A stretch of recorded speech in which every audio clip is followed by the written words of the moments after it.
संधि पत्र से लेकर यामिनी कथा तक स्त्री को आंतरिक स्वतंत्रता का प्रश्न लगातार उभरता है। क्या आपको लगता है कि आज की स्त्री बाहरी स्वतंत्रता के बावजूद आंतरिक रूप से अब भी संघर्षरत है? मेरे संधि पत्र से लेकर यामिनी कथा तक स्त्री की आंतरिक स्वतंत्रता का प्रश्न लगातार उभरता है। क्या आपको लगता है कि स्त्री बाहरी स्वतंत्रता के बावजूद आंतरिक रूप से अब भी संघर्षरत है? बहुत अच्छा प्रश्न किया है आपने। और पहले तो मैं सुमन जी से कहूँ कि बहुत अच्छा किया आपने जो वहाँ के विषय में बताया, और मनीषा ने जो अभी बताया है मल्लिका, और बहुत बहुत ही परिश्रम किया है मनीषा ने, और बिल्कुल एक हमारे भारतीय उसके एक unknown lesser known women character को जिसको मनीषा ने उसको लेके बहुत ही सुंदर लिखा है वो मल्लिका को लेकर के। तो वो अपने आप में एक प्रतिरोध है कि जिस स्त्री पे नहीं लिखा जा रहा है उस पर हम लिख रहे हैं उर्मिला पे। अभी जो रंजना जी ने कहा कि मेरे संधि पत्र से यामिनी कथा तक, तो आप लोग परेशान हो रहे हैं कि भाई ये क्या संधि पत्र और क्या यामिनी कथा। तो आपको थोड़ा सा बता दें कि मेरे संधि पत्र मतलब मेरे संधि पत्र मेरा पहला उपन्यास है जब मैं आप लोग से थोड़ा ही बड़ी थी। वो उसकी जो हीरोइन है, नायिका है, वो शिवा है, और यामिनी उसके और बहुत बाद का 20 साल बाद का लिखा उपन्यास है जिसमें यामिनी नायिका है नेचुरल। यही जो गैप है ना, तो ये गैप यात्रा संधि पत्र से यामिनी तक का यात्रा, साहित्यिक यात्रा। हाँ, तो एक तो प्रतिरोध जो मनीषा ने बहुत ही अच्छी बात कही कि, और रंजना जी ने बताया कि देखिए समझिए, प्रतिरोध खाली झंडा उठा के, परचम उठा के, नारे लगा कर नहीं होता है। बहुत बड़ी शक्ति मौन की होती है, और वो मौन की शक्ति कहाँ से आती है? आपके अंदर के कॉन्फिडेंस से आती है। आज की स्त्री जो शोर मचाने से क्या होता है आपको बताऊं? शोर मचाने से आपके सामने वाला भी और जोर से शोर मचाएगा। आप अड़ेंगी तो सामने वाला और अड़ेगा। मैंने देखा है लोगों को, मैं आपको बहुत ज़रूरी बात बता रही हूँ उससे जुड़ी हुई। मैंने ट्रेन में देखा है लोगों को, नहीं ये जगह हमारी है, यहाँ नहीं, मैंने ये अपना है, हमें जाना है। और अगर आप कहती कि नहीं थोड़ी दूर तो जाना है, आइए ना, बैठिए, तो आप झुकते हैं। तो ये भी एक प्रतिरोध है। बहुत ज़्यादा समझदारी, बहुत ज़्यादा उसका है कि हम प्रतिरोध कैसे करते हैं। हमारी वो विवेक, वो हमारा विस्डम, वो मेरी समझदारी स्त्री के पास है कि हम मौन प्रतिरोध कर देते हैं, और वो आपको बिल्कुल जो कहते हैं वो और झुक जाता है। आप झुककर सामने वाले को और झुका देते हैं। जरा कह दिया नहीं मेरी गलती है, आप देखिए सामने वाला हमेशा आपसे कहेगा नहीं मेरी गलती। तो शिवा जो है, संधि पत्र की शिवा, वो आपको बताई हूँ कि क्रिटिक ने मेरे नॉवेल को, उस समय स्त्री मुक्ति, विमेन, ये फेमिनिज्म आ रहा था, क्रिटिक ने उसको बिल्कुल नकार दिया, और मेरे रीडर ने, मेरे पाठकों ने 44 इयर्स तक लगातार उस नॉवेल को वो दिल में रखे सराहते रहे, और वो नॉवेल आज कालजयी सा नॉवेल, पत्रिका ने उसको कालजयी उपन्यासित किया। और उसकी नायिका क्या करती है कि आपकी नायिका तो कुछ नहीं करती, वो नायिका चुपचाप अपनी सौतेली बेटियों को बड़ा करती है, और उसका हस्बैंड जो मानसिक रूप से उसकी तरफ संवेदनशील, उसकी तरफ वो नहीं है, उसको पूरा सम्मान देती है। तो इस तरह वो झुक करके अपनी बेटियों, अपने पति, अपने सबको और ज़्यादा उसका इतना सम्मान होता है। आपको बताऊं मनीषा, मेरे एक पाठक ने मुझे लिखा था कि आपकी शिवा कभी मिले तो उसे मेरा प्रणाम दीजिए। Thank you ma'am. ये बिना बात मैम बोल रही थी और मेरे शरीर पे हो रहा था, ये ऐसे हो रहा था। मुझे भी पढ़ने का बहुत मन हो रहा है मैम का यामिनी। जो झुकते हैं ना वो छोटा नहीं होता। मैम बोले जो झुकते हैं सबसे बड़ा वही होता है। जो बड़ा होता है वही झुक जाता है मैम। हाँ, ये आपका एक्सपीरियंस भी हो गया होगा ना इतने साल तक। बहुत अच्छा लगा ना। अब मैं इतना ये हो रही हूँ मैं भी क्योंकि भावुक हो रही हूँ। ये सुनने के मेरा मन हो रहा है। मैं मनीषा मैम से आती हूँ। सिगाफ उपन्यास में स्त्री पीड़ा का वैश्वीकरण दिखाई देता है। क्या यह समकालीन नारीवादी विमर्श में ट्रांसनेशनल फेमिनिज्म की ओर संकेत करता है? अगर मैं शिगाफ की बात करूं तो वो पूरी तरह एक विस्थापन की कथा है, कश्मीरी औरतों की कथा है। आप किसी का सिगाफ जो मैं गूगल कर रही थी तो जहाँ तहाँ वही आ रहा था। मैं मैम का संधि पत्र और आपका सिगाफ ना इतना आ रहा था जो मैं रिसर्च कर रही थी। तो आपका तो वो सिगाफ के ऊपर ये भी शोध भी हुआ है ना? हाँ बिल्कुल। तो दरअसल शिगाफ कश्मीरी औरतों की कथा है। और अक्सर मैं ये कहा करती हूँ कि जब कोई बड़ा पेड़ उखड़ता है, क्योंकि वहाँ से कश्मीरी पंडितों को पूरा का पूरा हटाया गया, तो मैं हमेशा कहती हूँ कि जब कोई बड़ा पेड़ उखड़ता है तो बिल्कुल उसके पास जो लगा हुआ पेड़ है ना, उसकी जड़ें भी नंगी हो जाती है, वो भी उतना ही वल्नरेबल हो जाता है। तो जब ये कश्मीरी पंडितों को वहाँ से हटाया गया, एक बड़ा पेड़ था, जब वो हटा तो उसके साथ कश्मीरी मुस्लिम और जो अन्य कौमें थी वो भी उतनी वल्नरेबल हो गई, और वहाँ की स्त्रियाँ भी। तो अगर कश्मीरी पंडित स्त्रियों ने विस्थापन की पीड़ा को झेला है, तो जो वहाँ स्त्रियाँ रह रही थी उन्होंने भी उस पीड़ा को दुगना झेला है। तो जब दो पेड़ पास पास उगते हैं तो दोनों ही सफ़र करते हैं जब एक पेड़ बह जाता है। तो ये कथा क्योंकि यास्मीन की कहानी है और अमिता की कहानी है, दोनों स्कूल टाइम से दोस्त हैं और कश्मीर में श्रीनगर में पढ़ती हैं, और अमिता को जाना पड़ता है बहुत सारी हत्याओं और बहुत सारी पीड़ा के बाद, और यास्मीन वहीं रह जाती है। ये दो उन स्त्रियों की कथा है। अमिता बाद में स्पेन चली जाती है, लेकिन हमेशा एक विस्थापन का दर्द उसके अंदर बना रहता है। लेकिन अपनी ही ज़मीन पे दरबदर होने की पीड़ा यास्मीन की पीड़ा है कि कैसे वो जिसे प्रेम करती है वो एक आतंकवादी बन जाता है, और कैसे वो उसकी शादी किसी और बूढ़े व्यक्ति से कर दी जाती है, और उसका जीवन फिर कैसे बीतता है, कैसे उसका ये है। तो अमिता जब विदेश जाती है स्पेन, तो स्पेन की अपनी विस्थापन की पीड़ाएं हैं, स्पेन का अपना बंटवारा है, बास्क और कैटलोनिया, उनके संघर्ष की कथा है। तो जो आप कह रहे हैं कि ये वैश्विक विस्थापन की बात है, तो शिगाफ में मैंने इन सारे टूटन जो है देशों के भीतर की टूटन है उसको मैंने इसमें प्रस्तुत किया। उसमें स्पेन और भारत दोनों आते हैं। इसमें अमिता अपने ब्लॉग के ज़रिए लिखती है और यास्मीन अपनी डायरी के ज़रिए। Thank you ma'am. मैं अब फटाफट सूर्यबाला मैम से आती हूँ।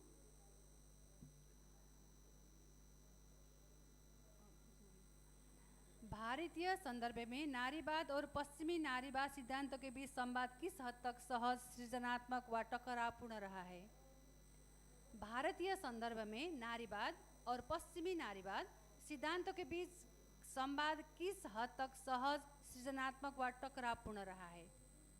आपने शुरू में ही कहा था हमारा संस्कृति नहीं छोड़ सकते। हाँ, मैं आपको बताऊं कि वही बात कहूँगी कि अभी चूँकि मेरा बेटा रहता है बाहर विदेश में, तो विदेश को लेकर हमने बड़े बड़े वो बनाए थे, और बीच में मेरा कई बार दसियों बार पिछले 20 सालों में विदेश जाना हुआ, अमेरिका में भी, अमेरिका की यूनिवर्सिटी में भी। और मैंने वहाँ कहा था कि ये पूरे विश्व को आज एक स्त्री की आवश्यकता है, और इस पूरे विश्व को अगर कोई सुंदर और बेहतर बना सकता है तो वो फॉर्मूला सिर्फ विमेन के पास है, स्त्री के पास है। स्त्री ही इसको सुंदर बना सकती है। लेकिन मैंने जो सुना था विदेश में, अमेरिका में बहुत समृद्ध देश है, बहुत विकसित देश है, सबसे ज़्यादा विकसित, सबसे ज़्यादा सभ्य, लेकिन वहाँ जाके मैंने जो स्त्रियों को देखा, जो समाज को देखा, जो परिवार को देखा, तो मुझे लगा कि यही है विमेन। और यहाँ तो मतलब मुझे लगा कि इससे ज़्यादा अच्छी तरह तो हम हैं, हमारे यहाँ की स्त्री से ज़्यादा सम्मानित है।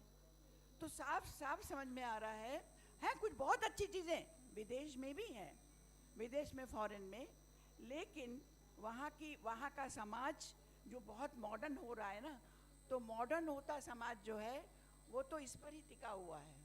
आप जो कह रहे हैं ना फेमिनिज्म में, आँख मूंद कर फेमिनिज्म का झंडा उठा के इस पर टिका हुआ है। लेकिन वो से क्या हो रहा है, जब फेमिनिज्म ऊपर उठ रहा है तो पुरुष जो है वो उसका प्रतिद्वंदी बन जा रहा है, पुरुष भी अड़ रहा है। तो इसमें जो पाश्चात्य फेमिनिज्म और हमारा जो अपने देश का है, वो हम फेमिनिज्म को ले आते, स्त्रीवाद को ले आते, लेकिन अपनी ज़मीन पर अपने संस्कारों, अपनी परंपराओं के साथ उसे विकसित करें। तो ये हमें छोड़ के सिर्फ हमें पश्चिमी नारीवाद जो है उसको ना देखना चाहिए। Thank you ma'am. हम जहाँ भी जाएं, हम खुद को लेके जाएं तो हम साथ साथ में रहेंगे। हम उधर के भी नहीं होते, फिर इधर के भी नहीं होते तो हम छोड़ जाते हैं। तो बहुत अच्छा बात कहा मैम ने। मनीषा मैम को ये अभी एक क्वेश्चन करूँगी। अपने नए उपन्यास जो मातृसत्ता पर आधारित है, त्रिमाया, उस पर कुछ कहेंगे आप? सूर्यबाला जी कह रही थी ना कि एक स्त्री है जो इस विश्व को अच्छी तरह से चला सकती है। तो अगर हम बहुत प्राचीन समय में जाएं, पाषाण युग में, तो स्त्रियों से ही समाज होता था और इस पूरा का पूरा मातृसत्तात्मक समाज होता था। क्योंकि पुरुष तो अक्सर शिकार पे होते थे, या प्लीज आप लोग थोड़ा सा, पुरुष तो अक्सर शिकार पे होते थे या अपने युद्ध में व्यस्त रहते थे। स्त्रियां ही थी जो समाज को, अपने खेतों को, अपने घर को संभालती थी। तो जब मैं ये उपन्यास लिख रही थी त्रिमाया, तो मैंने हाथियों पे अध्ययन किया। तो हाथियों में मैंने पाया कि उनमें कुल माता होती है। हाथियों का जो समाज है, हाथियों का झुंड आप देखेंगे तो उसका प्रतिनिधित्व एक हथिनी करती है। उसको अल्फा फीमेल कहते हैं, अल्फा एलिफेंट कहते हैं। तो और शेरों में जब यही झुंड होते हैं, वहाँ मेल प्रतिनिधित्व करता है।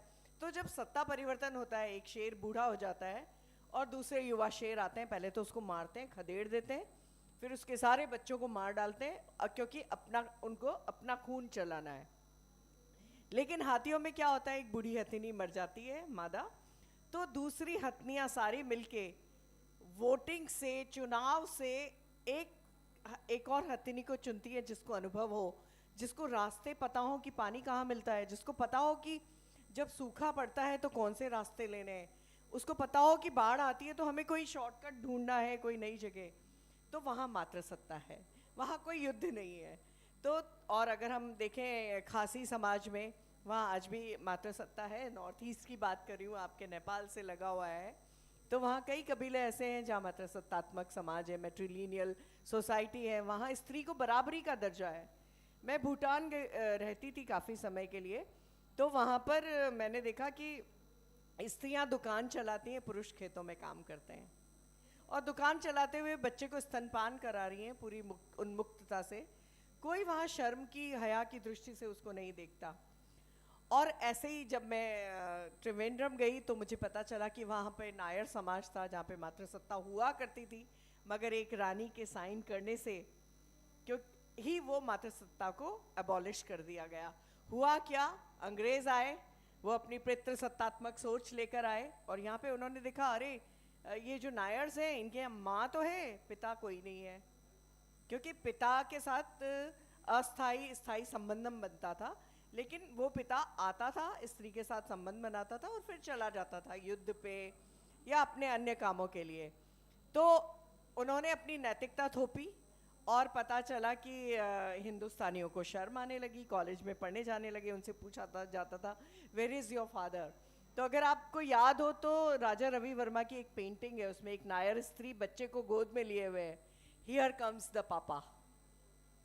तो जब रानी सेतु लक्ष्मी ने साइन कर दिए कि अब नायर समाज में मातृसत्ता का खात्मा होता है, तो राजा रवि वर्मा ने ये पेंटिंग बनाई थी, हियर कम्स द पापा। तो मैं आज भी यही कहती हूँ कि अगर आज भी स्त्रियों के हाथ में पूरी सत्ता दे दी जाए तो हम ज़्यादा से ज़्यादा ताने मार लेंगे एक दूसरे को, ज़्यादा से ज़्यादा बेलन चला लेंगे, कम से कम परमाणु युद्ध नहीं होने देंगे। Thank you ma'am, thank you. आपका त्रिमाया सफल हो और हम भी मिले तो हम भी पढ़ेंगे, कुछ लिखेंगे आपके नोबेल के ऊपर। Thank you. आपका नया पुस्तक के लिए बहुत बहुत बधाई और शुभकामना। मैं मैम से आती हूँ, मैं सुमन मैम से आती हूँ। अब नेपाल में कैसा है ना मैम, आपने बोला सही बोला, वहाँ ना बहुत जाति में मातृसत्ता अब भी है। नहीं, ये मातृसत्ता है ऋग्वेद कालीन से। ऋग्वेद कालीन में आप रिसर्च करके पढ़िए तो वहाँ मातृसत्ता था। इसके बाद ये हुआ ना, ये सब नियम कानून बना दिए हमें कि दरअसल पुरुष को संपत्ति दिखने लगी, जमीन देखने लगी। वो लौट आया। हाँ, ऐसा हुआ। इसमें कब्जा ना कर ले, ये तो मेरा है, मेरा क्लाइंट है। ऐसा ना हो अपने पिता को अपने भाई को दे देगा। और मामा का रोल भी बड़ा क्रूशियल रहा है इसमें। मामा ने बदमाशी की, शकुनी मामा वो तो आए महाभारत से। ठीक है, थैंक यू मैम। मैं सुमन बरसा से एक क्वेश्चन पूछना चाहती हूँ। आपकी राइटिंग के जरिए आपने महिलाओं का विषय का मुद्दा उठाया है या अब उठा रही है, कितना उठाया है, वो नेपाल के संदर्भ में बता दीजिए थोड़ा। थैंक यू रंजना जी। अभी अभी यहाँ पर बात हो रही थी मौनता में विद्रोह है। मौन भी जोड़ जोड़ कर शोर करता है। मैंने भी मेरे उपन्यास अंततः यंत्रणा में वो मौनता ही दिखाया है। वहाँ पर महिला पात्र जो है मौनता से ही वो अपना सारा कुछ बता लेती है। वहाँ पर क्या है ना, वो मौन रह के भी, वो विद्रोह ना करके भी वो बता रही है आप लोगों का पितृसत्ता आप लोगों का ही भारी पड़ रहा है। इसीलिए वहाँ पर पुरुष पात्र जो है, पुरुष को बोल दिया गया है आपको रोना नहीं क्योंकि आप पुरुष है, नहीं पुरुष को इमोशनल होना नहीं क्योंकि वो ब्रेड अर्नर है। ये सब कुछ बोल दिया गया है, लेकिन वही बात लेके पुरुष को वो इमोशन भी नहीं दिखा सकते हैं, वो रो भी नहीं दिखा सकते हैं क्योंकि सोशल संरचना ही वो उस तरह का निर्माण हुआ है। इसीलिए वो मेरे उपन्यास के दरिया वो महिला पात्र ने क्या मौन रह कर भी वो बोल रही है कि बोल रही है आप लोगों ने खड़ा किया है वो पितृसत्ता। वो पितृसत्ता आपके लिए घातक है, आपके लिए ही वो रोने का जो जरिया है, रोने का लिए रोना पड़ रहा है आप लोगों का, क्योंकि वो आप लोगों ने खड़ा किया साम्राज्य में, आप ही प्रताड़ित है। वही विषय पर मैंने वो अंततः यंत्रणा लिखा है।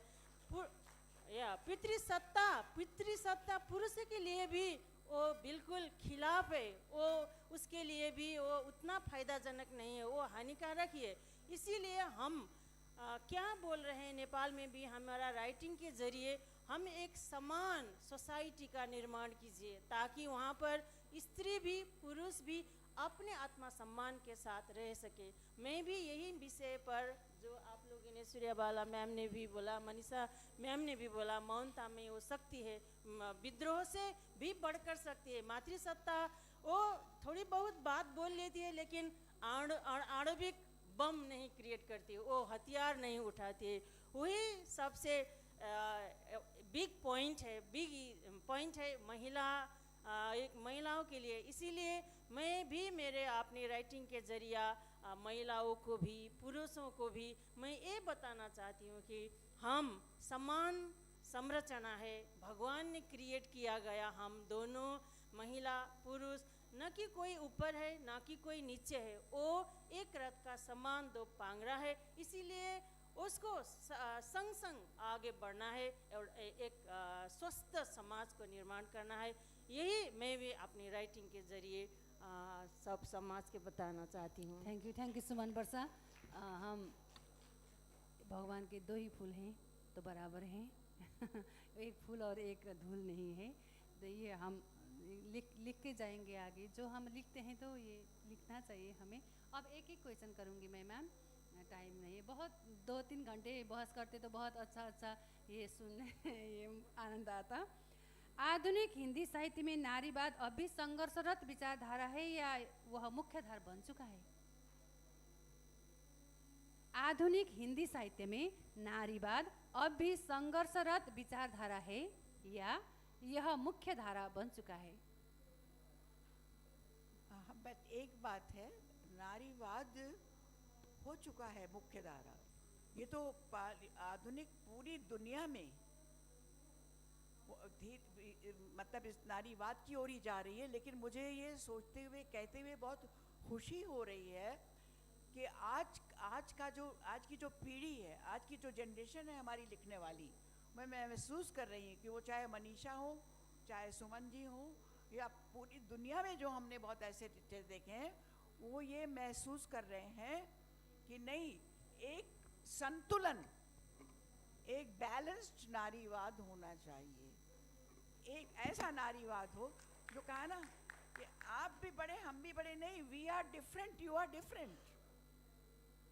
आप, हम स्त्री हैं, आप पुरुष हैं, आप पुरुष की जैसा बनने की कोशिश मत करिए।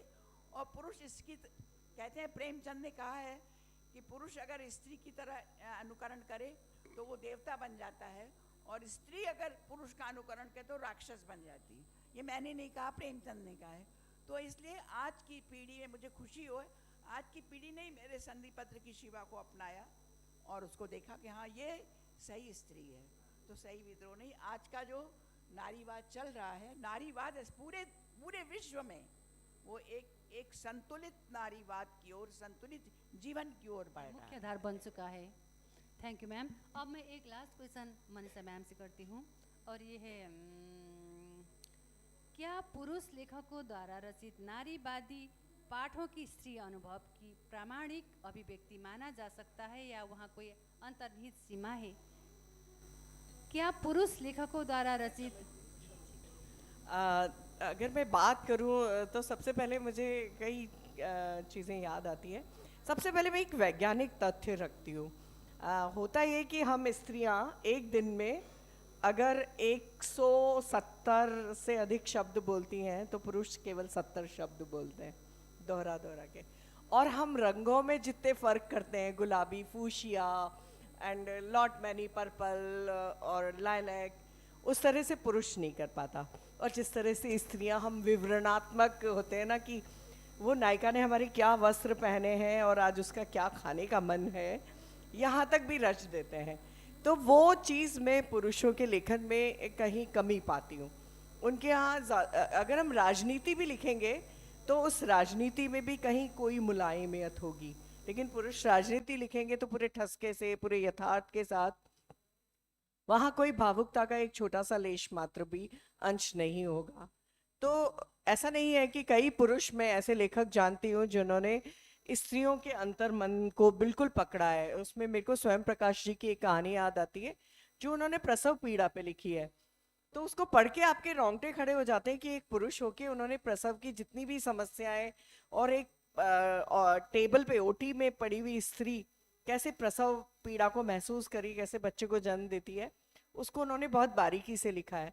तो मैं हमेशा कहती हूँ कि सबसे अच्छा लेखक वो होता है जिसके अंदर एक थोड़ा सा फीमेल ब्रेन होता है, जो फीमेल को लेकर एक एम्पैथी महसूस कर सकता है।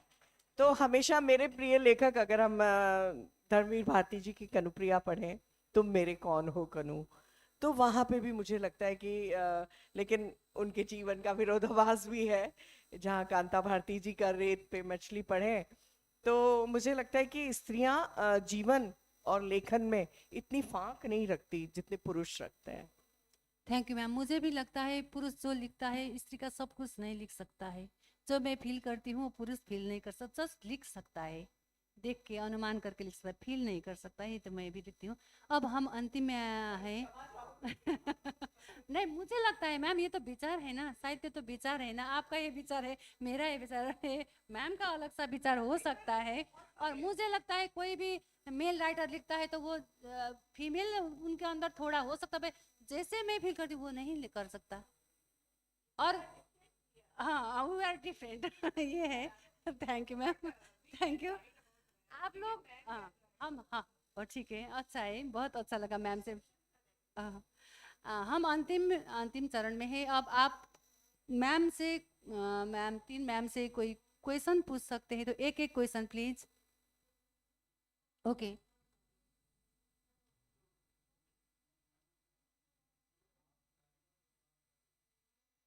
सर किससे पूछ रहे हैं? सूर्य बालाजी से? Okay okay okay.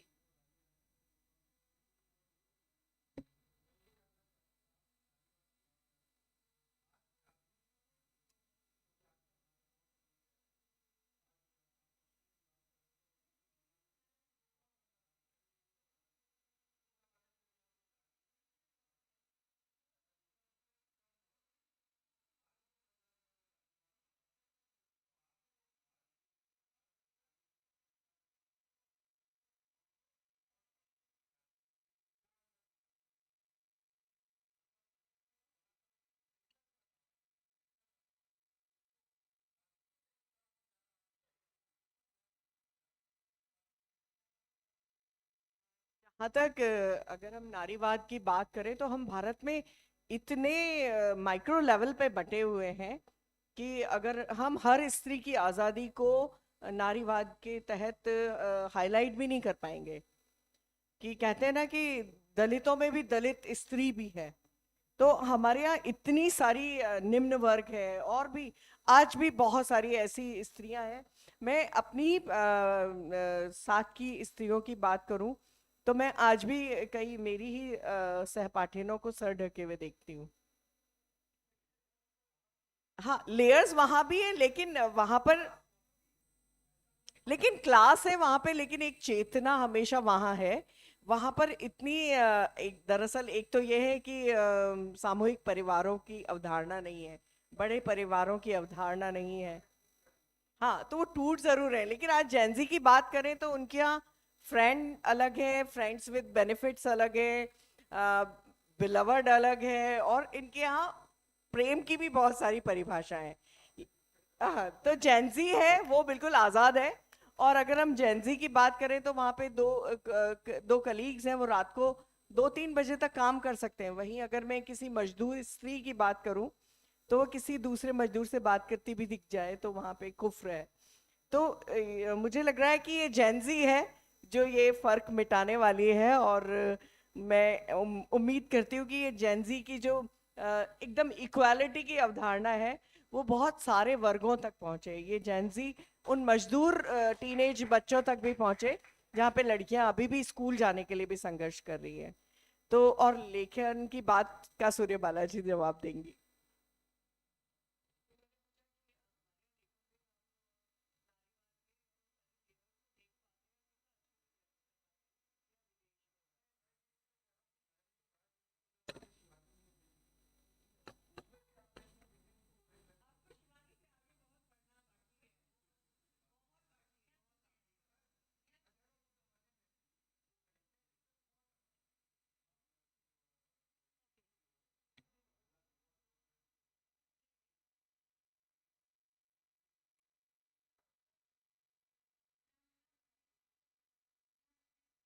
Suryabala madam का एक स्टोरी है, महिला दिवस और French toast.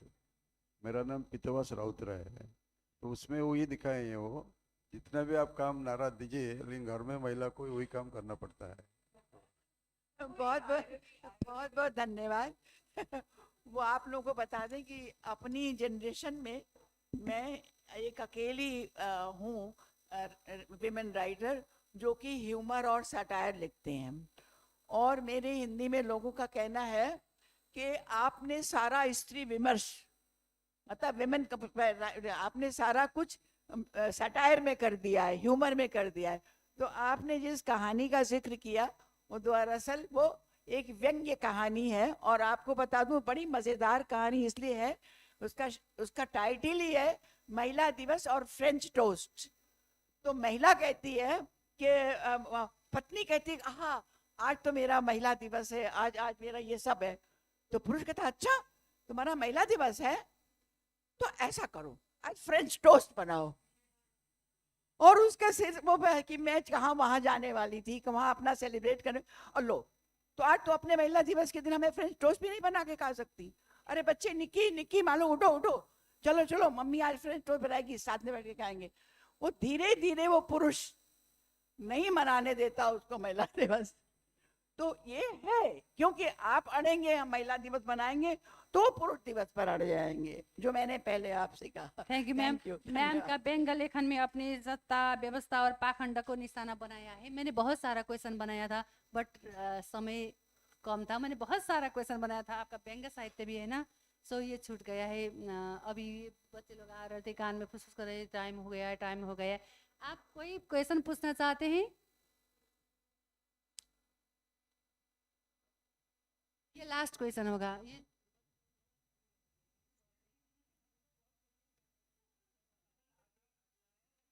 Good morning, everyone. So I'm Tanisha Chatterjee. I'm and Raputia over here. So I have a question for Suman ma'am. So ma'am, you have explained about the feminism in Nepal. So how do you think we can improve that thing over there? Exactly मैं यही question Ranjana जी से expect कर रही थी। आपने पूछ लिया।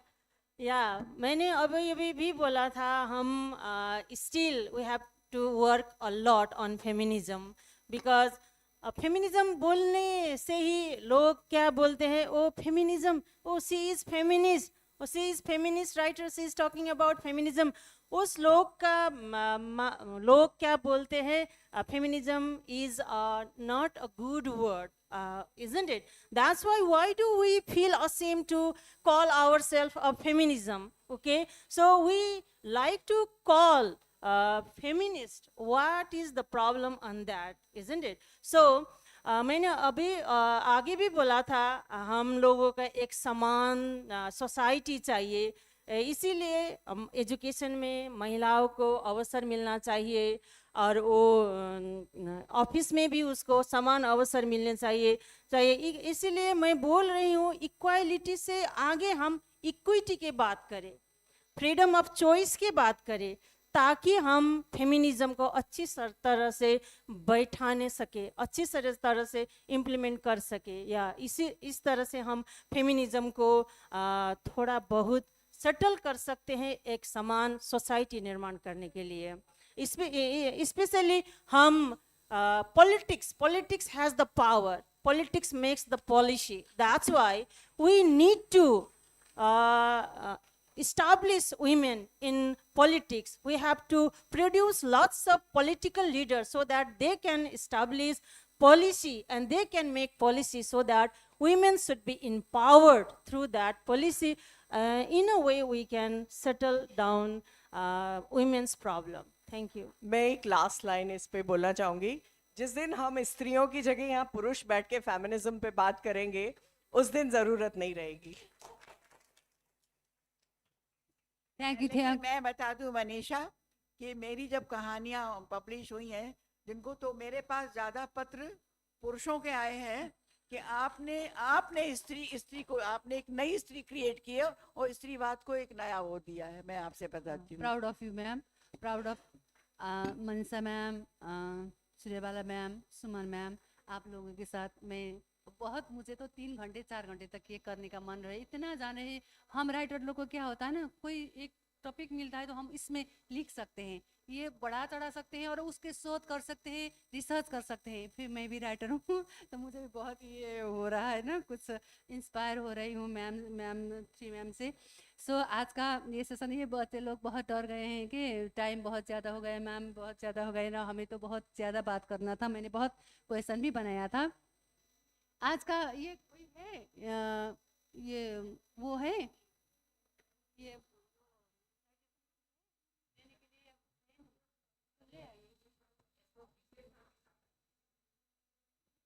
अब आप लोगों को कैसा लगा? मैं तो मेरे तरफ से बहुत कोशिश कर रही थी, मेरा ये हो जाए मैम, फिर मैम के साथ ये मैं कर पाऊंगी या नहीं पाऊंगी। नहीं, हम तो बचपन से हिंदी हिंदी हिंदी होके आए हैं ना, हमारा सीमा हिंदी, जाते हिंदी आते हिंदी। फिर ऐसा होता है नेपाल में भी, हम इंग्लिश में बात करते हैं तो वो कॉमन राइटर नहीं सुन सकते, नहीं समझ सकते हैं।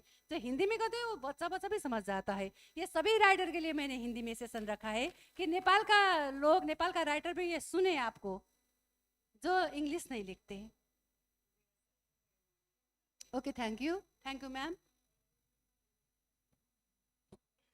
Ladies and gentlemen, what an interactive session this has been, we have to agree. Now it's time to felicitate and show our gratitude to these voices that continue to inspire us through their intellectual courage. Thank you so much. We would like to invite Mr. Abani Kumar Swain, an acclaimed English lecturer himself, to felicitate our speakers of the day.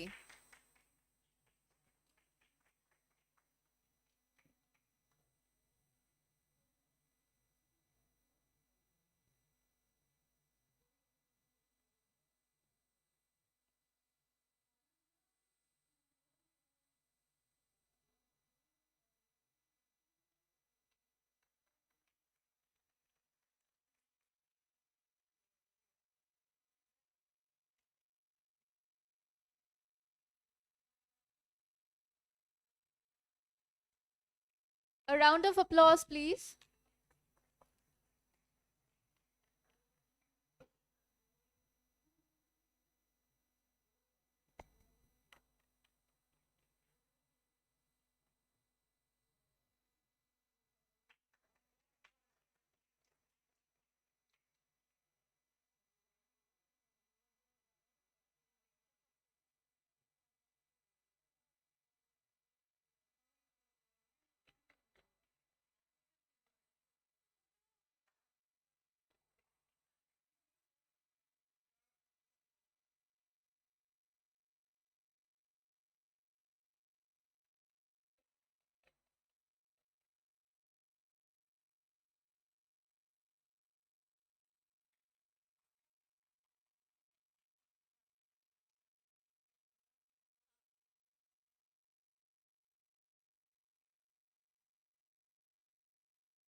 Thank you once again, ma'am, for all your lovely sessions and words.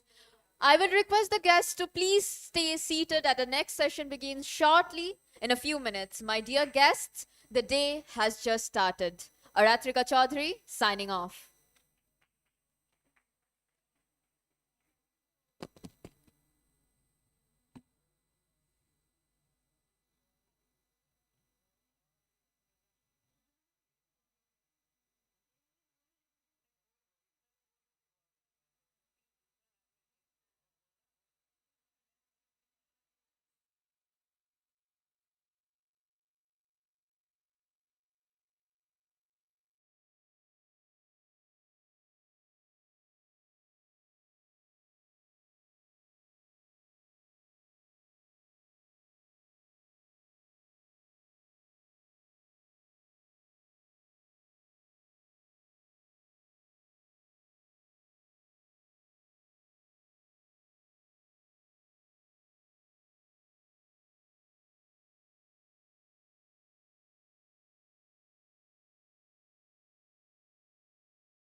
Hello.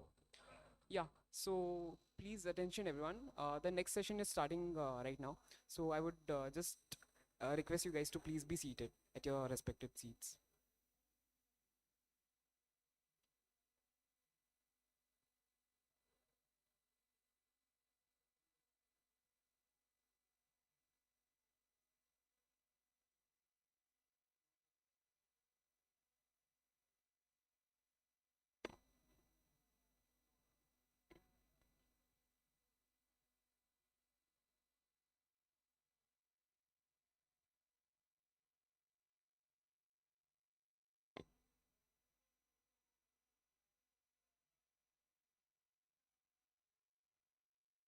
Yeah. So let's begin the session. So sorry for the delay, and I hope that isn't an inconvenience for you guys. Yeah. So very good morning, ladies and gentlemen. Very good morning, ladies and gentlemen. And there is something quietly powerful about today's session. Not because it's about elephants or tree, but because it's about how we learn to look at the world. Parvati, the elephant's very important day, and Sandalwood's story may sound like gentle title, but they carry a serious moral imagination. They ask us to consider a world where animal, forest, and small lives are not just part of the background, but central to the story. In a time when speed, consumption, and noise defines our day, these stories remind us of something older and more necessary. The attention is a form of respect, and storytelling is a way of teaching empathy. To guide us into this world of thoughtful, environmentally conscious, and deep human writing, we have with us Shobha Tharoor Srinivasan, an author whose work for young readers has consistently combined literary grace with ethical clarity. She will be in conversation with Anish Chandi, founder of Labyrinth Literary and Film Agency. Labyrinth represents author across prints, films, and audios. Anish's engagement with children's literature and storytelling brings both critical insight and warmth to the discussion. Please join me in welcoming Shobha Tharoor Srinivasan and Anish Chandi. Please, we are, yeah, please, ma'am.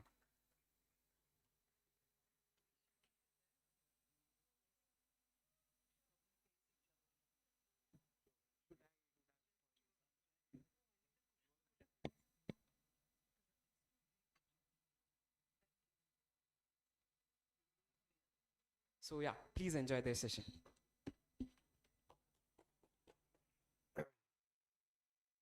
Hi, thank you all. Um, so Shobha, let's start with the origin stories of both these books. If you can see these books, I'll just hold them up for a second.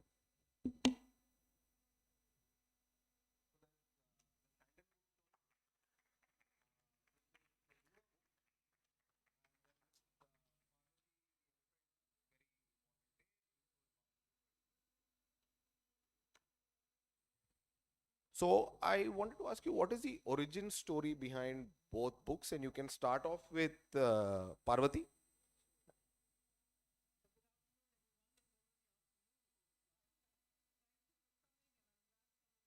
Your mic is not on. Hello? Sorry about that. Good afternoon. Thank you for coming. It looks like the sessions are running late and we may have to leave early because the next session is starting, right? Very nice to be here in Bhubaneswar and delighted to be in conversation with Same here. Anish Chandi, Same here. who is an eminent literary agent for those of you who are wannabe writers here. I'm troubling you. What is the origin story? So these are two of the 12 books for children that I've published in India. And they're all very, very different. What makes these two books similar is that they're both picture books. Now, when we define picture books, and do you mind if I look at the audience No, please, rather please, than please you? do. When we define picture books from a technical perspective, they're books in which you can't have more than 1,000 words. You need to have illustrations on every page that a non-reader can also follow. And in addition, the book can't be more than 32 pages. So, you're working within the confines of that kind of a structure. I'd like to believe that while working within the confines of that structure, that I have sort of expanded what I consider the value of picture books are. That you may have all heard of, and I'm sorry, but I raised my children abroad, and so the stories that we read as picture books were Eric Carle's Hungry Caterpillar, or Margaret Wise Brown's The Moon. What was it called? Goodnight Moon. Now, these are books that are still selling 1 million copies every year, and they're picture books with just limited words. Eric Carle probably has 100 words in his book. And it's such an incredible book that even Shehan Karunatilaka, the person who won the Booker Prize, who had attended one of my sessions, was later saying that, he gave me the statistic that it sells more than 1 million copies every year. And he said he decided to write children's books in that hope that maybe one of his books will sell that many copies. Now, these books, the genesis of the book, just to give you an answer, it's written in rhyme. I wanted to work in a picture book format. So Parvati the Elephant's Very Important Day was the first picture book that I published in India. And I like the cadence and the sound of words. I'm a voiceover talent as well. And the sound of words, the music of words, the rhythm of words appeals to me. And little children, when they're not reading especially, it's the sound of words, it's the music of words that appeal to them. So if you carry your baby in your arms and you read a story aloud to them, they first hear the sounds, they first hear the music of the parent's voice or a teacher's voice or a friend's voice or whoever's reading, a sibling's voice. And that is how they begin to identify even phonic sounds. And later they read to each other. So I started out by writing it in rhyme. So Parvati is written entirely in rhyme, just 4-line quatrains. It's a simple story. As I said, it can't be more than 1,000 words. It's an adventure story of an elephant. Now, why did I write that? Because I had to come up with some ideas of what I wanted to write about for my first picture book in India. And I thought, children love elephants. We all love elephants. In fact, interestingly enough, the panel before me was talking about elephants as well. And one of the things she said was that when a female elephant dies, the entire community, the group, the herd comes together and elects democratically another leader. What she forgot to mention, or maybe she did and I missed it, was that, I learned when I was in Africa and we saw elephants that the female elephant, when she ages, takes herself away to a watering hole and then allows herself to end her life. It's just an elephants, everything I read about elephants and even looking at them, their majesty. That Sita in the Ramayana was called Gajagamini. Now, if we translated that literally, we'd say the footsteps or the movement of an elephant, and you'd think, Sita is this giant creature. But that wasn't it. It's the gentle swaying motion. And so the elephant is beautiful across cultures, across literatures, but it's also it's becoming rarer to find elephants. At one point, I think there were like 400,000 elephants, Asian elephants, and now we're down to 40,000, I hear. So, numbers are going down. I thought by writing this story, I would bring back the elephant into the consciousness of children. Young children are going to be the stewards of our planet. They're definitely going to be the leaders of tomorrow, and whatever they read today will hopefully influence how they think later in life. Reading, when you anthropomorphize an elephant, when you talk about animals in human terms, Parvati is excited, Parvati is nervous, Parvati is exultant, Parvati is, tired. These are all feelings that children have as well. So they connect with the elephant. So, I've taken this storybook actually more than to little children, even though it was written as a picture book. We've talked about it to, class 5 and 6, and we have so many interesting conversations. Is again, to piggyback from the last session, we can even talk about, women's issues or feminism in a very simple way, because in the traditional South Indian context, it is the male tuskers that carry the Tidamba, which is the murti on its forehead. Here we have Parvati carrying it. So I remember there was a very smart kid who came once to a session, class 5, who said to me, how do you have Parvati carrying it? My mother told me that only Tuskers carry.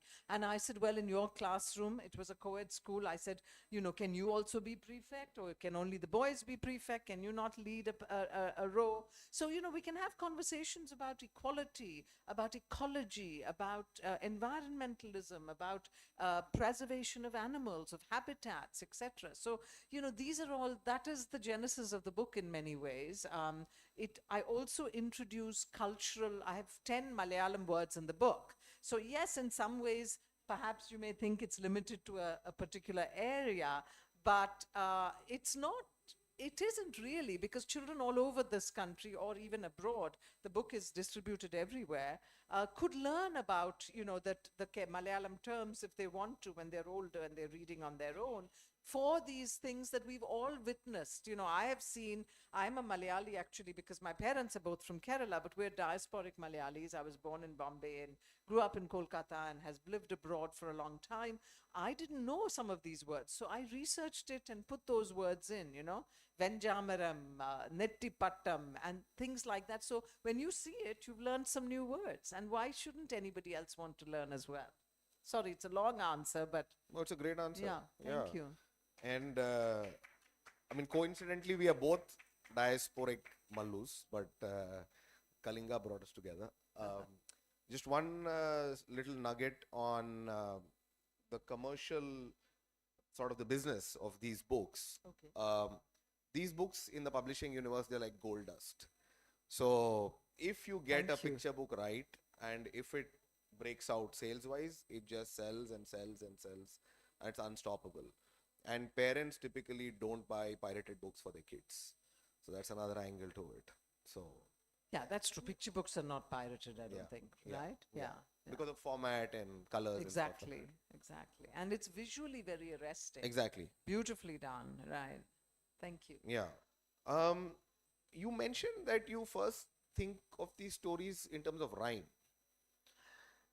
I think of words in terms of the So music wait, of let, words. so let me ask like a sub question to that. And you are a voiceover talent as well.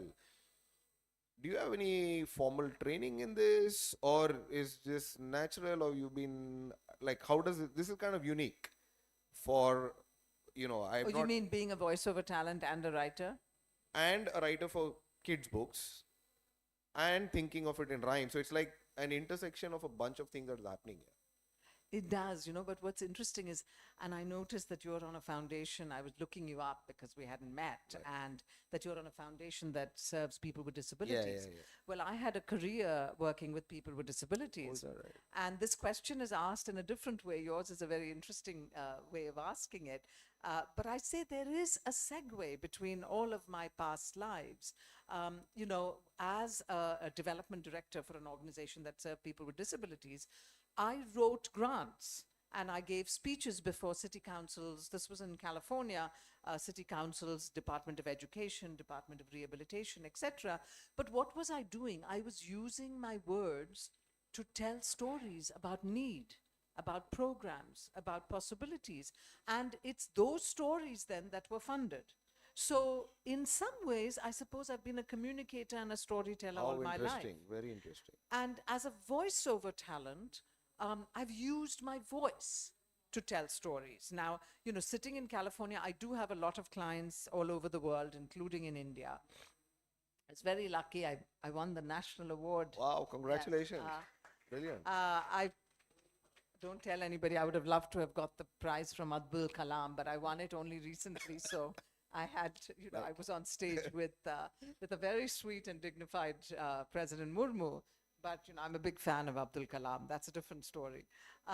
So what I was going to say is that even in voiceovers, there has to be an authentic telling of the story. So I've done audiobooks. I've done the voice for a lot of documentaries.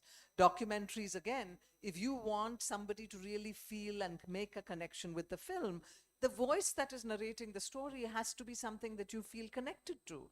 So, the honesty, integrity of storytelling is there across the board. Why do I like the sound of words, and have I been trained?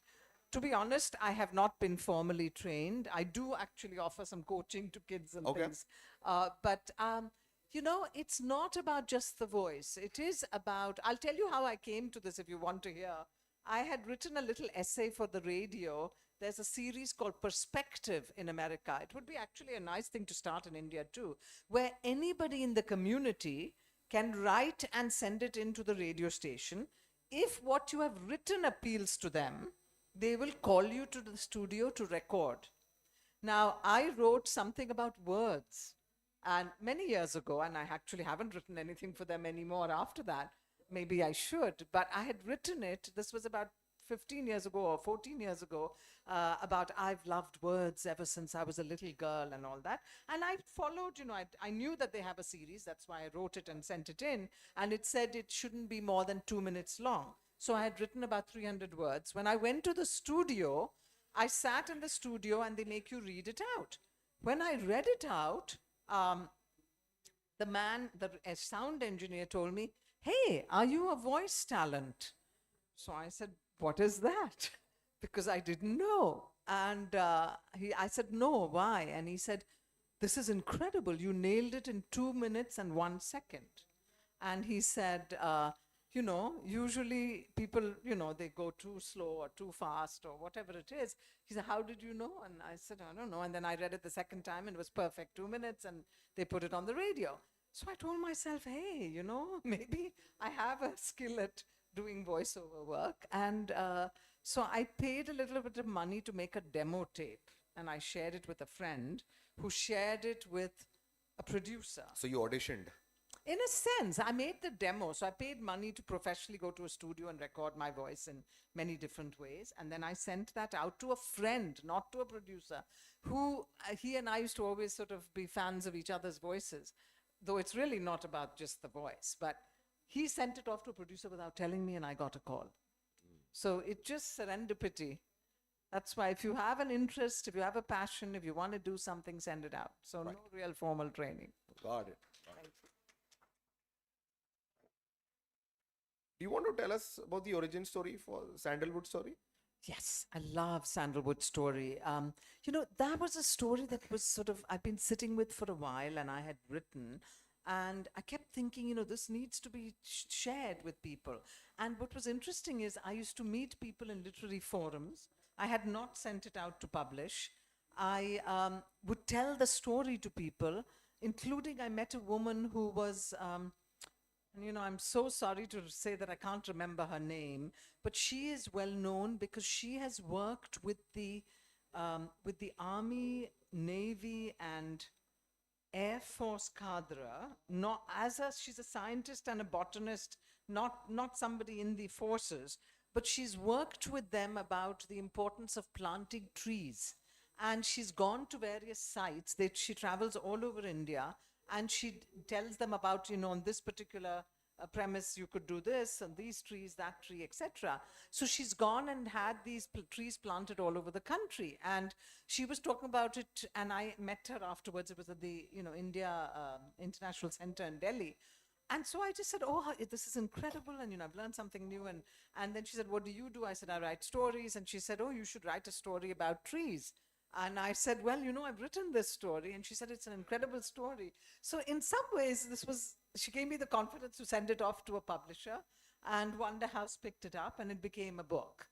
Now, what I have done with this story is I'm introducing 4 trees to children in very simple ways. Again, it's a picture book. It cannot be more than 1,000 words. This one is written in prose, not in poetry. So there's no quatrains, there's no rhyme scheme. Though I do read all of my prose out loud, and that's how you catch errors in some ways. If when you're reading there isn't a flow, you can tell that you need to change your language. At least for me, I need everything to sound musical, and picture books need to sound musical to children in their ear. So I use 4 trees, I describe them. We have coconut tree, we have peepal tree, we have banyan tree, we have sandalwood tree. These are all, in some ways, flora and fauna of South Asia, but they could be in any trees. It doesn't really matter.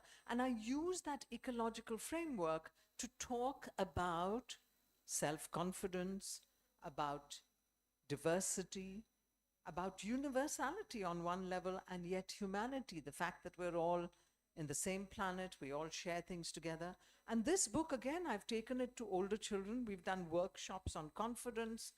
What's interesting, it even when you read it to only class 1 or class 2, which is in some ways supposedly an older group than a picture book audience, the first thing I'll ask them is, so what did you think of the story? And then they say they like it. And then I say, do you think there was sort of a message, or did you learn something? They say, we learned that we are all very special, and it doesn't matter if we have a banyan in our life, we have to look within for our own strength. Yeah. So, it's an incredible, the fact that children can learn something like that from this story is beautiful. So it's been a lot of fun taking these books around the country to schools, to children, to festivals, and to share them in workshops. That's amazing that you came up with this allegorical way of telling the story for the kids. Yeah, exactly. Yeah. Sort of an ecological framework to tell a particular story. Yeah. Because the thing is, you can't educate with your books if you're only doing that, because it becomes dry. With children, you have to invite them. So you have to invite them by doing things in a creative, clever way. If you invite them into your story, then you can give them a takeaway. You can give them some instruction. You can give them something that they can take with them. So I've sort of tried to do that. Okay, fantastic. Thank you. What drew you to writing for children in the first place? I mean, I could say I was, I had all these ideas of stories I used to tell my children, and now I'm a grandmother. I'm telling them to my, my granddaughter, and I make up stories. We used to take a lot of the old classical stories and turn them around. Instead of Goldilocks and the 3 bears, we'll talk about the 3 pigs and somebody else. And, we used to giggle about it, laugh about it. So stories have always appealed to me. I'm a voracious reader. I've always been. You're right that most of the reading I do is not in the children's sphere. I do write for adults as well. I've started now putting together a book of poems for adults. I also have published 2 stories, one in the Sahitya Academy Journal and one in a Hachette anthology, so 2 stories for adults. I'd like someday to bring out a book of stories as well. So I see myself as writing across. I've written prose story books. I've done an illustrated biography. I've written a book for adults, which is a biography and sort of a self-help memoir about my mother, because Penguin commissioned it and wanted it, and they thought that someone of that generation, as I say, it's a tribute to women everywhere, not just to my mother, because women of a certain generation, even my own mother, when I took the manuscript to her, she said, why have you written about me? Again, this sort of ties into the panel before.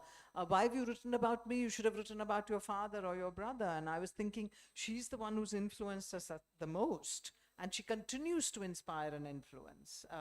So these stories need to be told, Why did I do children's stories? Because it appealed to me. I was interested.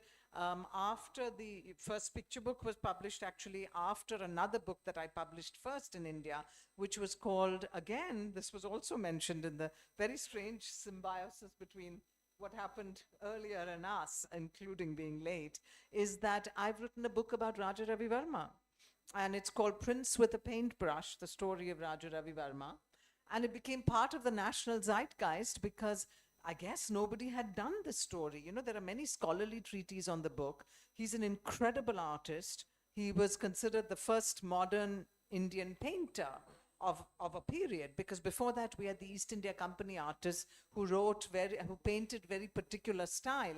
He followed the European realism style, and his art was, where you had people literally coming out of the canvas almost. It was that realistic.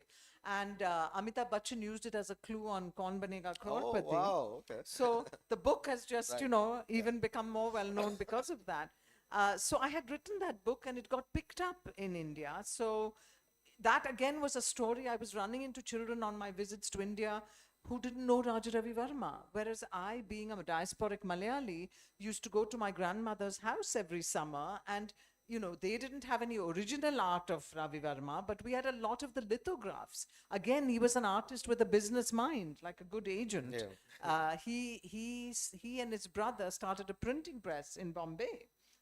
And all his art, especially the Puranas and the paintings of gods and goddesses, were reprinted. So what happened is gods and goddesses became more accessible. Even my own mother in the puja room used to have a Lakshmi and Saraswati picture. I still remember that was a Ravi Verma painting. Wow. Because it was just a picture, you know. I mean, you could afford to buy that. In those days, people who could afford to buy original art were, you know, were limited, right? So it made things accessible, and I thought, here's a story that really needs to be told. And at the time, I thought I would also tell stories of others whose art is in the public domain. See, if the art is not in the public domain, you cannot put it in your book because you need all kinds of permission. Whereas Ravi Verma, because he passed away in 1906, which was a long time ago, 120 or whatever years 120, ago. Yes, 120 years ago. You could put his art in the public domain. Anything over 72 years, you can put into your book. So we just took pictures of his art, and I have introduced 10 paintings in this book. And by doing that, what happens? Hopefully children in India and anyone else reading the book will be able to recognize Galaxy of Musicians or Jatayu Vad, the way they all seem to know Starry Starry Night of Van Gogh or Mona Lisa of Leonardo da Vinci. So it's, you know, it's important to do that. And, you know, what was in the interest, I mean, that particular book, I had written it in rhyme, and the publisher that made me change it. So they said, no, we don't want this to be a picture book. We want this to be an illustrated biography. Can you sort of come up with a story and share this book? So it was an interesting challenge for me, and I went and did a very simple thing that made the book very popular. I framed the narrative with a double narrative. So we have the timeline of where he was born and he painted, etc., until he died, which is the illustrated biography part, I mean the biography part, the timeline that follows, which has to follow, you know, it's not fiction, it's non-fiction. However, I put a little child into the story, discovering the artist, with a little simple concept. The book starts with this child in school, and the teacher says, who can tell me about a famous artist? And this child puts up a hand and says, Vincent van Gogh. And the teacher smiles, says, whatever, and then asks, and somebody else says, Raja Ravi Verma. And the teacher seems very excited. So the kid goes home feeling quite bad and tells her mother, who is Raja Ravi Verma? And they discover about Raja Ravi Verma. And in that discovery, which is all throughout the book, the child's thoughts are in little comic bubbles saying, oh my God, Ravi Verma got married at 18 to a 12-year-old. You know, what's going to happen? Thank God I live in a different generation and a different modern time.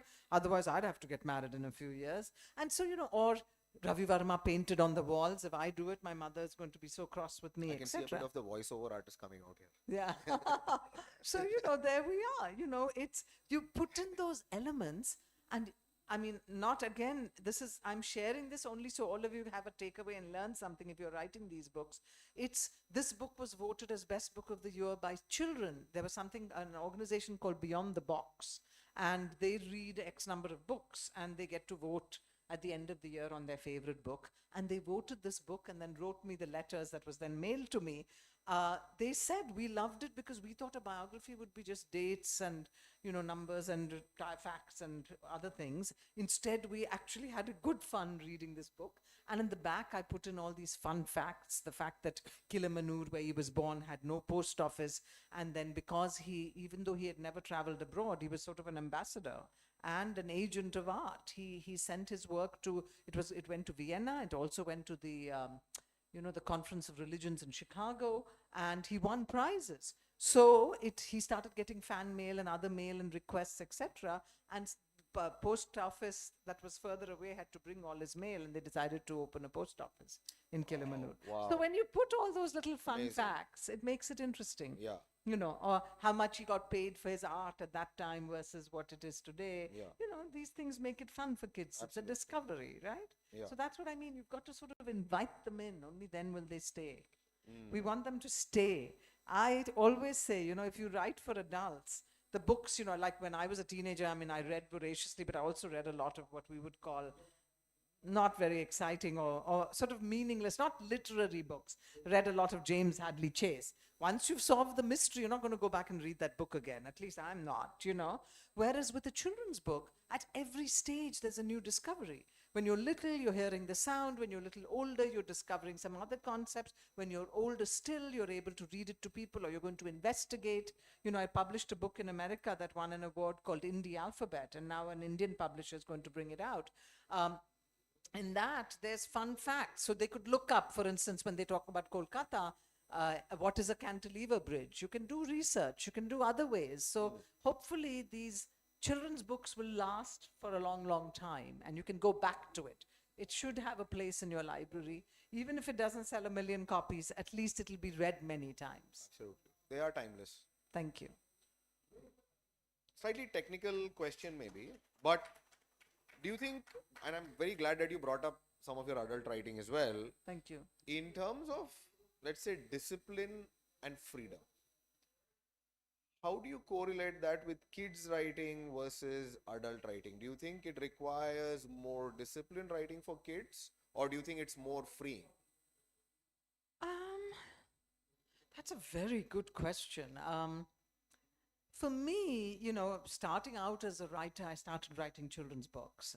I had written in college in America, just, you know, like a journalist, columns, etc. And that was very free. I could pick up my own topic and write whatever I wanted. So there was freedom there.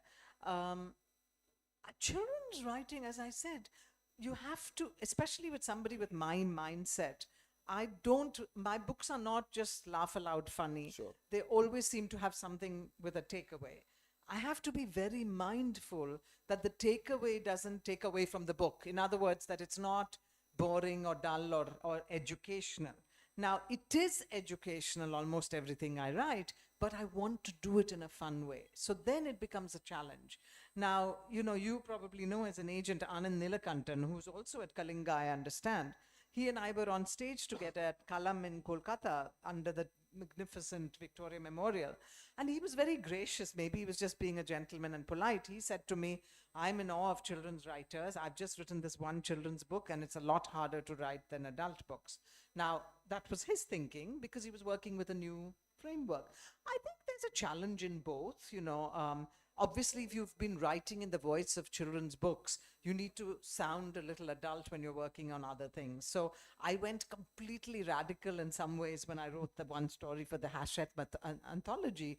It's sort of a little bit of raciness, a little bit of madness, a little bit of wildness, completely different from my other stuff. But when you write for children, you know, again, I've written a book of poetry that's only poetry. It's a poetry reader.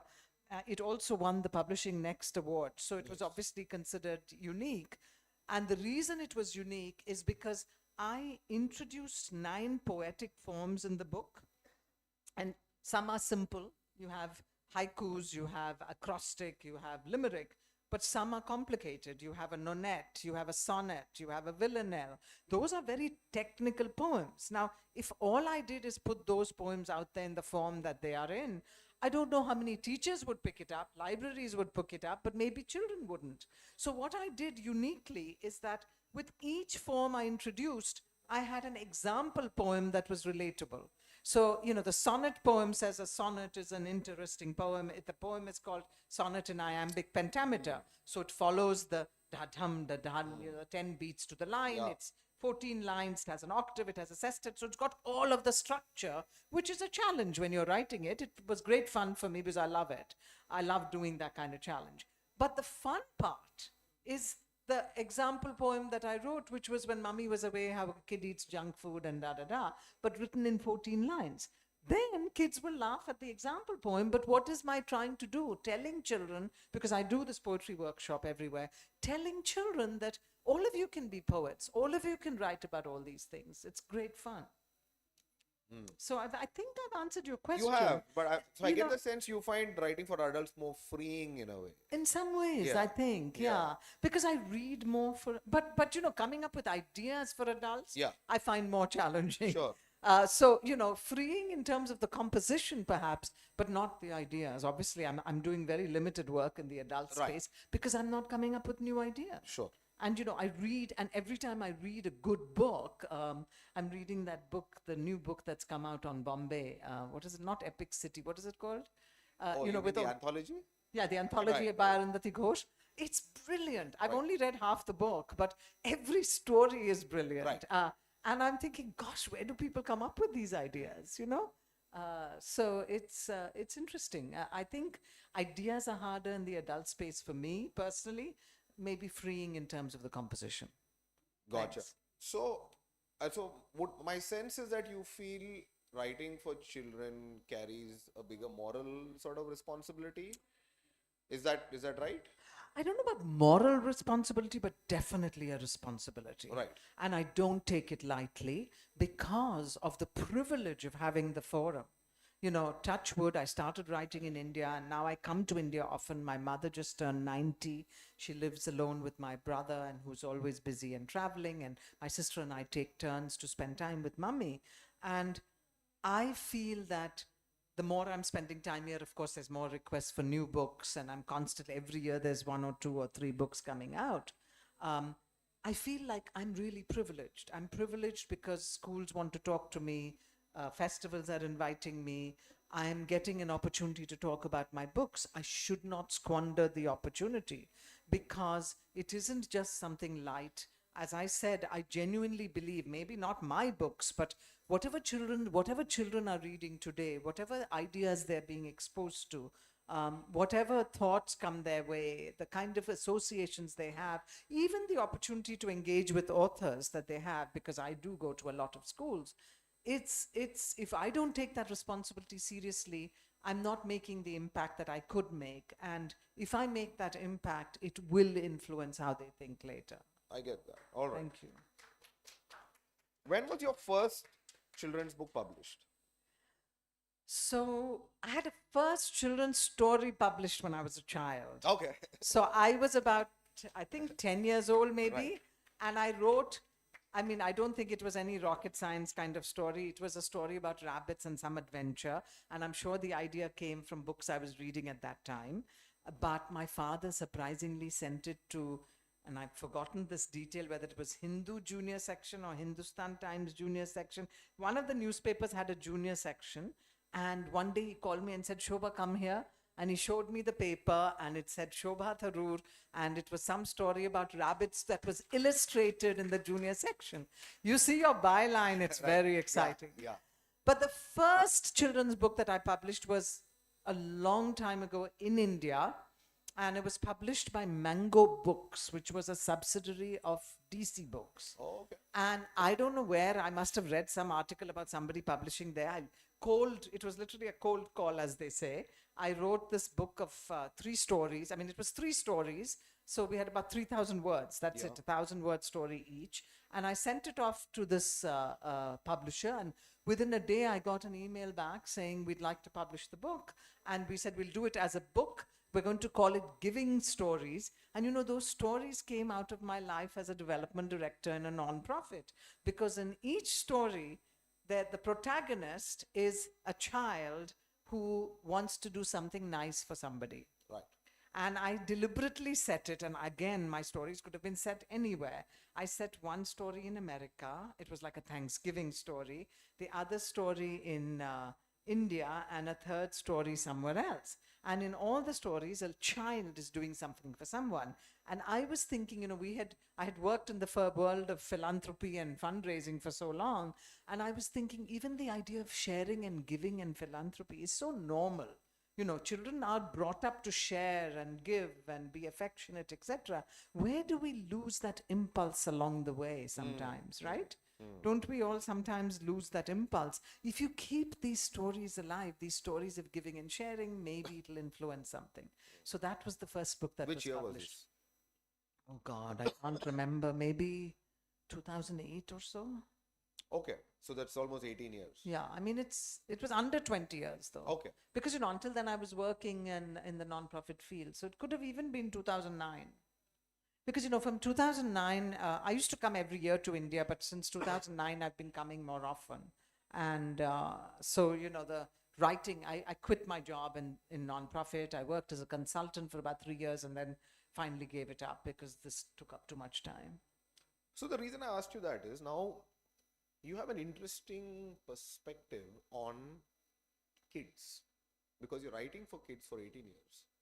Do you think the child itself has changed in terms of their ability to receive and understand a layered, nuanced story? Absolutely, that's a brilliant question. And the child's life and environment has changed. As you know, children today, I mean, I grew up at a time when we read for entertainment. I grew up at a time when we played word games for entertainment. I used to sit with my sister, write Constantinople on a piece of paper, and then we'd make words from that. We used to do similar Wordle kind of games. You know, we did that kind of thing because we did not have video games. We did not have smartphones. We did not have all the variety on colored TV. You know, when I started out in Calcutta, I think we got a television, a color TV set when I was a teenager. You know, we didn't have one before that. And they had Doordarshan 1 and 2 with Kisan stories. So it wasn't very exciting to watch TV. You know, we watched a movie once in a while, or my father would take us in Calcutta to, British Council and the American, the USCFI, and people would have these film retrospectives, and we'd go see Western films or cartoons on Sundays or whatever. So we didn't have those distractions. Today, children are easily distracted. They also have the short form. So, for instance, people suggest that their attentions are shorter. Now, I don't know if that's entirely true because I encounter a lot of very smart, bright young men and women today, adults, but very, young adults. And clearly, if their attentions were that limited, they wouldn't be as incredibly bright and put together as they are. So they've picked up some other skills along the way. But as children's writers in 18 years, I've had to evolve. So that's the answer to your question. I have had to see that I need to be a little cleverer with how I tell the story, otherwise children may not be interested. So the first 3 stories that were published maybe in 2008 or 9 were just 3 prose stories with a particular message or whatever. Those are not the kind of books I'm writing now. My latest book is called Let's Use Our Words, and it's a book that has poetry, prose, vocabulary, no, not really illustrations other than line drawings, which all publishers put in, but it also has interactive games. So in some ways, if you had a short attention span, I told HarperCollins, here's a book that they can pick up and read any page at any time and play with at anything. So there I've evolved as a writer. So you evolved, yes. I've evolved as a writer. Same thing I told you, the Ravi Verma story. Yeah. I put in the double narrative, so it's not just a linear biography. With Parvati, I wrote it in verse. Yeah. And I added a glossary. With Indie alphabet, I have the fun facts. So with my collection of retellings of stories that I was commissioned against to write, I put in something called 100-word stories, which we'll be talking about this afternoon. You take the book to classrooms, and teachers actually do that exercise with children. 62-word stories are sesdudes, 100-word stories are 100-word stories, and they're short. And the idea is like Flaubert's mot juste, the perfect word. It makes you use an adjective, maybe, rather than a long descriptive phrase. Or if it's too short, you can build it up with a colorful phrase or more character or whatever it is to make the story longer. So I'm giving a little bit of the technique in writing as well in my exposition. Wow, thanks. That's fantastic. Thank you. Do we open it up? No, why? I have one last question. Sure. Where do you see children's writing going from here? I think... and please, some comments on AI as well. Yeah, I had never even seen ChatGPT until I started going to festivals and things, and people started asking me. And I said, I better get educated about it. And so now I've even discovered there's Gemini, which is better than ChatGPT. I don't have any paid accounts in either, but I have used both. When I say used both, not to write my stories, but sometimes I will say, I need to have an introduction or I need a blurb. I've written a story about A, B, C, and D. Can you give me a blurb on it? And they will give you a blurb that in about 5 seconds. So it's a tool you can use. Now, most of the time, because I'm sort of very critical about my own writing, I'm extremely critical about ChatGPT or Gemini as well. I don't like what they've come up with, so I don't always use it. That's just me. What do I think about AI? It's here to stay. Everybody's using it. Just as in the beginning we didn't use Excel, we knew how to do our arithmetic tables, we knew all of that. In fact, I still remember phone numbers I knew before I had a smartphone. Now I don't remember even my mother's number because I just click mummy and call her. So we lose something when we surrender ourselves to a tool. However, yes, we do gain speed. If I have to write, a 50-word bio for a festival, and I have a long bio of myself, it's so much easier for me to ask ChatGPT, send it my whole 150-word bio, and it gives it to me in 30 words or 20 words. So much faster than me trying to do it in 20 words. And most of the time that works. I've also sometimes come up with, a little description of something and say, can you give me a title?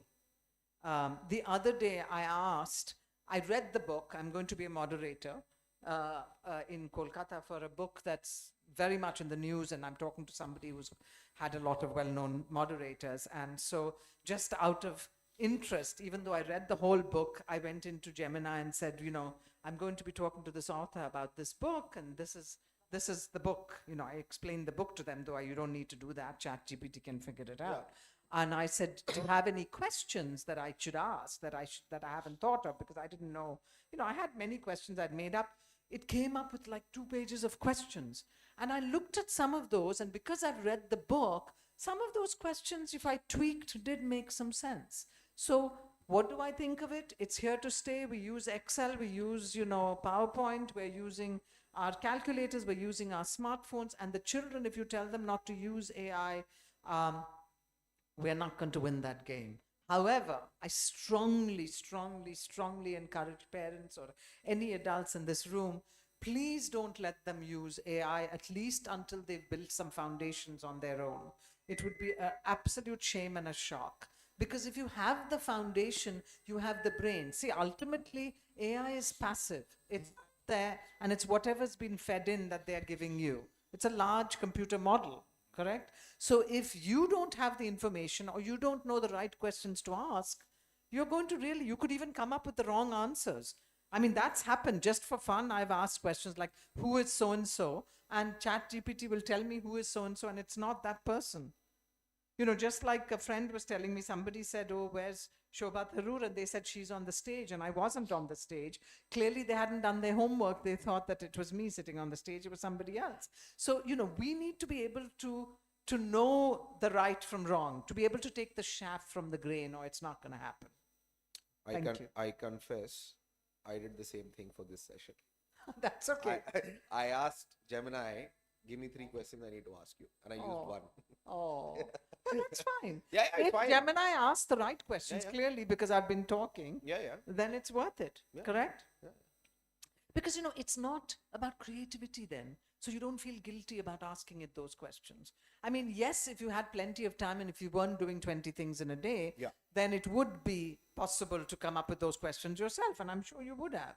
So it makes us lazy sometimes. I mean, I'm denying that. More productive. Absolutely, right? I mean, it's made me lazy if I'm asking Gemini to come up with some questions, because I thought just in case they come up with something smarter than what I've thought of on my own, I want to ask the right questions, So I may incorporate some of those. I may use my own, because I've read the book. At least I have that advantage, So there we are. Thank you. Okay, thank you so much. Fabulous. I'll open it up to the audience for a few questions. Is that okay? Anyone from the audience, if you have any questions? Yes. Can you give them the mic, please? Afternoon, ma'am. Good afternoon.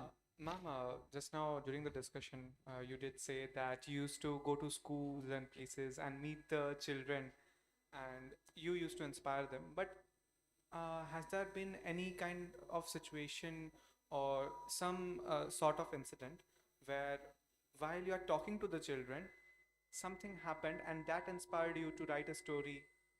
Absolutely. I told you, even the Ravi Verma story, the 100%, the fact that I thought about sharing artists in the children's field is because I was having conversations. I would meet people who didn't know Ravi Verma.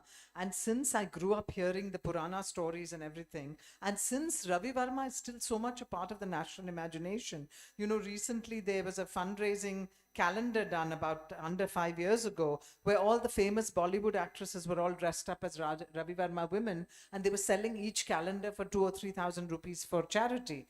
So, you know, here is an artist who still captures imagination, yet no kid knows anything about it. It was important for me to write about it. So yes, and I always, when children tell me, where do you get your ideas? I always say I get it from all of you.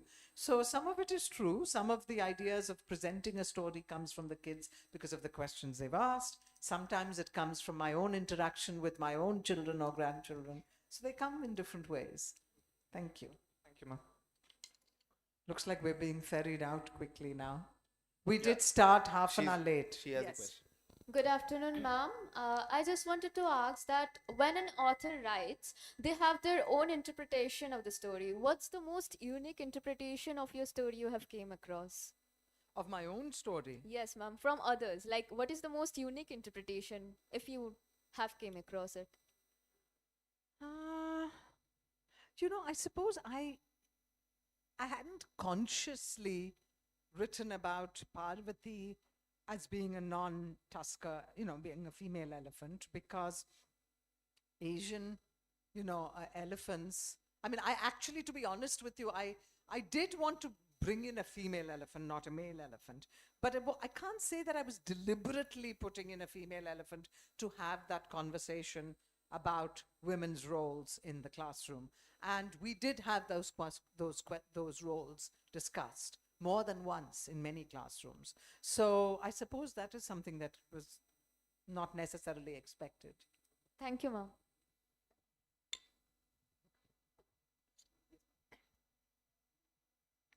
Hello, Good ma'am. afternoon. Hi. Actually, I want to know how fantasy rules in children's literature and stories. What was the first part of the question? Fantasy. We should write about fantasy or what should we- Fantasy. Fantasy. Do I write fantasy? Yeah. No, I haven't done fantasy yet. Okay. But you know, I mean, Anand Nilakantan's book, for instance, about a flying, there he is, about a flying elephant, in some ways as fantasy. So there are enough people working in that space writing fantasy. It just has, you know, I didn't read a lot of fantasy either, so I haven't worked in that space. Okay, Is that thank what you asked? Yeah. Thank you. But who knows? Maybe one day I will. Any more Is it their questions? session now? Yeah. Any more Okay. questions? Yeah. So Sorry, people, we're running late because we started half an hour late. thank you so much, ma'am, for the very insightful conversation Thank that you you. had with. Thank you for having Thank us. you to Anish. No, thank you especially. for your That was fantastic fun. conversation. Yeah. This session reminds us of whether children's literature could be accompanied with moral life lessons that accompany them for their lifetime.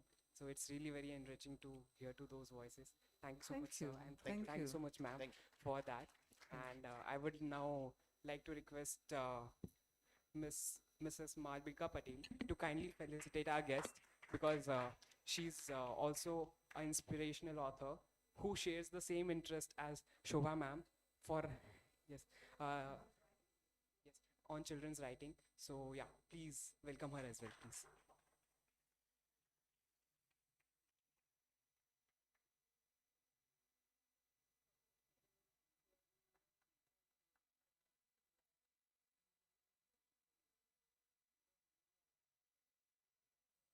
Guys, please a big round of applause for them.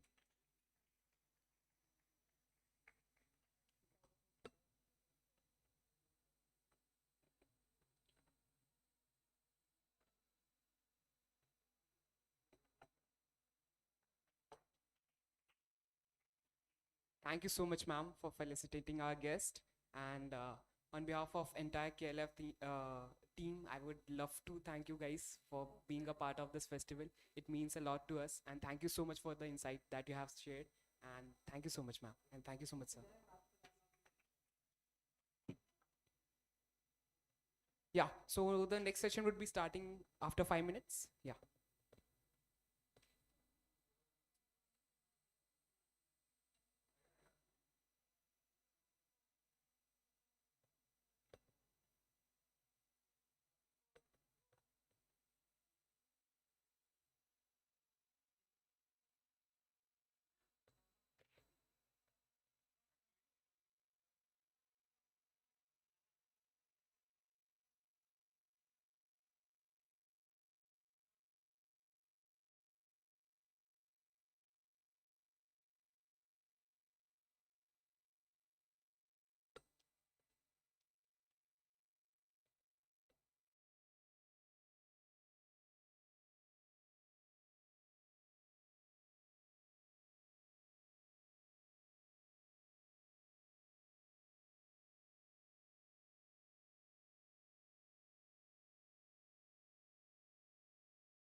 नमस्कार, प्रणाम आप सभी को।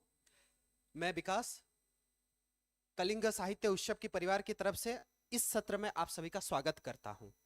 आज का सत्र श्री 21वीं सदी के प्रमुख साहित्यकार रहे ज्ञानपीठ और केंद्र साहित्य अकादमी पुरस्कार से सम्मानित आदरणीय श्री विनोद कुमार शुक्ल जी के श्रद्धांजलि सत्र के रूप में है। इस सत्र का विषय है विनोद कुमार शुक्ल, जाना जल, जंगल, जमीन के लेखक का। इस सत्र में आज हमारे साथ बातचीत करने के लिए अतिथि आए हैं। सबसे पहले doctor Sanjay Kumar Alang sir. Doctor Sanjay Kumar Alang sir भारतीय प्रशासनिक सेवा के अधिकारी रह चुके हैं और साथ ही साथ एक जाने माने लेखक और साहित्यकार हैं।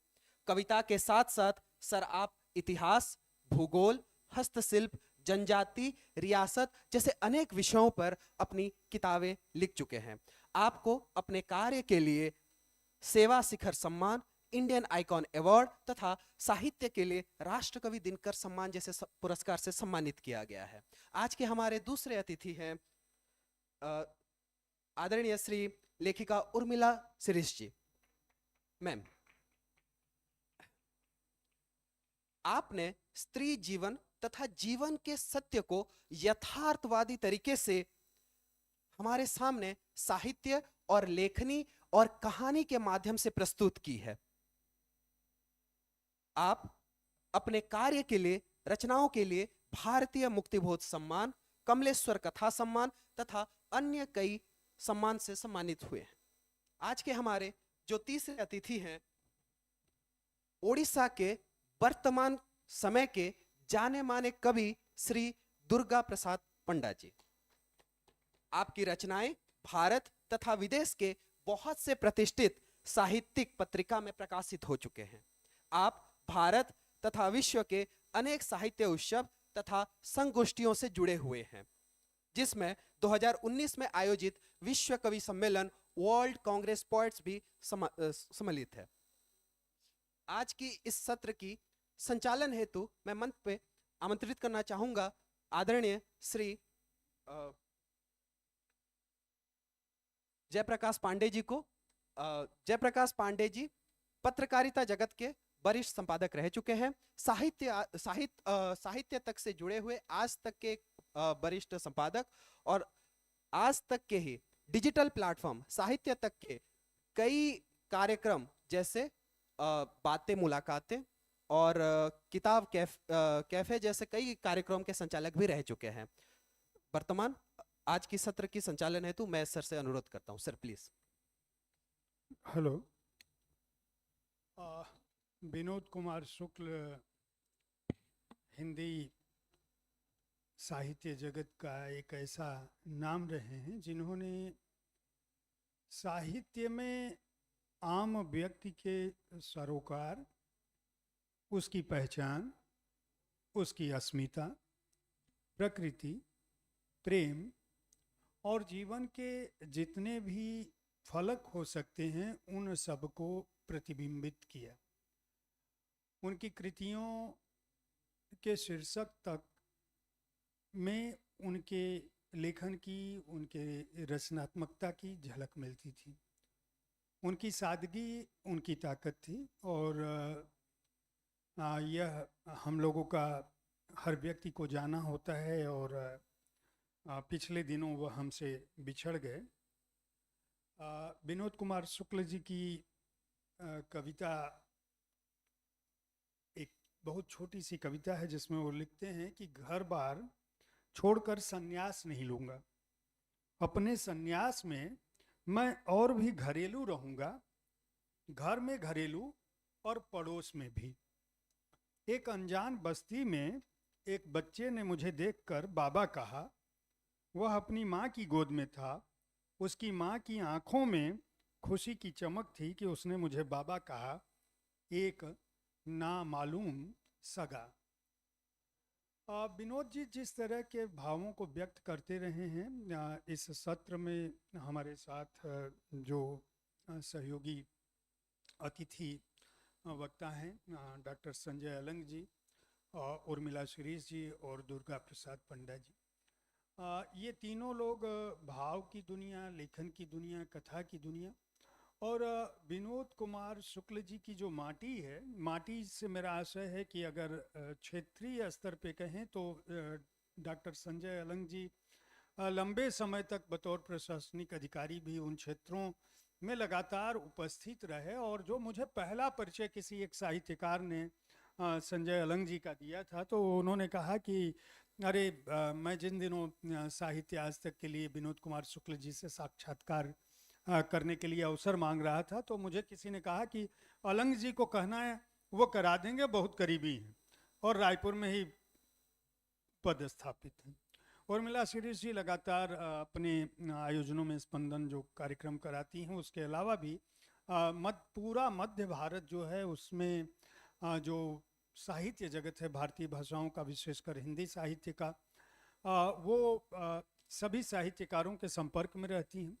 और दुर्गा प्रसाद पंडा की जो भाव भूमि है, जो कविताओं का उनका स्वर है, वो कहीं न कहीं से विनोद कुमार शुक्ल जी की, चूँकि वो अग्रज कवि हैं, कथाकार हैं, तो कहीं न कहीं प्रभाव के स्तर पर कहा जाए, भाव के स्तर पर कहा जाए, ये उसी माटी को प्रतिबिंबित करने की कोशिश कर रहे हैं जिसको अपनी आवाज़ में विनोद कुमार शुक्ल जी ने रचा और बसा था, और जो भारतीय साहित्य को समृद्ध करता है।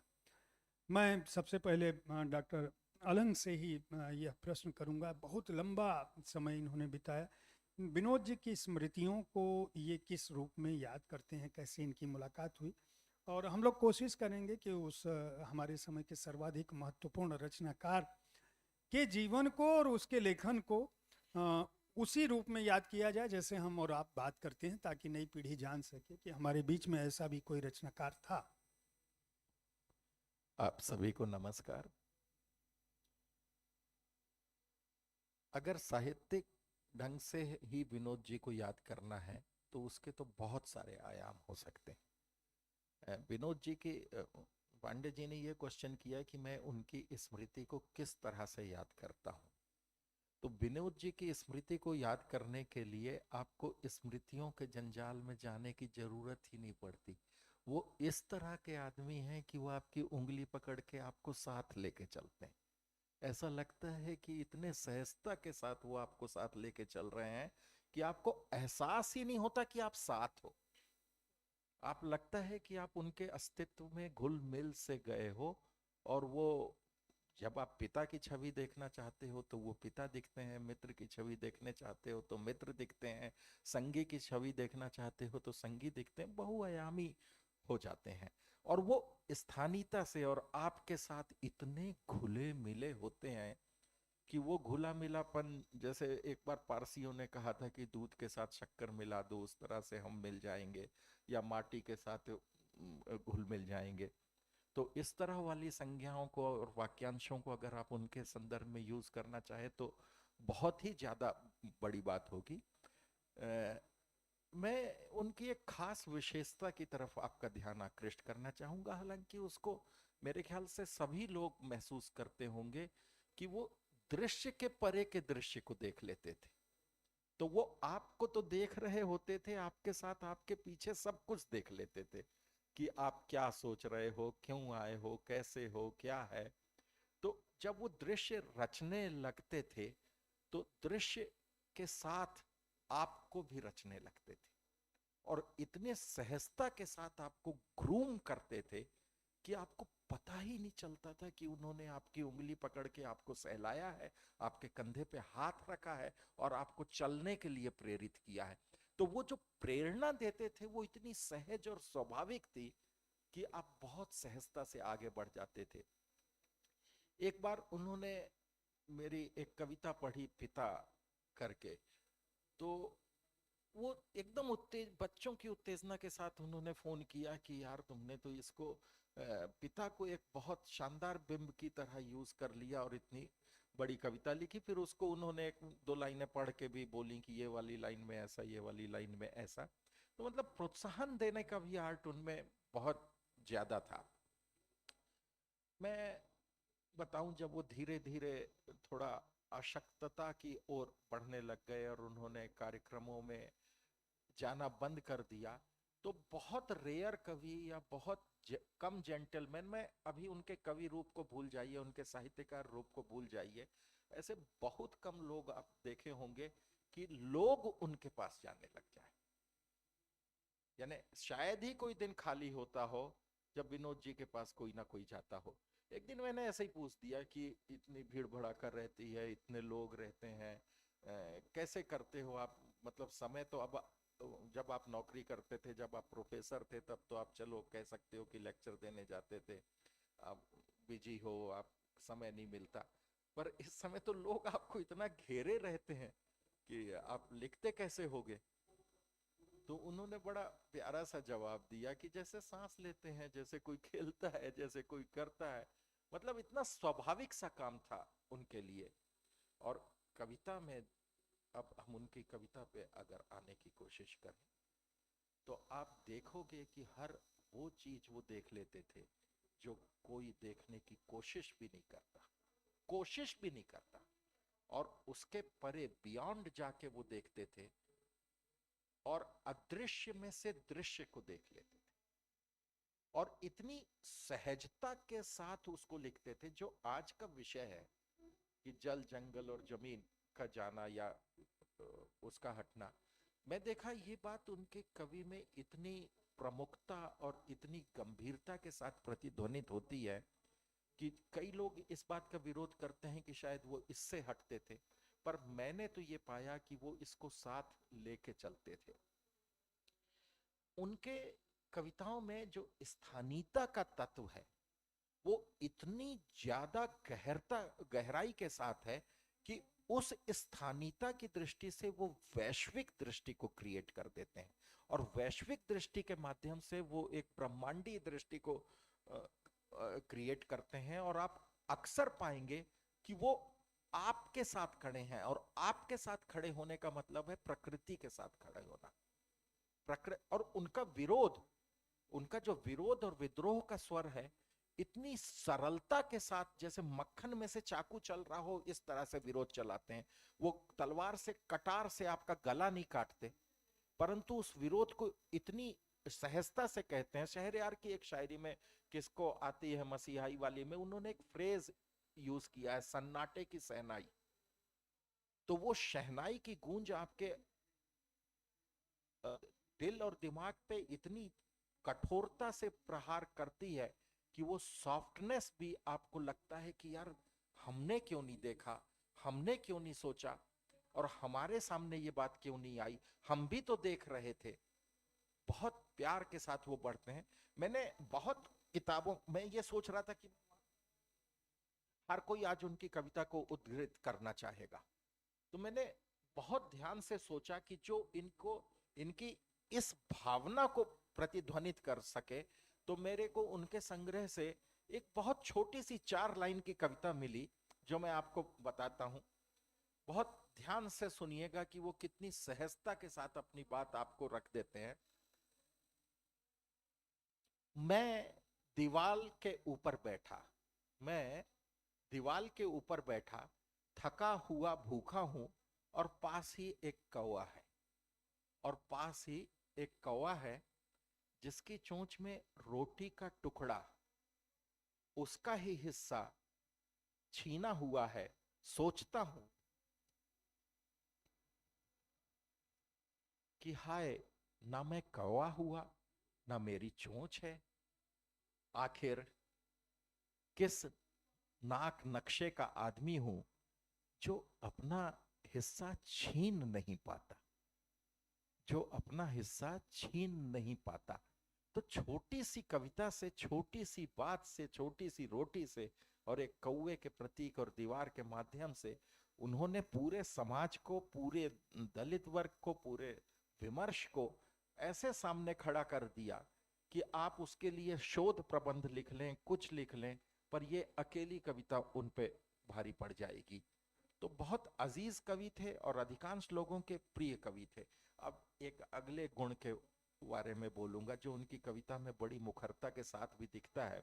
वो गुण है कि वो बहुत सरल बोलते थे, बहुत मृदु बोलते थे और बहुत धीमा बोलते थे, परंतु इन तीनों चीजों का आशय नहीं है कि वो उसमें दृढ़ता नहीं थी, मुखरता नहीं थी, या वो अपनी बात को कहने में दमहीन थे।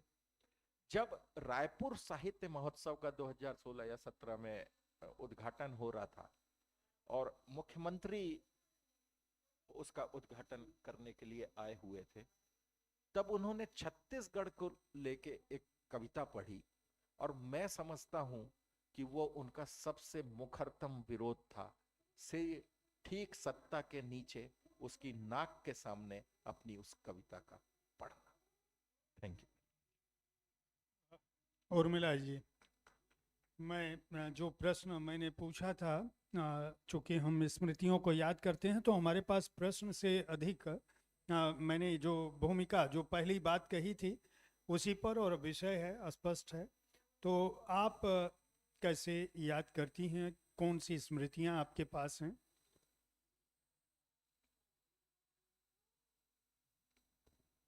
जी, आप सभी को नमस्कार। विनोद जी को यूं याद करना भावुक भी कर रहा और उनकी तमाम छवियां भी याद आ रही हैं। भोपाल एक ऐसा शहर है जहां पर देश भर के साहित्यकार आते हैं और उन दिनों 2010 इसके पहले विनोद जी बहुत भोपाल आया करते थे।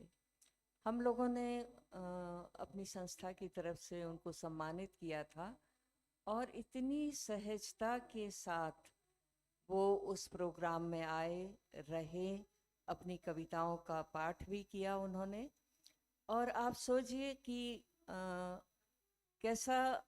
कैसी सहजता, जैसे अरविंद जी बोल रहे थे कि जमीन पर सीढ़ियों पर बैठे चाय पी रहे हैं, आपसे बात कर रहे हैं, आपसे मिल रहे हैं। तो जितने बड़े वो साहित्यकार थे, कवि थे, उससे भी बड़े वो इंसान थे।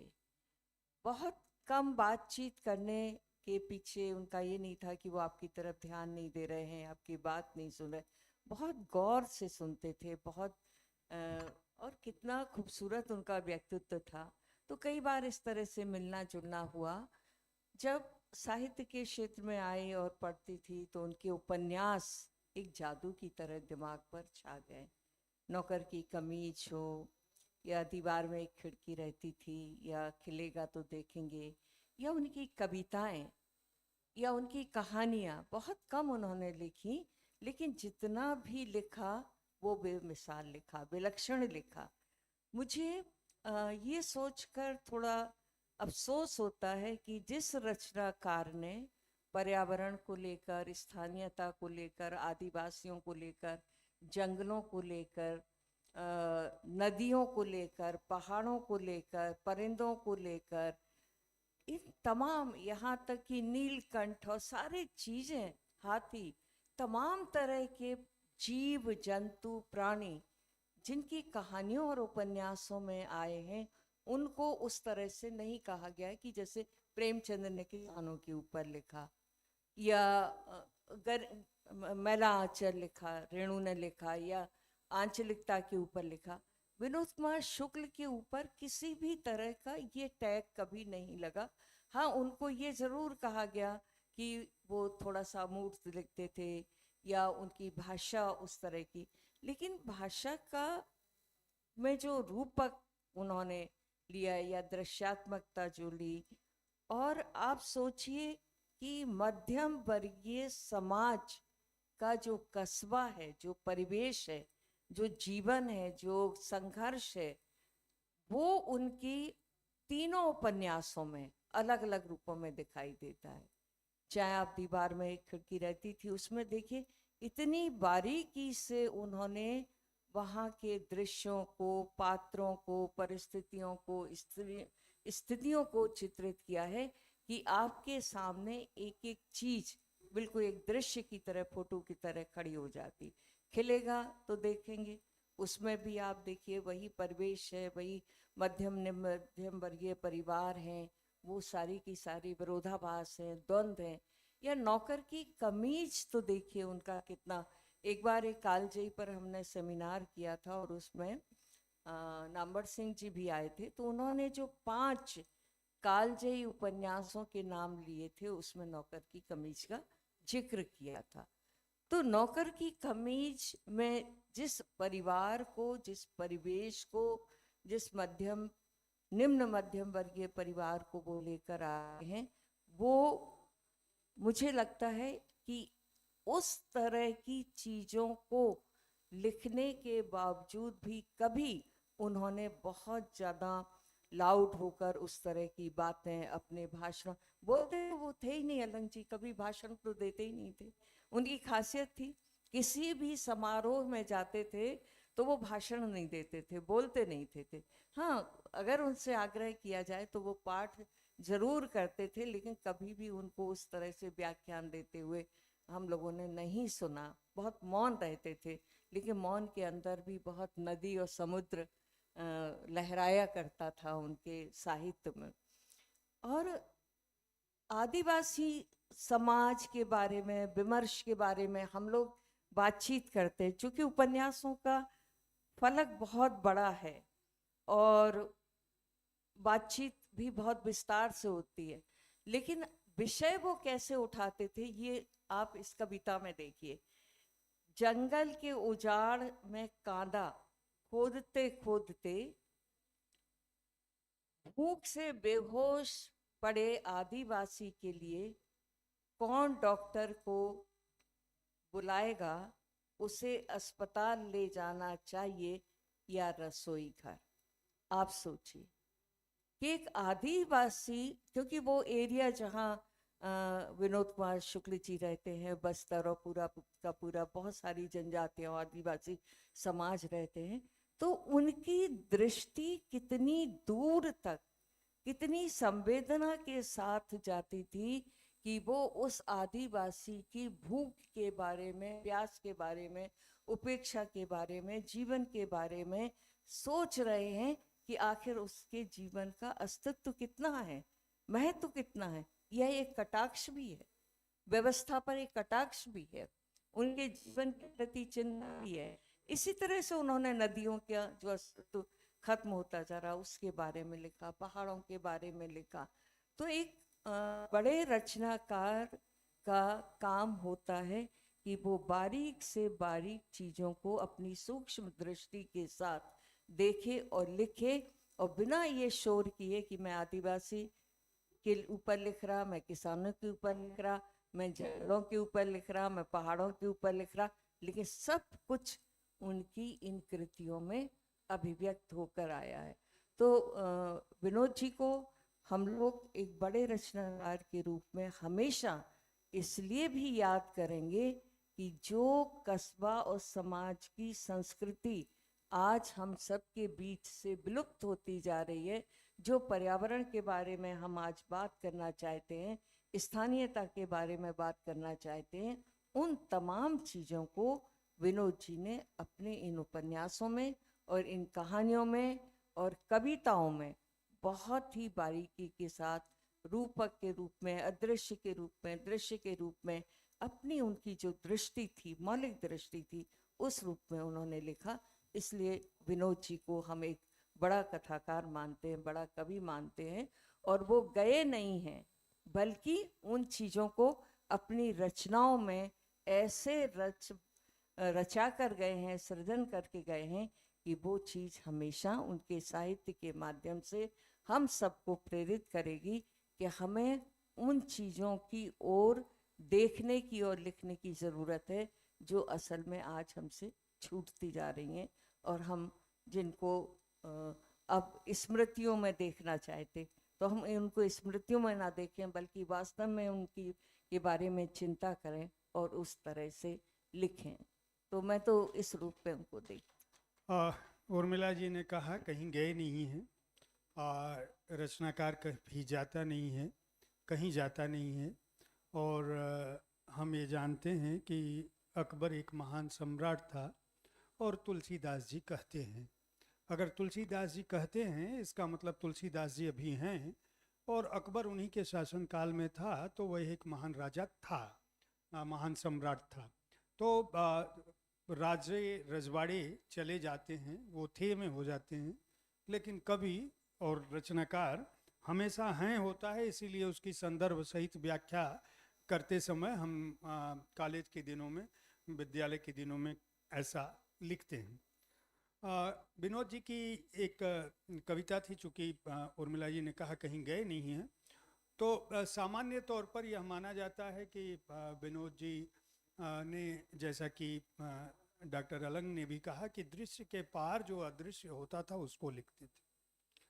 तो एक छोटी सी कविता में वो लिखते हैं कि अब कभी मिलना नहीं होगा ऐसा था और हम मिल गए। 2 बार ऐसा हुआ, पहले 15 बरस बाद मिले, फिर उसके बाद 8 बरस बाद। जीवन इसी तरह का जैसे स्थगित मृत्यु है, और जो उसी तरह बिछड़ा देती है जैसे मृत्यु। 5 बरस बाद तीसरी बार यह हुआ, अब की पड़ोस में वह रहने आई।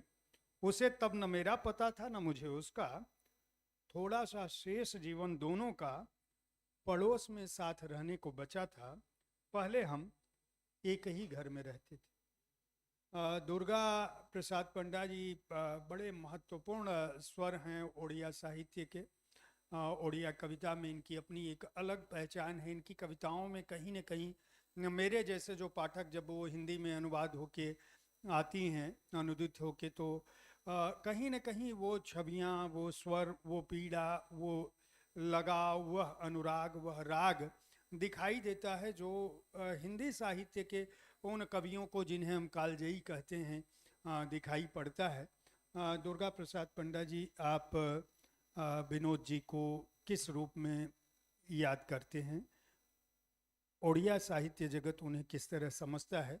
एक तरह से आपके पास ओडिया साहित्य जगत का जो भी आप कहेंगे, हम यह मानेंगे कि यह प्रतिनिधि आवाज़ है, और भारतीय भाषाओं में ओडिया साहित्य हिंदी के एक बड़े साहित्यकार को इस रूप में याद करता है।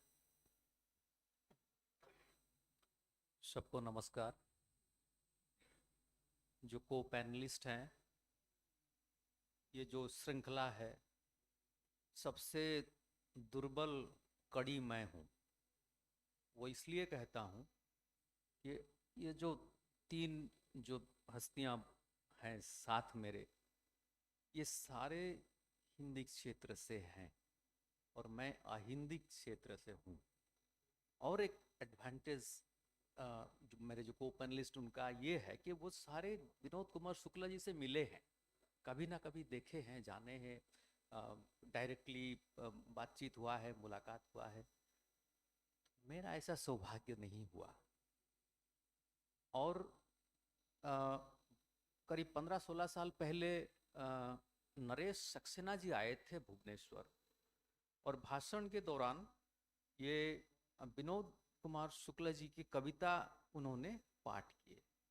वही मेरा पहला इंट्रोडक्शन था विनोद कुमार शुक्ला जी के कविताओं के बारे में। उसके बाद मैंने उनको खोज खोज के पढ़ना शुरू किया, और एक जैसे उनका जो लेख है एक दूसरे दुनिया में ले गया मुझे।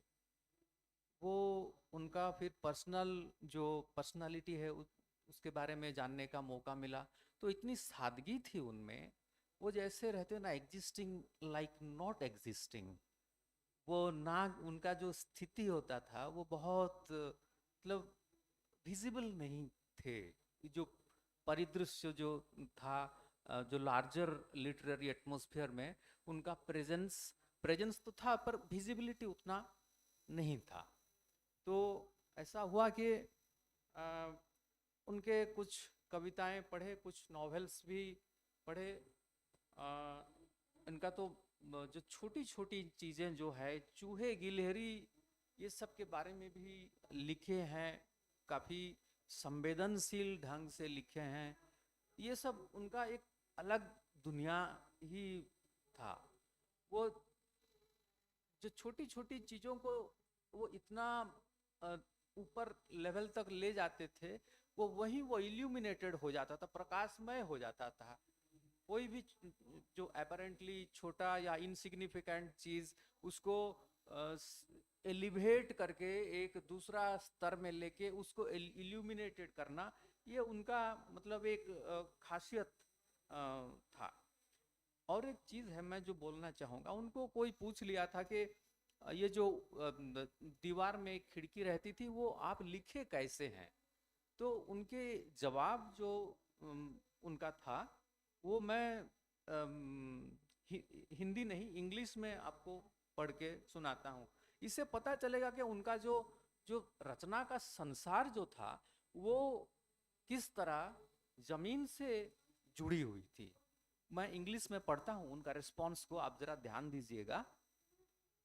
We were on our back from Jagannath Puri in October 1990. Tired after seeing all the sights. We had to change trains at Bilaspur. By mistake, we got on the wrong express train and had to get down at Bhattapara to await a passenger train which should take us on to Raipur. The passenger train would arrive in 4 hours. The children were tired. We were all tired. Across from us on the platform, I saw a village woman with 4 children waiting for the same train. The woman was beautiful, carved by a sculptor out of dark marble. Her smile was beautiful. Gazing at the woman, I thought that even in the worst circumstances, happiness must lurk nearby. She was extremely poor. There was a basket of overripe bananas for sale. Some of them had turned black. The woman bought a single banana for her 4 children and peeled the banana and divided into 4. One pieces of the banana fell out of the hands of one of the children. The woman picked up the banana piece from the cement platform to hand it back to her child. There is too much darkness, I thought. It is impossible to traverse such darkness. In which case, where has the woman found reason to smile?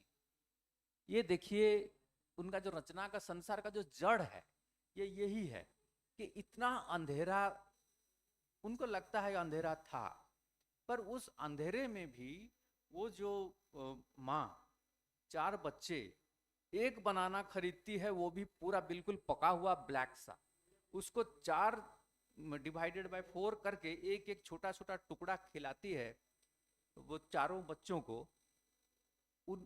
उसकी मुंह में हंसी कहाँ से आती है? ये था उनका base. Window lived in A wall जो नॉवेल लिखा गया था। आप देखिए कोई राइटर पोएट जमीन से इतना इनएक्सट्रिकेबली जुड़ा हुआ हो तो उसका रचना ऐसा ही होगा। रचना का जो स्ट्रेंथ जो जैसे पेड़ अपना सस्टेनेंस ड्रॉ करती है जमीन से, पानी खाद, वैसा उनका जो रचना का संसार जो था, रचना का जो वो उनका पेड़ था, वो उसका जो सस्टेनेंस था, जो वाटर और खाद जो वो ड्रॉ करता था, तो वो ऐसा ही जमीन से जुड़ी लोगों का उनका दुख दर्द, और जो लोअर मिडिल क्लास जो उनका नॉवेल का जो एक अहम हिस्सा, तो इतना जमीन से जुड़ी हुई जो उनका जो रचना का संसार था, यही उनका सबसे बड़ा स्ट्रेंथ है। और मैं आश्चर्य होता हूँ इतने एमिनेंस को इतना वो इतने लाइटली कैसे लेते थे। मैं आज तक ऐसा कभी देखा नहीं को अपना एमिनेंस को इतना लाइटली कैसे वेयर करता है। और उनका एक छोटा सा मैं वो दूंगा, जो उनका लाइन है, एक आदमी नया गरम कोट पहनकर चला जाता है एक विचार की तरह। यहाँ आप देखिए कि इतना लेयर्ड है। ये कहते हैं इनका जो विद्रोह है वो बहुत महीन सा, बहुत सटल वे में इनका विद्रोह है। क्या ये हम सोच सकते हैं कि जो हाई साउंडिंग विचार थॉट्स सिर्फ पोशाकी है? ये जो इतना लाइन का ये भी एक अर्थ है कि हमारे जो विचार का जो हाई साउंडिंग विचार जो है ये पोशाकी तो नहीं है, सिर्फ ऊपरी आवरण तो नहीं है, दिखाने के लिए, पहनने के लिए और पहन के फिर उतार देने के लिए। पॉम्पोसिटी को इस तरह पंक्चर करना कोई इनसे सीखे। Thank you. हम लोगों के पास चूंकि समय के लिए बहुत चुनौती है, ये सेशन हमें बहुत विलंब से मिला, लेकिन एक एक पंक्ति में या बहुत संक्षेप में मैं डॉक्टर अलंग से फिर चाहूँगा कि कुछ बातें जो बची रह गई हों, हालांकि उनकी जो बातें हैं वो कभी पूरी नहीं होंगी। इतने बड़े रचनाकार के कर्म को हम 10, 20, 25, 30 मिनट में नहीं बात कर सकते, लेकिन बहुत हमारे जो बाद के वार्ता के लोग हैं, अतिथि, वो सभी यहाँ बैठे हैं, तो बहुत समय नहीं है, लेकिन फिर भी मैं चाहूँगा क्योंकि एक प्रश्न पे बात समाप्त हो विनोद जी की, वो ठीक भी नहीं होगा, तो कुछ बातें जो शेष रह गई हैं। मैं तो चुनौती की तरह आप सबके सामने ये बात पूछता हूं कि आप विनोद कुमार शुक्ल जी को कैसे याद करोगे, और मैं खुद उसका उत्तर देने की कोशिश करूंगा। इन्होंने कहा वन लाइनर ना, अगर वन लाइनर होंगे तो उन्हीं के उपन्यास का एक वाक्य उठाऊंगा मैं, हाथी चला जाता था पीछे हाथी छूट जाता था। क्या बात, क्या बात, क्या बात। ये है वन लाइनर। विनोद कुमार शुक्ल चले गए हैं और विनोद कुमार शुक्ल पीछे छूट गए। उर्मिला जी।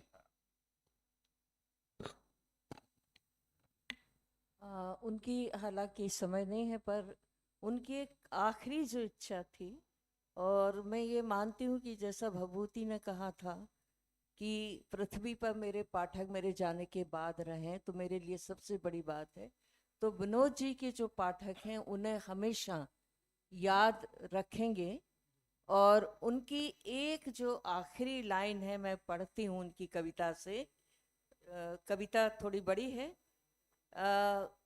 गांव गांव जंगल जंगल गलियां जाऊंगा, जो लगातार काम में लगे हैं, मैं फुर्सत से नहीं उनसे एक जरूरी काम की तरह मिलता रहूंगा। इसे मैं अकेली आखिरी इच्छा की तरह सबसे पहली इच्छा रखना चाहूँगा। तो ये इतनी बड़ी संवेदना की दृष्टि जिस कथाकार में है, वो कथाकार हमेशा अपने कृतियों के माध्यम से रहेगा। दैहिक रूप से वो भले ही चले गए, लेकिन रचनाओं में वो हमेशा अमर रहेंगे। दुर्गा जी। विनोद कुमार शुक्ला जी जैसे कवियों के बारे में बात करते हुए पास्ट टेंस में बात करना खराब लगता है, ये एक बात है। और मेरा खुशी का एक और कारण ये है कि वो मेरे शहर के ऊपर कविता लिखे हैं, वो हीराकुद डैम के ऊपर कविता लिखे हैं, वो हुमा मंदिर के ऊपर कविता लिखे हैं। वो मेरे लिए पर्सनली एक ये खुशी की बात है कि विनोद कुमार शुक्ला जैसे कवि मेरे शहर के ऊपर कविता लिखे हैं, मेरे आसपास के जगह के ऊपर कविता लिखे हैं। Thank you. कोई अधूरा पूरा नहीं होता, और एक नया शुरू होकर नया अधूरा छूट जाता है। शुरू से इतने सारे कि गिनी जाने के पर भी अधूरे छूट जाते हैं, परंतु इस असमाप्त अधूरे भरे जीवन को पूरा माना जाए। अधूरा नहीं कि जीवन भरपूर जिया गया। इस भरपूर जीवन में मृत्यु के ठीक पहले भी मैं एक नई कविता शुरू कर सकता हूँ। मृत्यु के बहुत पहले की कविता की तरह, जीवन की अपनी पहली कविता की तरह किसी नए अधूरे को अंतिम न माना जाए। विनोद कुमार शुक्ल जी की इस कविता के साथ उन्हें हम याद करते हैं। भारतीय साहित्य जगत में वो हमेशा रहेंगे, उपस्थित रहेंगे। आप सबकी आवाज़ के बीच, आप सबके अध्ययन के बीच बहुत बहुत आभार आपका। समय के अभाव है तो मैं आप सबसे माफ़ी चाहूँगा। विनोद कुमार शुक्ल को एक सत्र में समझना बहुत मुश्किल है। सर जो कहे कि हाथी आगे आगे निकलता जाता है, पीछे हाथी की खाली जगह छूटती जाती है। विनोद कुमार शुक्ल की एक और लाइन है जो मुझे बेहद प्यारी है। उनकी कविता की ही एक लाइन है, बहुत कुछ देखना बाकी है। वाकई में विनोद कुमार शुक्ल की बहुत कुछ हमें देखना बाकी है। बहुत सुंदर ढंग से आपने सत्र को प्रस्तुत किया है।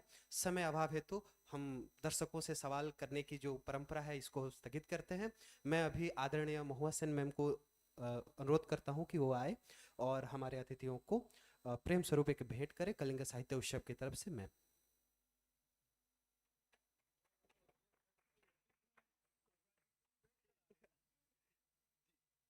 मैम प्लीज श्री संजय कुमार आलंग जी से। सर वरिष्ठ प्रशासनिक अधिकारी छत्तीसगढ़ से। लेखिका उर्मिला श्रेष्ठ जी।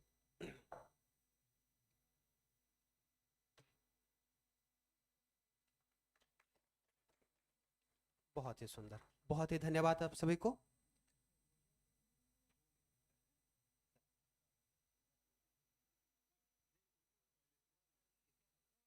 बहुत बहुत धन्यवाद। कोई गलती हो गई हो तो मैं आदरणीयों से माफी चाहूंगा जी।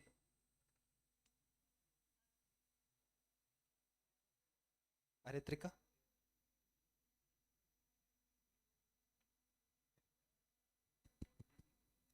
I would request everyone to please settle in. We will begin shortly.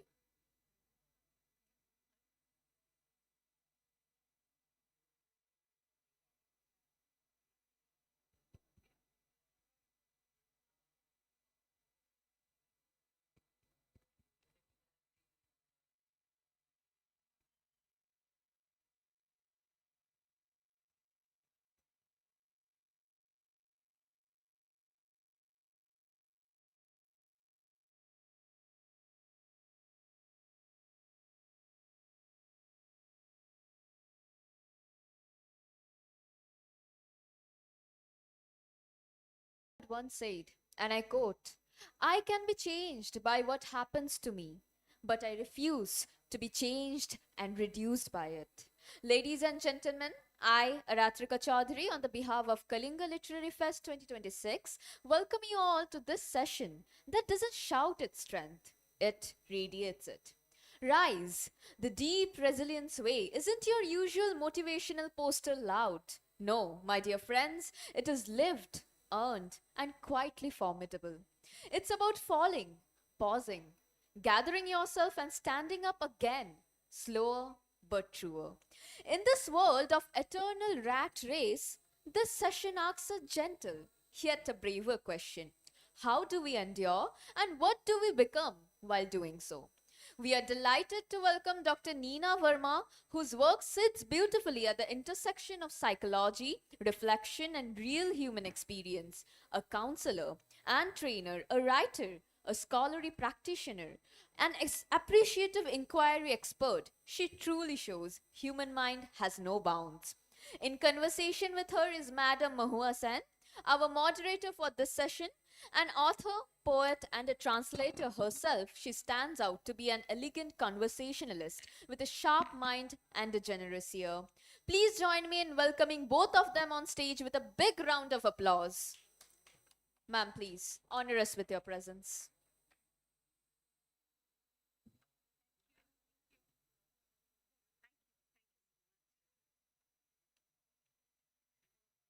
As we move forward, the next 45 minutes isn't curated for drawing out nuisance and depth, to make difficult ideas feel intimate and accessible. Ladies and gentlemen, settle in, for this conversation will stay with you long after the applause fades. Over to you, ma'am.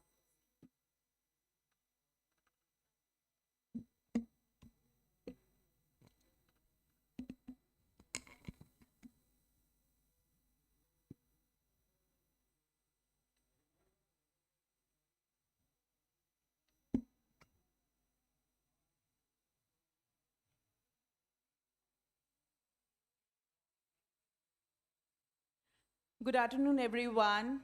Delighted to be here in Bhubaneswar once again. And all thanks to Kalinga Lit Fest, all the curators, and a very warm welcome, Neena Di. And first of all, I would like to congratulate you on this absolutely incredible book and a very important one. Can we have a big round of applause for her? This book is a very empowering book, Rise, the Deep Resilience Way. And it almost prepares the readers to understand themselves, to gain inner strength, and to rise with more clarity, with purpose. And on that note, I would quote Nina Verma. She has written that rising is more empowering than bouncing back. And how true is that? And with the author's permission, I would like to begin, being a poet myself, I would like to begin by reading a poem from the book to just set a tone for a conversation. Can I?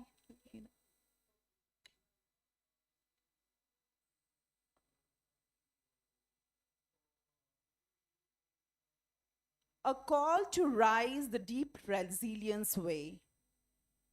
Before, just before its fall, the little drop quivers, sorrow, anguish, fears, perhaps, who knows?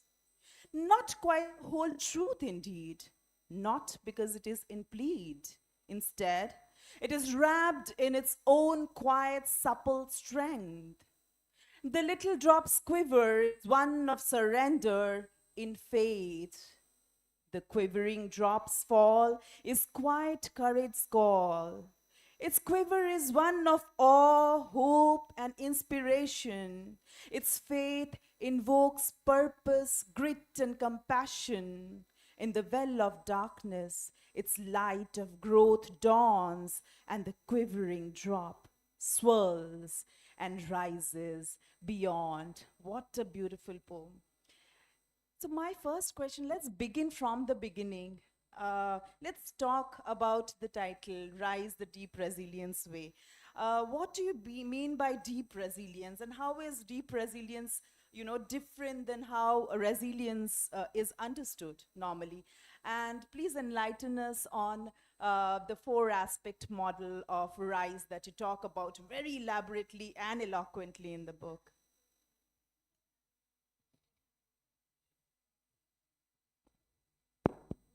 Namaste and good afternoon, everyone. And hello, good afternoon. And so happy once again, Mahua, being with you. And thank you for this very beautiful and inviting introduction to what we are going to do today. So, yeah, why the phrase deep resilience? How is it different from resilience? Is that what your question is? So resilience, as typically we all know, is referred to as bouncing back, and the dynamic and the active attributes of human psyche, like grit, will, fortitude, resolve, and courage, and determination, all of these which are dynamic and played out in the open attributes of human psyche are emphasized in the concept of resilience as we typically understand it. Typically speaking, resilience is also kind of put similar to stoic strength. Strength indeed, but not stoic quite. Resilience in its completeness is as much about the internal or contemplative attributes of human psyche, like faith, calm, hope, creativity, curiosity, mindfulness, compassion, all of these, the internal, or what would we in psychology call the feminine aspects of human psyche, are also as much part of resilience, which make it supple. So it can be stoic, it can also be supple. Actually, it's a combination of both. So this is where I take the definition of resilience. I'm in no way debunking that resilience is not about bouncing back. Yes, that is the start. However, resilience doesn't stop there. Resilience goes many levels beyond. Bouncing back is about survival, or coming back, restoration. But then thereafter, resilience also means adaptation to the new emergent reality. It also means regenerating. It also means growing from where we were, rubbed wrong, or where we were bruised wrong, or where we were broken, or where we suffered the turmoil. And then after growing, what do we do with your growth, greater growth? There's a story in the book about where is the phrase of deep resilience come from, how I got the idea for it. So at appropriate opportunity, if you give me the chance, then I will read that story. But for now, I would say why the word deep added to resilience, because My humble proposition in this book is that resilience does not stop at bouncing back. Bouncing back is only the restorative aspect of resilience, but resilience main purpose, main function, higher purpose is generative. It is to help you get in touch with your generative potential, which typically we get in touch with only after we suffer something, a hardship or adversity or a loss or a trauma. And once we have regenerated greater growth, then what do you do with greater growth? You dedicate it in the service of a larger cause, a higher purpose, a larger universe. Once you have achieved your greater growth, it does not belong or limit itself only to you. It has an expansive purpose. It goes beyond yourself. It is self-transcendent in nature. It is something that we surrender for a larger cause.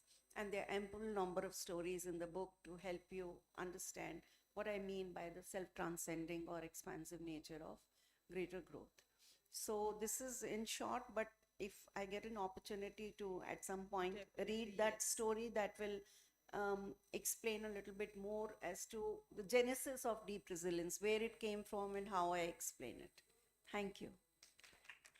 You just said there are ample stories, but let me correct you, because there are not only stories from real life heroes, there are lived experiences, there are examples even from Greek mythology. You talk about Pandora's box, all of us know about Pandora's box story, right? Pandora, out of curiosity, sometimes curiosity is bad, you see. Out of curiosity, she opens the box and everything, she unleashes everything, negativity that, disease, death, everything, but hope. She could trap hope back into the box. And you take us back to Emily Dickinson when you say hope is a thing with feathers that perches in the soul and sings its tune without the words. You also give us examples of movies, and I found two of my very favorite movies, Life of Pi and Forrest Gump. And of course, you take us back to philosophers and thinkers when you quote them. So I was, taken aback. It's, as I said, it evokes a smorgasbord of emotions. You have so many elements incorporated into one book. So I'm curious to know about the making of the book. I mean, how did you envision it? How did you plan it? And the massive research that must have gone into the book. Please tell us, take us to the making of the book. So very interesting question, and difficult to recall all, but not very difficult to answer this question. Yes, my background is such that I come more from scholarly background, so my work, I've done extensive amount of writing and editing, but that was more always in the academic space. So when I was writing my last book, which is this Grief, Growth, Grace, which I wrote, came out 4 years ago, the challenge before me, not just from the editor and the publisher, but Mahua, the biggest challenge for me was from two other people. One was my grief psychology mentor and world's #1 pioneering expert in meaning reconstructive grief therapy, Dr. Robert Niemeyer. And from him, it was both challenge as well as, suggestion. And the next, I would say, was not exactly a challenge, but a request come nudge came to me from my younger son, Pratyush, who said, you know what, Mama, this subject is so dense, and this subject is something that people would stay away from. But this subject is something that everybody needs to understand. Everybody needs to know about grief and post-traumatic growth. So I request you, please, for once, leave behind your academic style of writing and your scholarly approach to the writing work, but write in a way that the end user, the ultimate reader, they get to understand and they benefit from it. So that challenge has stayed with me even today, and I think will stay with me forever through my future writings also. It was not easy. 6 months I did only practice, writing conversational styles, short notes, just beta reading them with some trusted people, then trashing it or maybe, recycling it in some other writing. I allowed myself to just sit in humble training by myself, by some books whose conversational style of writing I loved and I admired, by some other friends, author friends who peer coached me. So that was not easy. But one thing that I learned in the process of doing that was that all concepts and theory, ultimately they emerge from life. So if it can cycle back to life in a way that life happens, in a way that relationships happen, in a way that we in the ordinariness of everyday life, we understand things and we do things, then perhaps this writing will have meaning. So then I decided that, okay, let my research be grounded, let my concepts and constructs be very well formed, conceptualized as per theory or applied research or my professional practice of almost 30 plus years.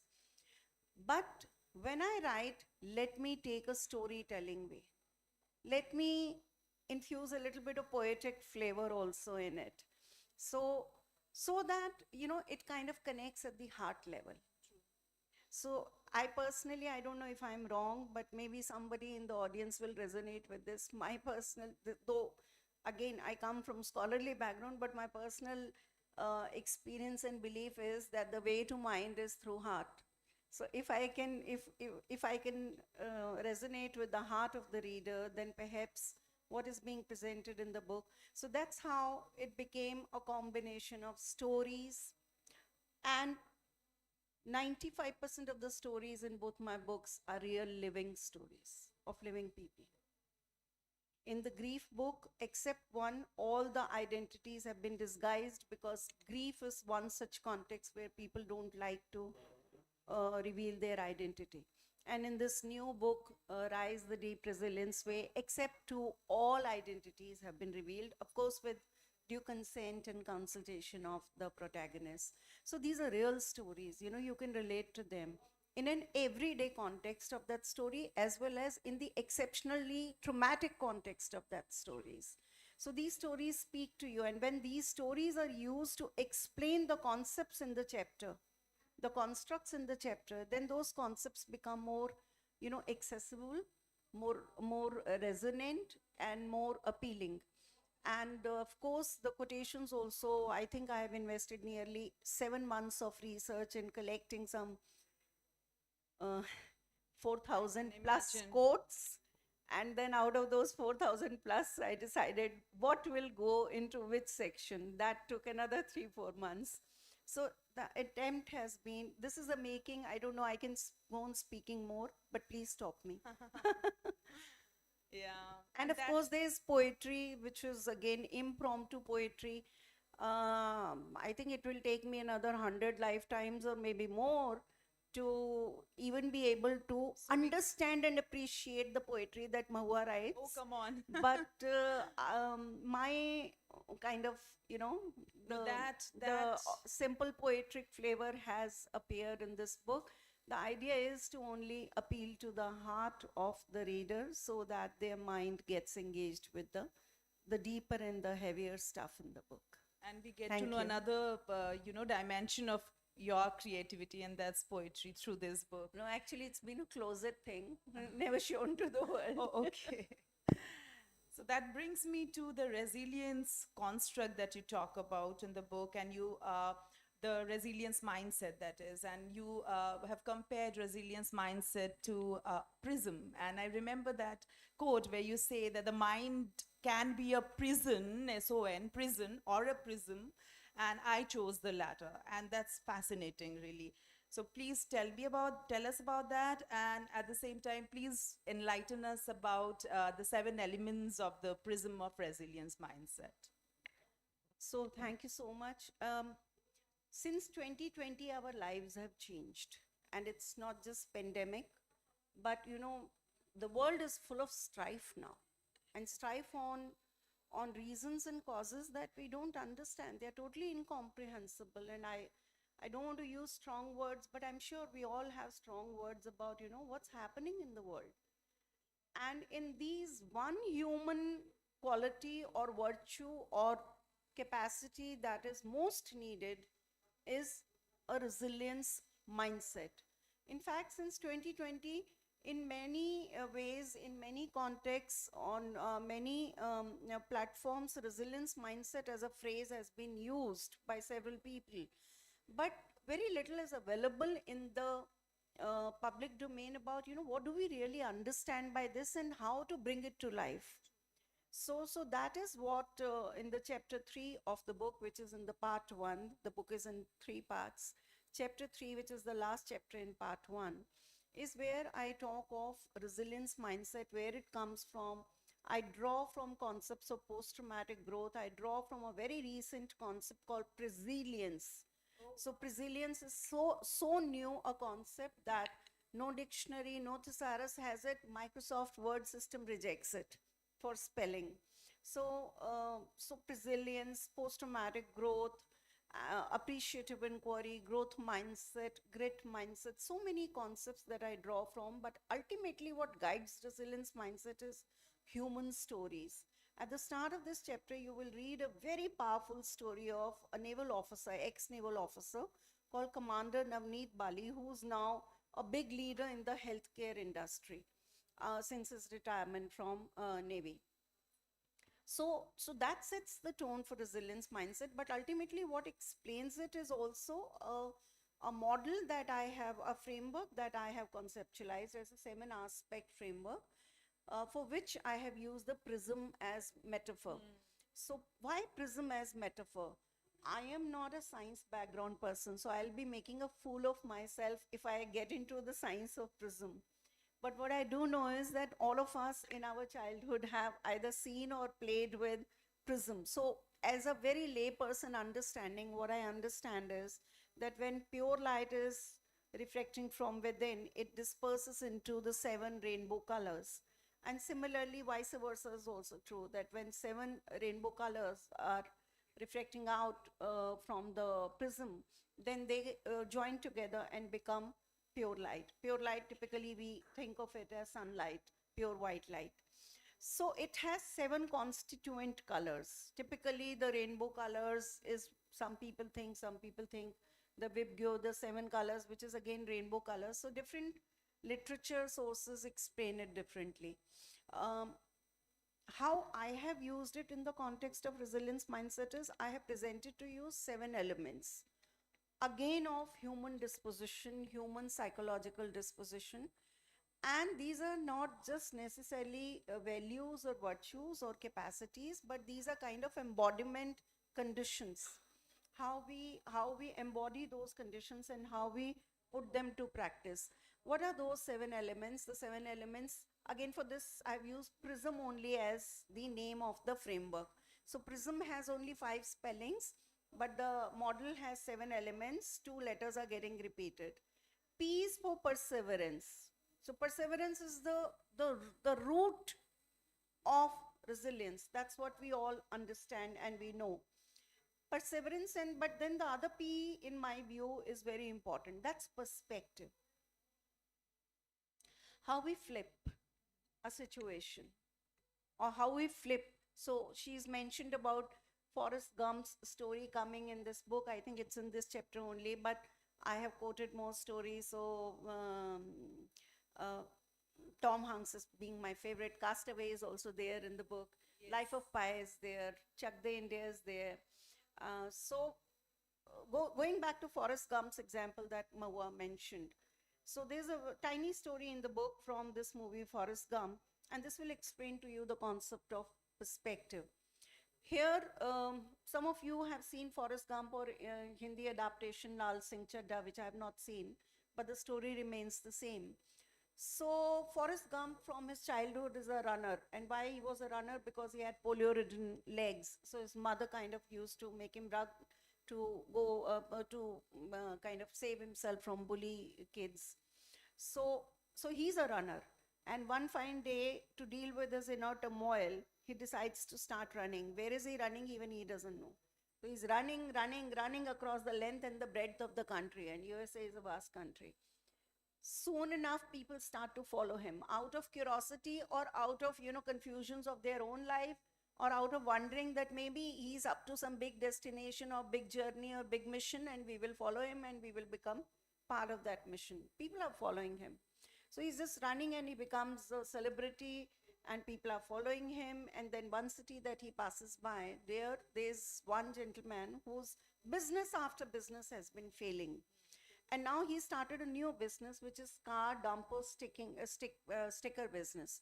And he's looking for some creative idea to kind of make his sticker business prominent and some kind of advertising, but he cannot afford that. So he wants some creative input with which he can bring his business into prominence.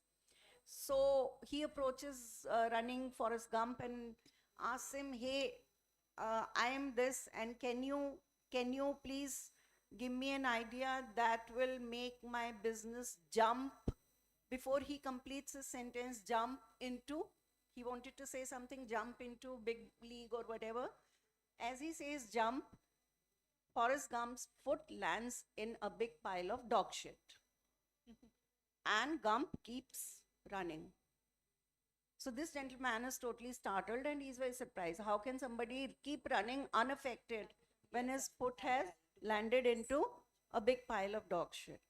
So he says, hey, he tries to draw his attention. And Gump says, it happens. The fellow does not believe his ears. As if to just confirm that he's heard and understood him right, he said, what? Shit? Shit. And Gump says, sometimes. Shit and happens. Unaffected, he keeps running. No prize for guessing what happens to this gentleman. He gets the idea for his sticker business. Sometimes shit happens. Yes. And a roaring business he makes out of it. This is perspective. You know, how you invite yourself with curiosity and attention and reflection to view the same situation from another angle. This invitation is more important, particularly in the context when that another angle is a difficult angle to take. It's an uncomfortable angle to take. It's an angle that drags you out of your zone of comfort. So this is all about perspective. So Prism P is perseverance and perspective. R is for something what I call regenerative spirit. You'll read its definition, but basically it's about, how you kind of, sometimes our spirit, by circumstances or by other situations that we encounter, it almost crashes. And then how you allow that spirit has its own natural bounciness. But when we keep ourselves in that different frame of being crashed, then this spirit is not given a fair chance to regenerate itself. So regenerative spirit, I is for ingenuity, what in India we celebrate as jugaad, but then there's bricolage and there's kintsugi, so many other ways, international ways of, applying your intelligent creativity to resolve a situation. S is again two elements. One is self-efficacy, the other is stress responsiveness. And in stress responsiveness, in this chapter 3, I would urge you to, I'll just tell you the page number, where I have talked about feelings have functions. And there, we all know about reactive Fs of fight, flight, freeze, which are the instinctive human reactions when we are thrown into a threat situation. But I have proposed to you 3 other alternate Fs, which is responsive Fs of feel. Feel your experience. Experience the experience. Typically, our approach is to run away from the experience. Experience the experience, feel it, flow with it, and then find your next best. So feel, flow, find. How wonderful is that? And M is mindfulness. Thank you. I thought I just started the session and somebody came and told me that we have just 10 minutes in hand because you have another session to attend. Anyway, one question that I cannot not ask you is, favorite part of my favorite part in this book is how to raise resilient kids by cultivating resilient roots. And being a mother of young children, I really, you can call me selfish, but I really want you to speak on that. Any mother here in the house with young children? No? Oh, there's one more. So this is for that girl as well off the stage.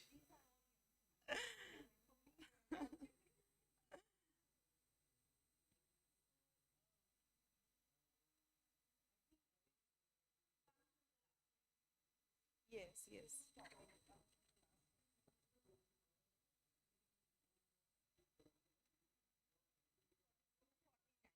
Yeah. So this particular topic, raising resilient children, comes on page 249. Um, two things. How much time do we have, Mahua? Just 10 minutes. 10 minutes, okay. So two things very quickly. Number one, for us to understand that we cannot become resilient adults overnight. The seeds are sown in the childhood. So if you want resilient families, if you want resilient societies, we have to start from the start, which is like seed resilience at the right stage. And that's why I call this segment raising resilient children. Is same as raising resilient roots. That's what I propose in this section.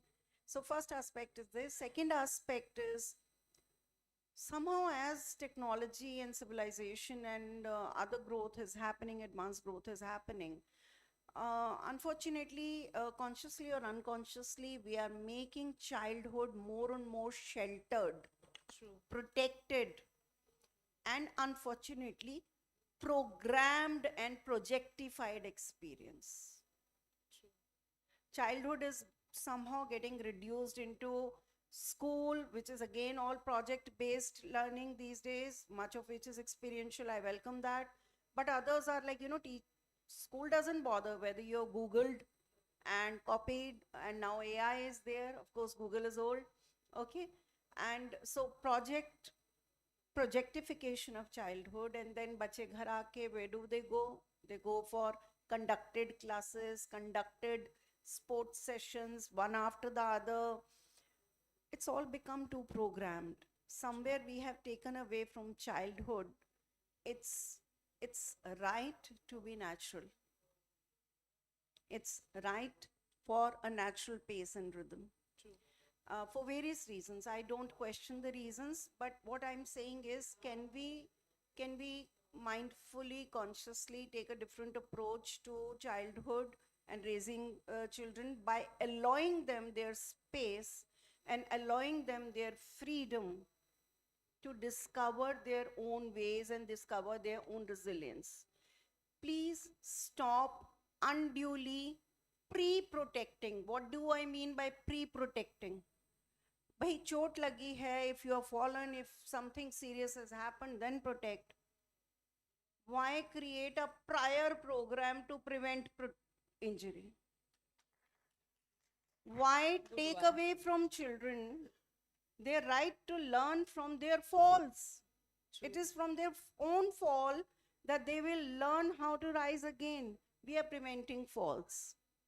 We are preventing mistakes. We are preventing errors. We are not giving them permission to fail.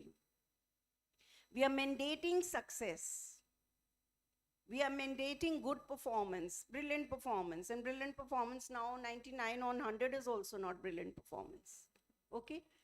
True. So what we are not realizing is experience, which includes mistakes, failures, errors, falls.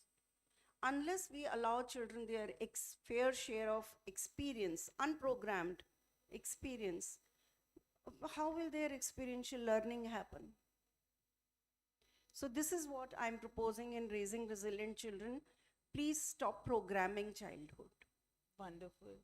Thank you. And that brings me to resilience in leadership. How can there was leaders... a story I wanted to read with this, but I think we don't have time. I think you can quickly read. Yeah? Okay. Yeah. So this takes me, thank you so much, Mahua. This takes me back to the start of the session where I had said that I would like to also read a story quickly, which will also explain the genesis of the phrase deep resilience that I have proposed in this book. Where has it come from? So very quickly, I will read a little fast because we don't have time. So it is in 2004 that I learned a new perspective on resilience from my elder son, whose name is Utkarsh, when he was just 12 years. As part of his summer holidays assignment, he was to write an essay using 10 exotic and meaningful words starting with R. He chose various words, but he chose resilience among others as the theme of his essay. It was no ordinary essay. It was an immersive lesson on resilience, a lesson that became both life-saving as well as life-transforming for me later in life. I used to call Utkarsh my bard, Shakespeare, my little Shakespeare. The uncommon depth and poetic flavor of his linguistic richness was mesmerizing enough. What left me even more awe-inspired was his observation that the popular yo-yo example, you all know about yo-yo? You all must have played in the childhood with yo-yo. So he said that what the popular yo-yo example was an incomplete expression of resilience. He held that in its return, the fallen yo-yo has all the potential and capability to rise higher if we were to not to clasp it with our own hand and obstruct its ascent in the process. He asserted that in recovering from its fall, it is very much possible for a fallen object, whether it is yo-yo or a human being, to discover its greater buoyancy and power to rise beyond the previously known limits and to grow in the direction of a higher potential and purpose. He was sure that resilience is not just about recovery. Its main purpose is to become wiser, braver, stronger, and rise higher. I'm quoting him. It was not just an abstract thought in his mind or his evocative play of words. Utkarsh embodied and lived what he said. Then I've given few examples from his life, like where he embodied and how he played. So I'm leaving it because we don't have time. But I'll come to the latter part of the story. So more than his essay on resilience, it was through his lived behavior that Utkarsh taught me that resilience is more than just getting up, bouncing back, and recovering. That resilience is taking a leap of faith, rising up, and growing beyond our previously known limits and fears. That resilience is about maintaining calm alongside courage. That it is about faith as much as it is about fortitude. That it is about being patient and trustful, trust-full, trustful, as much as it is about being brave and tenacious. That it is about hope, mindfulness, purpose, and poise as much as it is about confidence and motivation. That it is about letting go when needed as much as it is about staying put, holding on, and giving a tough fight. That resilience is about being grateful and graceful as much as it is about being gritty. That the fruits of our personal resilience are meant to be shared with the world. That resilience is about being generative, expansive, and self-transcendent as much as it is about being restorative. It was a fresh, deep, and transformative perspective on resilience coming from a young child.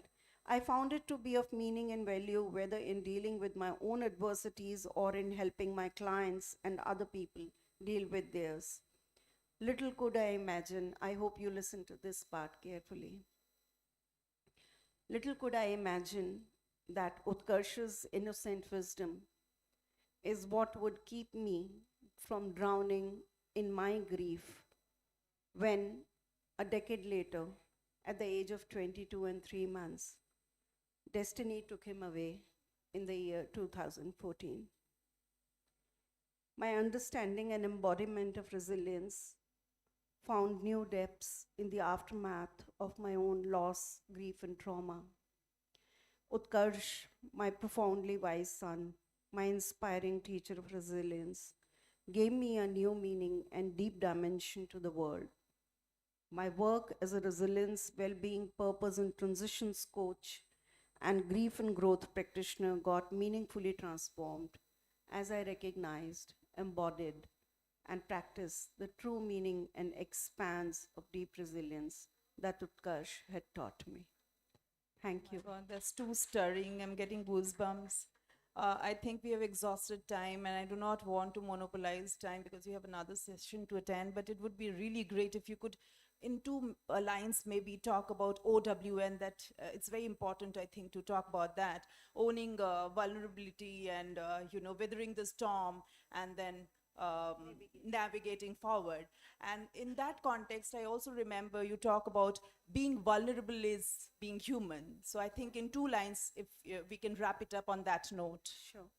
So, strength and resilience, commonly speaking, uh, we think of it as anti of vulnerability, and we typically think of vulnerability as weakness. The truth is different. If you study through thesaurus, you will discover many meanings of vulnerability, one of which is being human. So it's an authentic experience. It's a true experience. It's a human experience, natural experience, valid experience. And how do we make it more alive, and how do we make it work with us and for us? We make it work with us and for us by owning our experience of vulnerability. That's where this framework of own comes in chapter 2. OWN, own, is about first owning vulnerability. W is about weathering the storms. We cannot weather our life storms without first acknowledging and owning our vulnerability. And then once we begin to weather is when we start to navigate our way forward, which is the first step of resilience. Bouncing back is all about that only. How would you bounce back unless you acknowledge you've fallen?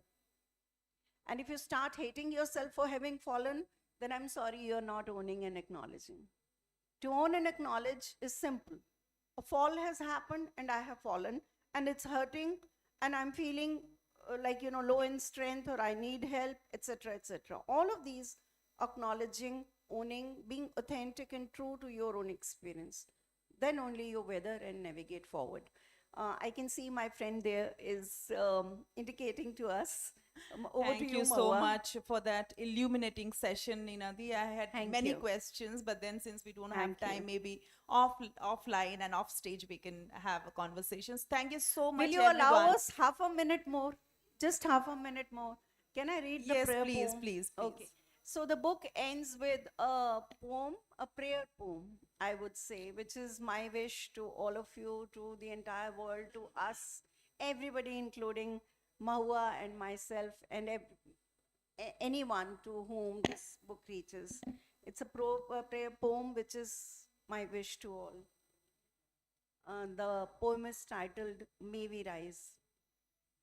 May hope, will, vision, and grit be our muse. May our thoughts have space for many views. May we grow deep, flourish, soar high, and rise.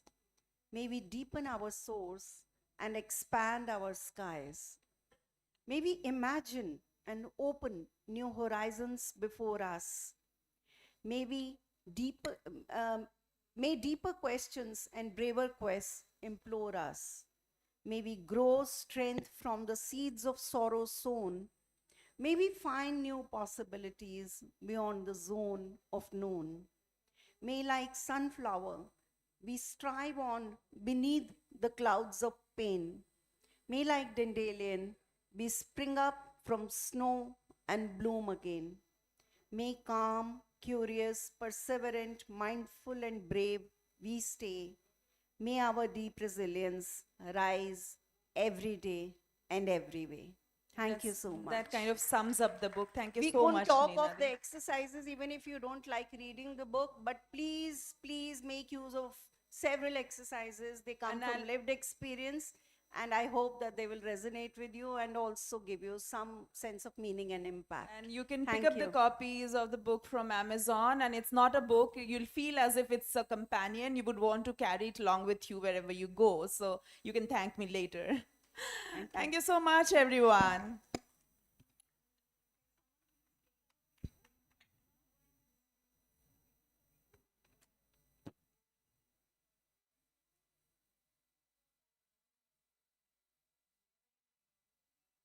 As much it's a shame that we can't hear to these lovely ladies so much longer, but it's an honor because Guys, she called me my little friend. I believe that is the most beautiful thing someone has ever told me. Um, I would like to call upon the two ladies once again on the stage. As we conclude, may this session reminds us that resilience isn't a finish line, my friends, but a continuous daily deliberate act of hope. I would like to call upon Mr. Aditya Vikram Rath to felicitate the speakers. A big round of applause will be appreciated.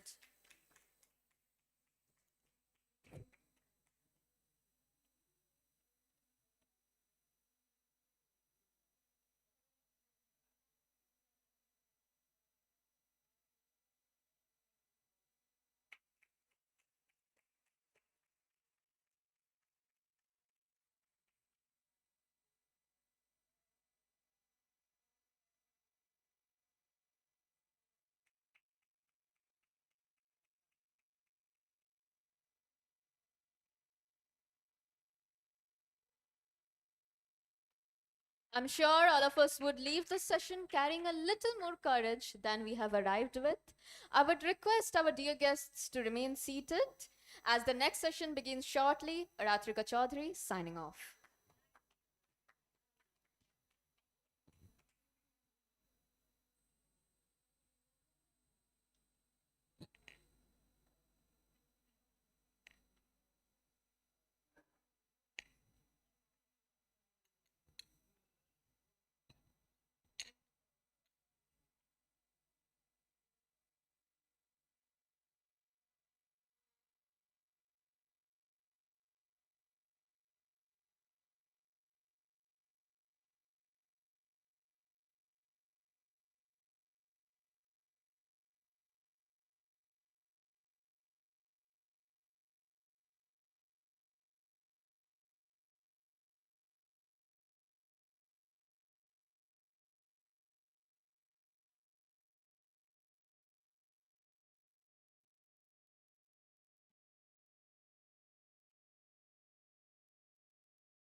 Shinrao, and I hope everyone is comfortable enough. Yeah, so good afternoon, ladies and gentlemen. And there is a quite paradox in the world we live in today. We are more connected than ever before, and yet loneliness has perhaps never been more widespread or more visible. Lonely People Meet is a title that sounds simple, almost gentle, but behind it lies a deeply contemporary question. What does it mean to look for companionship, understanding, and belonging in a world that is constantly in motion, yet often emotionally distant? This session invites us to reflect not just on solitude, but on the fragile, courageous act of reaching out, on the small human moments where two inner worlds briefly recognize each other. To explore this emotional and narrative landscape, we have with us Sayantan Ghosh, whose writing is known for its sensitivity to interiors, life, and unspoken currents that run beneath everyday encounters. He will be in conversation with Sipra Gupta, whose engagement with literature and storytelling brings both critical depth and warmth to such conversation. Please join me in welcoming Sayantan Ghosh and Shipra Gupta to the panel.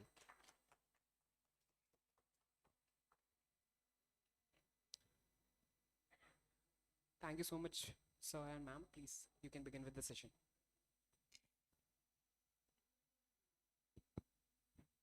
Good afternoon, everyone. I would like to welcome Shantan Ghosh. I'm not going to go for the introduction anymore. My friend, he introduced him. So let's dive right in. Absolutely. So tell us, how did it all come to you? The story, was it a particular image or was it a particular incident? How did the story of Devki and Right. yeah, how did it come? Thank you, Shipra, first of all, for doing this, and thank you, all of you, for being here. I know it's lunchtime. All of you are thinking about food. It came to me in the sense that I grew up in Calcutta, which is a big city. This book deals with urban isolation and big city loneliness. And when I moved from Calcutta to Delhi, in Calcutta, of course, I lived a fairly sheltered life because I had parents, I had a home, I had, friends and relatives, and, you don't realize what isolation is when you're surrounded by your own people. But when I moved to Delhi about 13 years ago for work, which is an even bigger city, that's the first time I experienced what isolation in the truest sense is. Because on one hand, you have to make a living, you have to make a career, whatever, blah, blah, blah. But you also are left sort of alone in a very big sea. And that's when I think the germ of, not this book per se, but the idea of urban isolation has always fascinated me. I have written a few other essays, stories, etc. before, some published, some unpublishable because they were that bad, but always interested me, this idea. So that was always there, and which is why the city of Delhi also plays such an important part in the book. Yeah. Thank you. So I would like to ask you something really interesting. This actually intrigued me. The cover. This is the book. Okay. So it's like a continuation. The cover page and the last page. It's like a continuation. So I was very intrigued by the design. So can you tell us a bit more about it? Also the texture, please. Yeah, so that was, I had a wonderful designer called Malvika who made it. She's from, I think, Srishti School of Design. She came up with the idea of the silhouette. So I was always sure that we wanted a cover which is slightly ambiguous. It's not, it doesn't give away too much. It's slightly mysterious because the story itself sort of lends to that. And that was my brief to the artist and the designer, and they came up with this, the lovely way the color melts into one another. They came up with that. The cityscape that you see underneath the silhouette was my idea, because one of the things that happens to people like me who live in cities like Delhi and especially Gurgaon. I don't live in Gurgaon, but whenever the car passes by Gurgaon, the high rises at night, there's a dazzling sense that I get from the buildings which are lit almost all night, and it's strangely discomforting, that light that hits your eyes in the middle of the night, and that feeling I find even more isolating, because it's almost an illusory effect that you're surrounded by big towers filled with people, except you are in the middle by yourself trying to deal with life. And that's why I wanted the sort of fading cityscape there underneath the silhouette. Yes. So I have the next question is about loneliness. So you talk about in one of your Instagram videos, you mentioned that lonely people meet is both about the loneliness of our digital age and the hope that survives it. What made you want to explore that space? Because it's inevitable, right? It's not a choice. Urban loneliness is not a choice any longer for most people. People have to move out of their homes often for work, for studying, for various reasons. And inevitably, I mean, a lot of people find their own cohort as well. And so did I. I also found friends. But sometimes it takes longer than you expect it to. And even then, people have their own lives and their own, issues to deal with. So it's inevitable. So you cannot avoid the idea of urban isolation or urban loneliness. So the best thing to do is to address it. And of course, it comes with a sense of melancholia, a sense of solitude, and you have to embrace it the best way you can. And which is why, even though this book, I mean, it's not the most hopeful book in the world, but I also didn't want to make it a hopeless book. It's not devoid of light.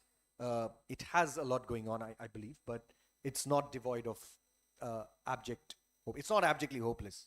At least I hope so. No, it's not. It's very hopeful. I've read the book and it's beautiful. Thank you. So Thank you. there's a sentence in the book that stayed with me. The sentence goes like this: "We are all migrants in the economy of hearts." What thought animates this sentence? I wish I knew. It was written. This novel was written almost entirely at night. So because it's a nocturnal sort of novel, because I'm a nocturnal sort of creature. So I don't know when I wrote it, but in a city, I'll try to make it sound intellectual, even though it's not. Because in a city like Delhi, I'm a migrant in a city like Delhi, and it's a city. Made of migrants and immigrants. People are, and the city is constantly expanding as the years go by. 13 years ago, when I moved to Delhi, when I was a kid, I used to go to Delhi for holidays with my parents. It was a very different city then. 13 years ago, when I moved to Delhi, it was expanding, but it's not the behemoth that it is right now, because it's constantly expanding. It's become NCR, and with what's happening with the Aravalis, we don't know what's going to happen. But what essentially that means is that the city keeps becoming bigger and larger and larger. And as the city expands, people from in the peripheries, start inhabiting the city. Like I did, from very far away, I went and started living there. So the idea of immigrants inhabiting a city like Delhi is inherent to my understanding of the city. So I think from that thought, I tried to somehow incorporate it here, and I'm glad you liked it. Beautiful. There's also the image of galaxies and Russian dolls. It's stunning. So can I read those lines? Don't ask me to read them, because I'll be embarrassed. So yes, the sentence goes like this: how many worlds are contained inside the one visible world? How many microgalaxies does it take to form one whole galaxy? How many people is one individual made of? The galaxies, the worlds, the people, like hollow Russian dolls, designed to fit inside each other. The lowest common denominator is the human heart, too distant from the sun, locked away in anonymity. So what were you? What was I on? What were you on? Not exactly. Were you talking about the various versions that? Thank you. That's you read it so nicely. I couldn't help. Thank you. So I wanted to know about whether you were exploring the various versions of ourselves that we carry within us, or were you talking about how much of a person remains unseen? A bit of both, I guess, because it is true that we are all performing, right? The moment we are stepping out of not even the house now, stepping out of the bath, we start performing, right? In front of everybody. And as we keep stepping out more and more into the world, as we keep getting older, it's inevitable that we perform more and more. Even with our closest friends, we tend to play a role, and that's how it is. That's part of the human condition. We can't help it. And as a result, the more and more, which is why they say that, you keep going back to your old friends, your school friends, your childhood, wherever you grew up. As you keep getting older, you keep trying to revisit those places. I have a habit of going. I grew up in Calcutta, and Calcutta was very different when I was growing up, a long time ago. But and it has changed quite a bit. But now when I go back, I have this habit of taking late night walks, and I try to take those walks around the same places where I grew up, and they look completely different from what they used to some 30 years ago. But I remember bits from those places, and there'll be that stray building somewhere which hasn't been taken down, and something terrible hasn't come up in place of that, which will remind me of that time. Why we try to do this is because we constantly try to protect that authentic self we probably once were. And it keeps getting hidden under layers and layers and layers of performances that we start to perfect as we get older. And which is why I think the metaphor of the Russian doll was right there to take. I mean, it was, yeah. I don't know if I answered your question. No, you did. That's very insightful, actually. So another very interesting thing that I noticed here is in this novel was the story. It moves like a memory. It's not linear. It's looping. So was that structure planned or was it instinctive? Not planned, but instinctively I tend to not enjoy things which are linear. I'm not saying they're bad or anything. I tend to not enjoy.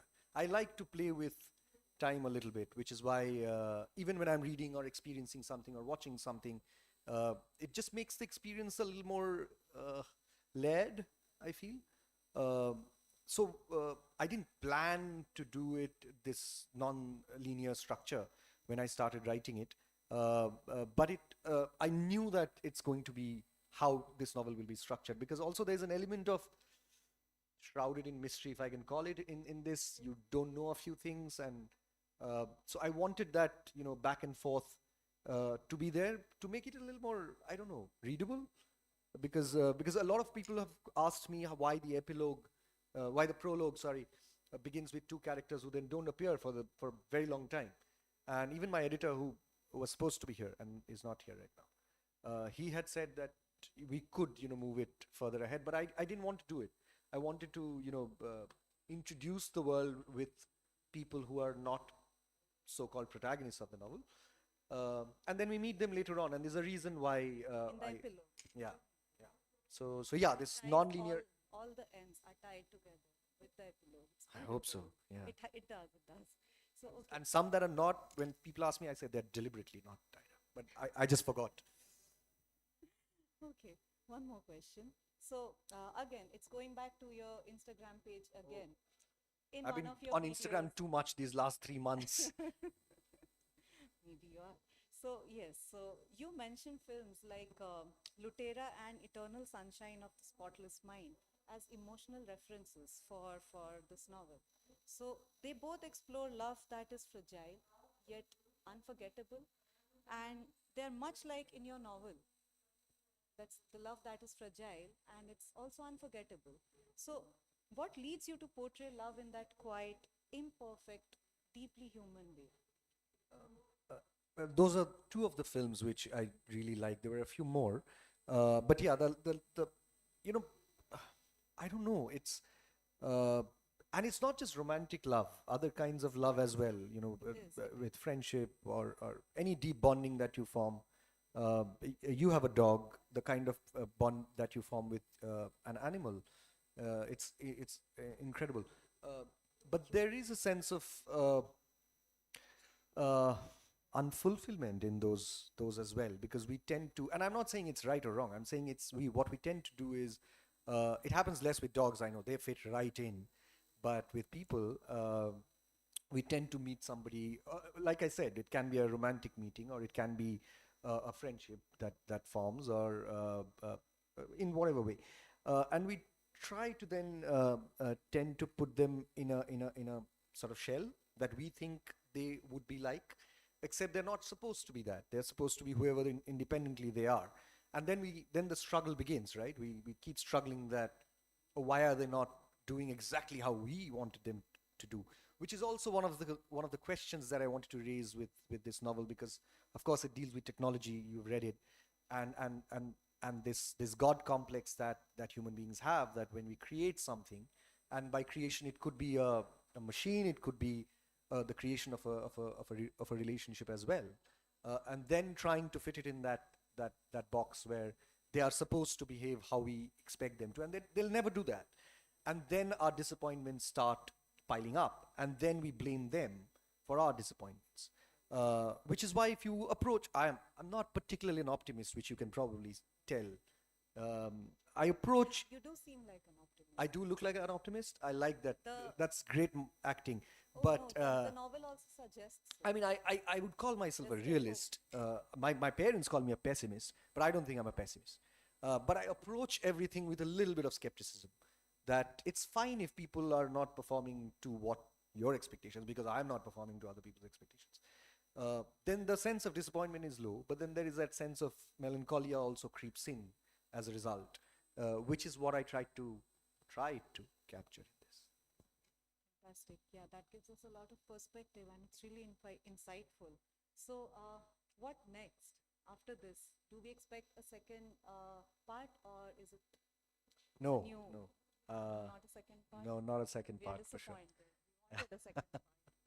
No, I'm trying to start working on something, but it hasn't happened yet. This just came out like 3 months ago, so I'm still doing the rounds of festivals and all other things. Plus, I have a day job which takes up all my time. But yeah, next year, not next year. Now it's this year. Yes, we are already there. Yeah, maybe in the next 2 or 3 months I'll start working on something, but it has got nothing to do with this. I'm planning to write, if I'm able to put things together, a sort of psychological horror, and partly set in Calcutta where I grew up, and partly set in the Sundarbans, which is right there. Fantastic. Yeah. We are actually looking forward to it. Thank Right you. there, my students there, they're Thank you. excited. They love psychological horror. You can look at The horrified faces of your not students. horrified, the excited, the Thank you, excitement thank in you. their faces. Yes. So, since we do not have much time, we have 10 more minutes. I would like to open the podium for a few questions from the audience. Please.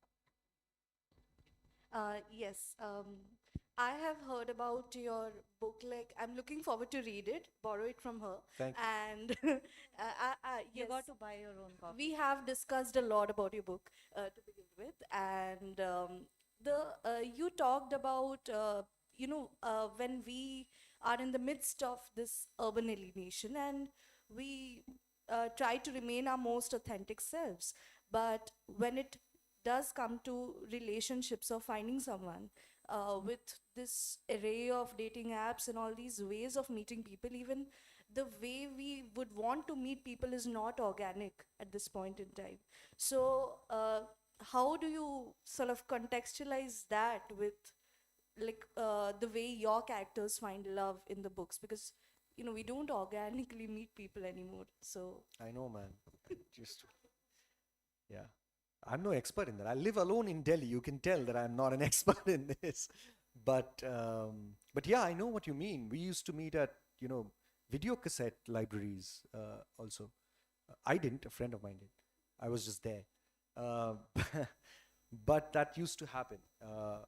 But having said that, I'm not particularly.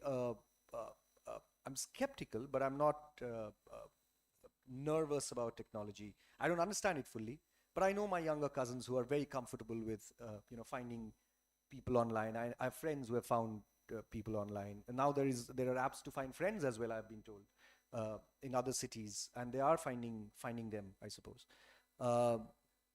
It's not organic, but it's how times have changed. And you have to accept that. You can't expect things to be. That's what, a lot of people who are old like me and older, they tend to do, right?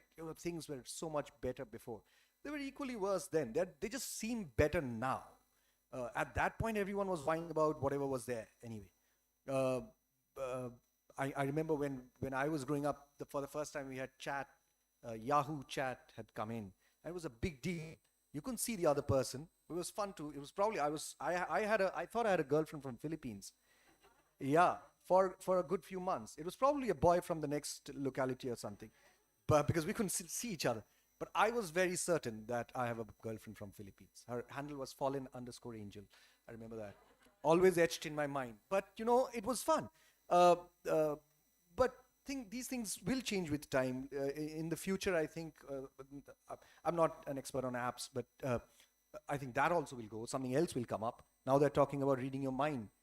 That conversation has already begun, that you don't even have to. Now we scroll and the algorithm figures out what our interests are.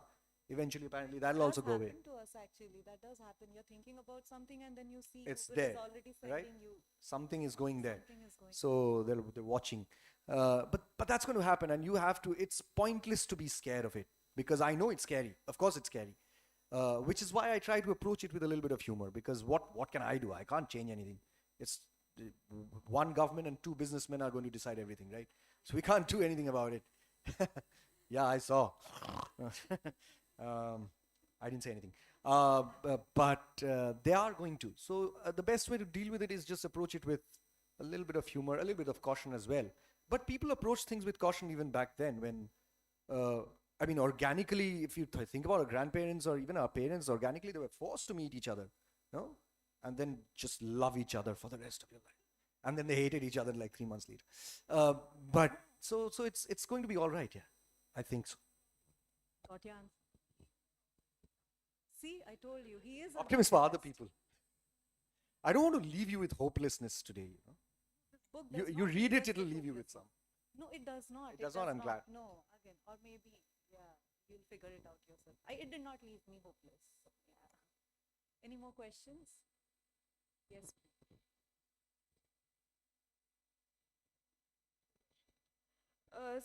So this question is sort of going to be all over the place, so I apologize in advance. Much like my book. Okay, so I think since you were talking about like urbanization, I think in smart cities like Bhubaneswar and even in satellite cities like Newtown in Kolkata, I think urban development is such that it is conducive to people's loneliness. I'll give you an example. In near Kit only, we had many kiosks, or in the crudest sense of the term, tapdis where people used to meet and for their evening tea and all, right? So those got demolished, right? So in a way, it disrupted the connection that people had centered around those places, right? So since development in general has become disruptive, how do we maybe strike a balance between development such that people can actually enjoy all of the better infrastructure and facilities that development provides, and not have to sacrifice on the connection that they have with other people? We have to start by voting better, firstly. It's a pity, yeah. What I mentioned, the Aravalli is what is happening in Delhi. And people are taking the streets. A lot of us have started voicing our opinion, and I think it matters. Yes, development is important, but look at what's happening to animals. Like every other day I live in Delhi, in Haryana, we keep hearing about stories about leopards coming into a household, and then they blame the leopards. The poor leopard is probably just lost because you've taken away their homes and don't know where to go. So they have, come for food. So yes, striking a balance is ideally what we should be doing. It shouldn't come at the cost of development, shouldn't come at the cost of human beings, just, or not just human beings, any living creature being able to enjoy Earth as it is meant to. But that's not going to happen. I'm sorry, I'm now going to sound like a pessimist. I don't think that's going to happen. I think we have come too far. Margaret Atwood has this wonderful quote that we are living on this, and I'm paraphrasing, I may not get it exactly right. We are living on this planet as if we have another one to go to. And we have done that already. We have, I mean, some people do have another one to go to, it seems like, but we won't have that opportunity. But I'm still a firm believer of voicing your opinion. Because I saw that in Delhi when the CA and RC thing was happening a few years ago. Sorry, controversial, I know. But a lot of us took the streets for weeks, and we were at the back. It was the women who led the protests, and it worked to a degree. And I think voicing your opinion, students like you who have more knowledge and have the voice, I think it's important to voice that opinion. I think the Aravallis thing will get affected, but not as much if people talk about it. Even Arnab is talking about it, isn't it? It's crazy, no? So that means, I'm sorry, something has hit the fan. More question.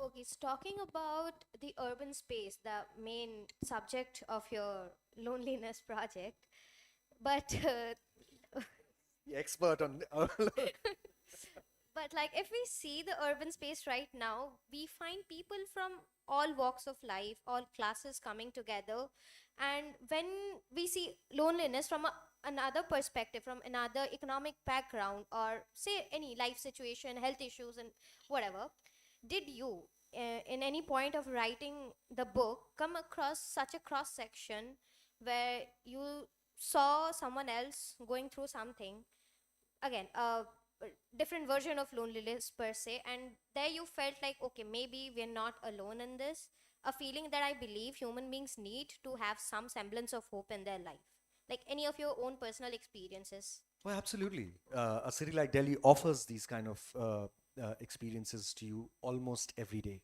You can't help it. On my way to work, there's a big hospital in Delhi called AIIMS, which is a government hospital, and it's supposedly it is the biggest medical facility in the country, and it is. And when I cross it, I have to cross it almost every day when I go to work. There, you will see hordes of people who have probably come from the villages. They're just sleeping by the road, and there is a little what do you call that? A walk. It's not a little bridge, and they sleep on top of that. They're washing their clothes, and what they do is they use that, because it's a little high up, to dry their clothes, and they're just hanging in the middle of the sea because they have nowhere else to go. They have probably come for getting treated, and are probably have to wait for months and they do have to wait for months sometimes. And of course they have a family member or somebody, a friend, somebody accompanying them. But just to imagine that they're thrown in the middle of this city, a harsh city like Delhi. Summers in Delhi are harsh, winters harsher. And they're just stranded there, and they're given free food once a day or something by people. But the kind of isolation that they must be experiencing is unfathomable. I don't think people like me, who are privileged, who have a house, who have a job, who can afford to take a cab and pass by them every day, and think fancily about it, we can't fathom what they must be going through. But these are sights, of course, that make you believe that you are better off. It's always, you have to turn the lens around. Of course, you talk about you can't compare pain, or you can't compare any emotion for that matter. But you should be realistically approaching your own experiences as well and for that you just have to look out of your window. So yeah, that's one of the things that I see almost every day. And thus the realist answer from you. You write very empathetically, and yeah, now that we hear this answer from you, now we know where it comes from. Thank you. Any more questions? Yes. Thank you once again for doing this. Thank you for so kindly and closely reading it. Anyone having any more questions, please? So glad you agreed to do this. Thank you. Yeah. Thank you for coming, joining us. Thank you. So yes, I would like to thank the audience as well for just being here and engaging in the conversation as well.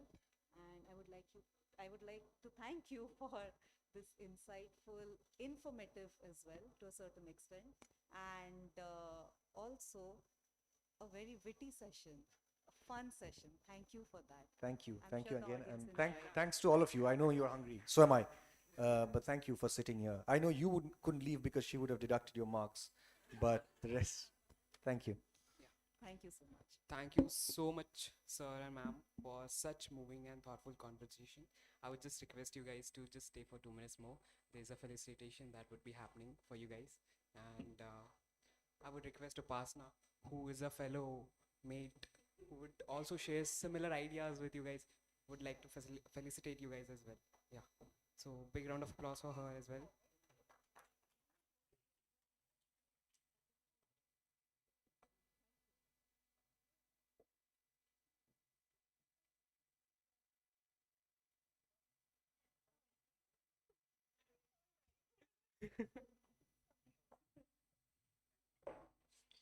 Yeah. Thank you so much. Thank you so much, sir and ma'am, for the amazing session. It was really insightful and it was deeply knowledgeable as well to hear such words coming from you guys. And thank you so much for the session. Yeah. Yeah, so the lunch has begun, so it's a disperse for now.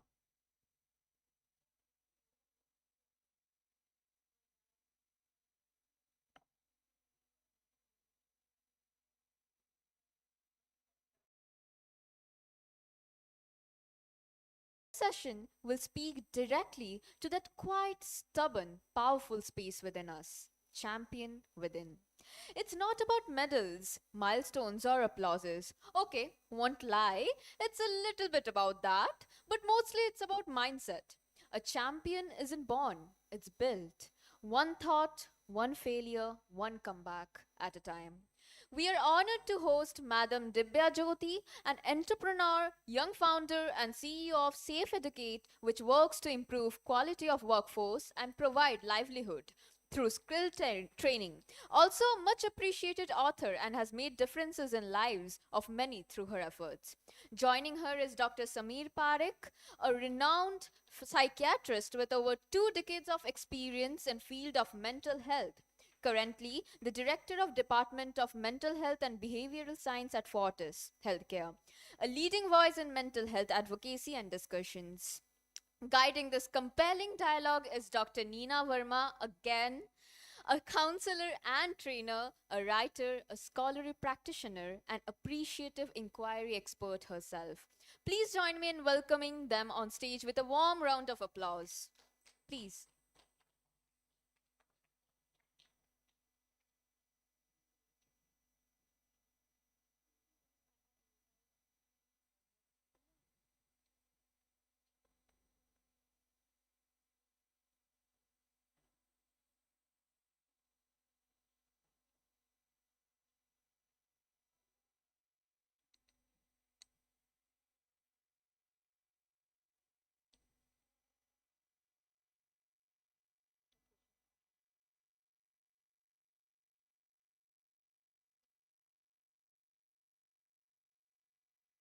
Ladies and gentlemen, sit back and lean in because for the next 45 minutes, as we all dive within ourselves to find that champion, because today's champion aren't just on stages, they are right here, learning to rise from within.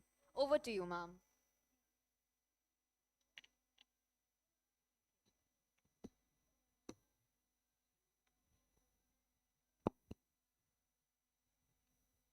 So, namaskar and good afternoon to everyone in the room. And very happy to welcome you all to a very important, interesting, and insightful, and I must say, inspiring also conversation today on this very interesting book called Champion Within, which has been co authored by Dr. Sameer Parekh. He's just been introduced at length, and Divya Jain. Just a gentle correction, Divya Jain. So, without taking much of the time, I would straight away, invite them into the conversation. And so, the whole book that you have designed and so beautifully co authored, I think the central metaphor of that is the sports psychology and the whole concept of champion or the construct of champion that the athletes or sports persons they carry within. So around that central metaphor, and considering the fact that many in the audience are students who are aspiring for some leadership roles and positions also in life, I invite you to begin by talking about what do elite athletes and leaders have in common?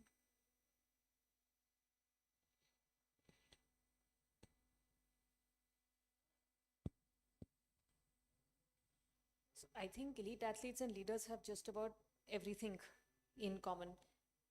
First of all, I think you need a vision. If you're going to be a champion, if you want to be an elite athlete, it's something kids start training for when they're 8 years old, 10 years old. And the goal is to go, probably to attempt an Olympics when you're 24 years old, 28 years old. So having that vision, having that determination, dealing with the highs and lows, dealing with successes, failures, how to organize yourself, how to be disciplined, the kind of goals that you set for yourself, how you deal with the pressures that come internally, expectations of family members, support systems, at a larger scale, even when, just the entire country. At some point, many of them who are cheering for you, some people who are waiting for you to have a little fall sometimes as well. So I think when it comes to, I think there's a lot that each of us can learn, whether we're a student, whether we're a leader, young professional, a lot that all of us can learn from the journey of elite athletes. Wonderful. And from leadership context to everyday life context, you just talked of vision. So, Dr. Samir, how is it that it's a very beautiful concept that you've used in your book, where typically people say vision of success, but you have emphasized vision for success. And alongside that, you have talked of situational awareness, how that relates to accomplishing vision. So let us understand from you, what is the difference between vision of success and vision for success? In this part, I will let Divya answer. And I'll answer the latter part in once. Okay. Over to you, Divyaji. So actually, visualization is a concept that is used extensively when we talk about sports psychology used with athletes.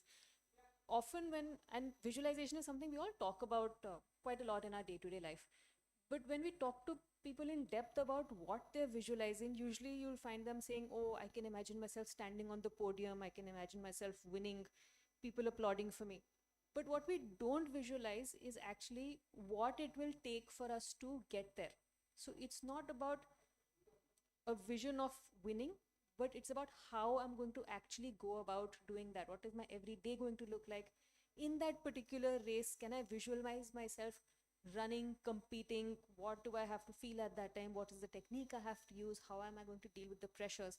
So it's a lot about focusing on the process rather than the end result. So see, it's not intermittent. It's not sporadic.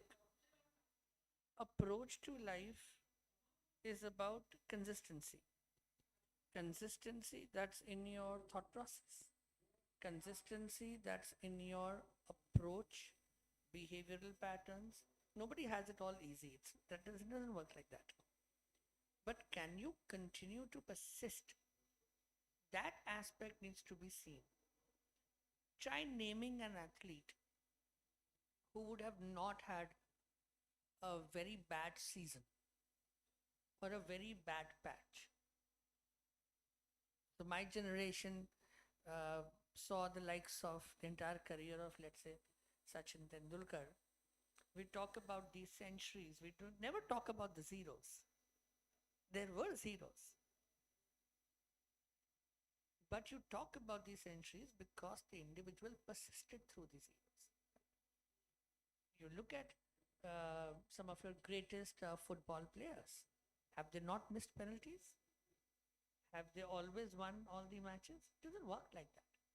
So this aspect, and that aspect is in your mind. So whatever I do, no matter what it is, do I bring my best game? And more importantly, including my attitude, no matter what it is. So for example, if right now I'm here I need to be here. And then if after a while, if I'm doing a teleconsult, let's say, I need to be in that consultation with the individual I'm talking to. And this aspect, that the zeal to do well, you back yourself by actually persisting. So that's how you shape your career. So if you studied last day of the exam in grade 7, grade 8 and got great marks, that's okay.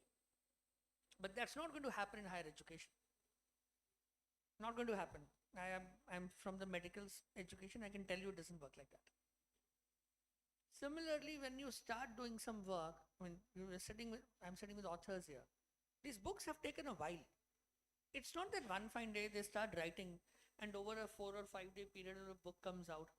So how many times you would have had to write something then throw it in the bin? How many times you keep changing? But just because you did not get a chapter right, that doesn't mean you stop writing a book. That doesn't mean that you are not a good enough author. And even after writing a book, you may say, oh, this could have been different. Fine, you write the next one. And so on and so forth. That's life. So if you are in higher education, or let's say if you're in a career right now, your appraisal comes once a year. But if you don't work 365 days of the year as good as you can't suddenly get a good appraisal by working 5 days prior. That's not life. So that intermittent, sporadic aspect, anybody who has that approach will not do well in their life. And so find the champion within the champion. In your sleep also there is a champion. In your wakefulness there is a champion. In your fun there is a champion. In your social life there is a champion. When you put in effort there is a champion. That's how you become a champion. Very well put. And in fact, this reminds me of a very tiny phrase I read in your book, which made a lot of sense to me, is that success is longitudinal, that it's cumulative. Like what Dr. Samir said, that Sachin Tendulkar's story is not about all centuries, but several zeros as well. So tell us something about, but let's please take us a little deeper into this phenomenon of success not being longitudinal. Oh, sorry, success is longitudinal. I think it's similar to what Dr. Parekh was talking about, right? That no one particular moment can make or break your life. Let's say you win an Olympic gold medal, right? What are you going to be doing next week? You're going to be back on the ground. You're going to be doing exactly the same thing again. You'll be running on the same track all over again. And what are you going to do if you don't win an Olympic medal? You're going to be back on the ground again next week, and you're going to be training for the next one again. Just because you have won doesn't mean you're going to stop playing. Just because you've lost doesn't mean you're going to stop playing. And that aspect of that training doesn't stop. And if you realize why you're actually playing, and most of the time you'll realize you play because you absolutely love to play. It's what gives you a sense of purpose. It's not the medal, it's the everyday training that you do, it's the everyday play that you do that actually gives you a sense of purpose. And when it comes to sport, what's interesting is that winning and losing is so ingrained in sport that every day you are encountering winning and losing. If you look at a badminton match, for example, right? To win, you need 21 points. But you can also lose 19 points and still become a world champion. That is the part that we don't realize, right? We lose 2 points and we start choking. So, thank you. So the ability to be able to lose those 19 points gracefully, learn from those 19 points and still keep going. Roger Federer has won 53 points in his career, and he is Roger Federer, right? So you can look at it in the microcosm of a single match. You can look at it over a season. You can look at it over life.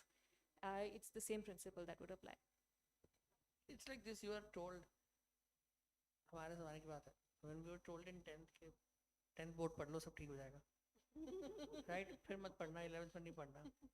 First major organized lie given to young students like us at that time. अभी तो खैर आपकी उम्र है, right? Then जैसे 11th आया, अब medical के लिए पढ़ना शुरू कर दो. Then अब board exam life का सबसे बड़ा exam है. Nobody told me it's a pointless exam. Pointless, totally pointless. जब हर चीज का एंट्रेंस एग्जाम है तो 12th कितना हुआ, किस बात का बनाया हुआ है? मतलब मुझे बताओ, what's the point? None of us in our profiles लिखा है दिव्या ने कि इन 12th I got X% marks. College का नाम लिखा है, स्कूल का नाम लिखा है. सो 12th आ गया, एक बार अच्छे से पढ़ लो, मेडिकल हो जाएगा, सब ठीक हो जाएगा. सारा उल्टा हो गया. I entered medical college. My first test was in my first week. 250 में से 3 मार्क्स आए थे मेरे. ठीक है, और मतलब आप ऑल इंडिया एंट्रेंस क्लियर करके आए हो, मतलब you think that you are, आप यू अराइव्ड इन लाइफ ना, मतलब मेडिकल कॉलेज फर्स्ट अटेम्प्ट, मतलब इससे बड़ा क्या हो सकता है. और वहाँ जाके समझ में आया कि 250 लोग हैं, सारे अपने अपने एरिया के टॉपर्स हैं. तो आप पढ़ना शुरू कर दीजिए, नहीं तो आपसे ना हो पाएगा. तो 5.5 साल पढ़ाई में निकल गए. फिर हो गया एग्जाम पास करो, चलो you pass that exam. Now then what happens, internship enjoy कर लेना. कैसे एंजॉय कर लेना, नाइट ड्यूटी आएगी, मॉर्निंग ड्यूटी आएगी, इमरजेंसी आएगी. और जैसे जैसे इंटर्नशिप खत्म होनी होगी, फिर ये बोलेंगे अब एंट्रेंस एग्जाम के लिए पढ़ो, पीजी भी तो करना है. फिर जैसे जैसे आप पीजी में घुस जाओ, फिर वो बोलेंगे पढ़ाई करो, पर पेशेंट भी देखो. फिर बस 3 साल पढ़ लो, फिर तो पढ़ना ही नहीं है. फिर आप वहाँ से बाहर निकलोगे, then you suddenly realize now you are nobody. आपने एमडी कर लिया, गोल्ड मेडल आ गया, सब कुछ आ गया, now you are nobody, start from zero. फिर आप सारे पेशेंट को देखोगे, सारे ठीक हो रहे होंगे, कोई प्रॉब्लम नहीं होगी. एक में गड़बड़ हो गई, वो ट्विटर पे लिख देगा, वो फेसबुक पे आ जाएगा, उसका गूगल रिव्यू आ जाएगा. फिर आपका हॉस्पिटल आपको फ़ोन करेगा, आपने क्या कर दिया यार, जो पिछले 100 पेशेंट ठीक हुए उनका कुछ नहीं करोगे आप बात. So that is life. You will have to keep work, that's the longitudinal axis. कि अभी भी जो अभी आप, no matter what you do, it doesn't make any difference in your life whether I have a 30 year experience और Divya has 20 year experience. You come to me for treatment. If you don't get well, I'm pointless. And if you go to somebody who doesn't have experience, gave you some treatment, it helped you, fantastic. That's life. So amazing, and your style is particularly so endearing of explaining. So, but having said that, beneath this, all this, you put it in a style that all of us are really liking and engaging with. But beneath the surface, there is a lot of turmoil, all that you were sharing, lot of stress, high stress situations, day on day basis, and quite a bit of what we may say is that burnout likelihood.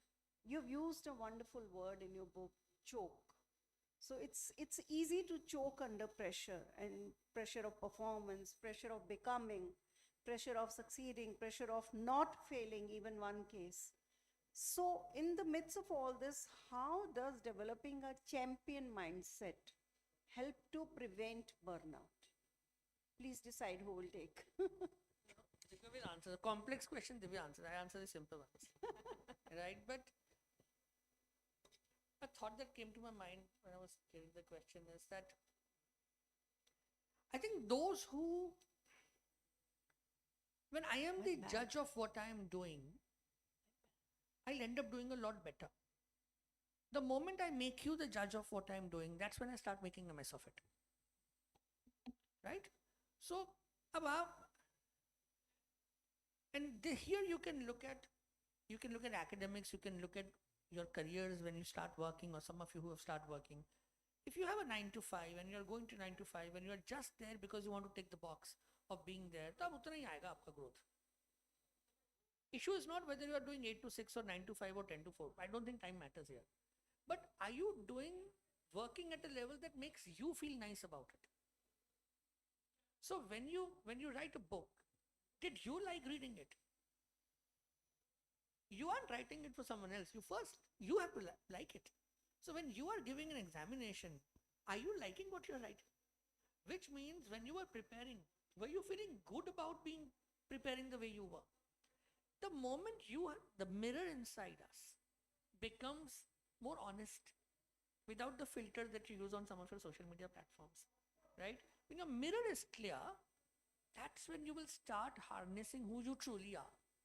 And that's growth. Otherwise, you will keep roaming around in the turmoils, turbulations, stresses and burnouts, because everybody will have a view, and आज के ज़माने में तो everybody has a view. पर कितना मुश्किल काम है हैंडल के पीछे जिसमें किसी को नाम भी नहीं पता आपका और आपने जो मर्जी लिख दो. कोई आंसरेबिलिटी, अकाउंटेबिलिटी तो है नहीं आपकी. Dr. Parekh is a very Zen Yoda kind of person. I'm the stressed, anxious one. Reading my own book gives me a little stress. So I told Dr. Parekh he'll do the reading. But when ma'am spoke about the idea of choke and burnout, what's interesting is that a choke is something that happens when we experience short-term stress, right? And if you really think about it, then short-term stress is not a bad thing. It's perfectly normal, natural for all of us to experience some amount of short-term stress. I don't know about Dr. Parekh, but I am even right now.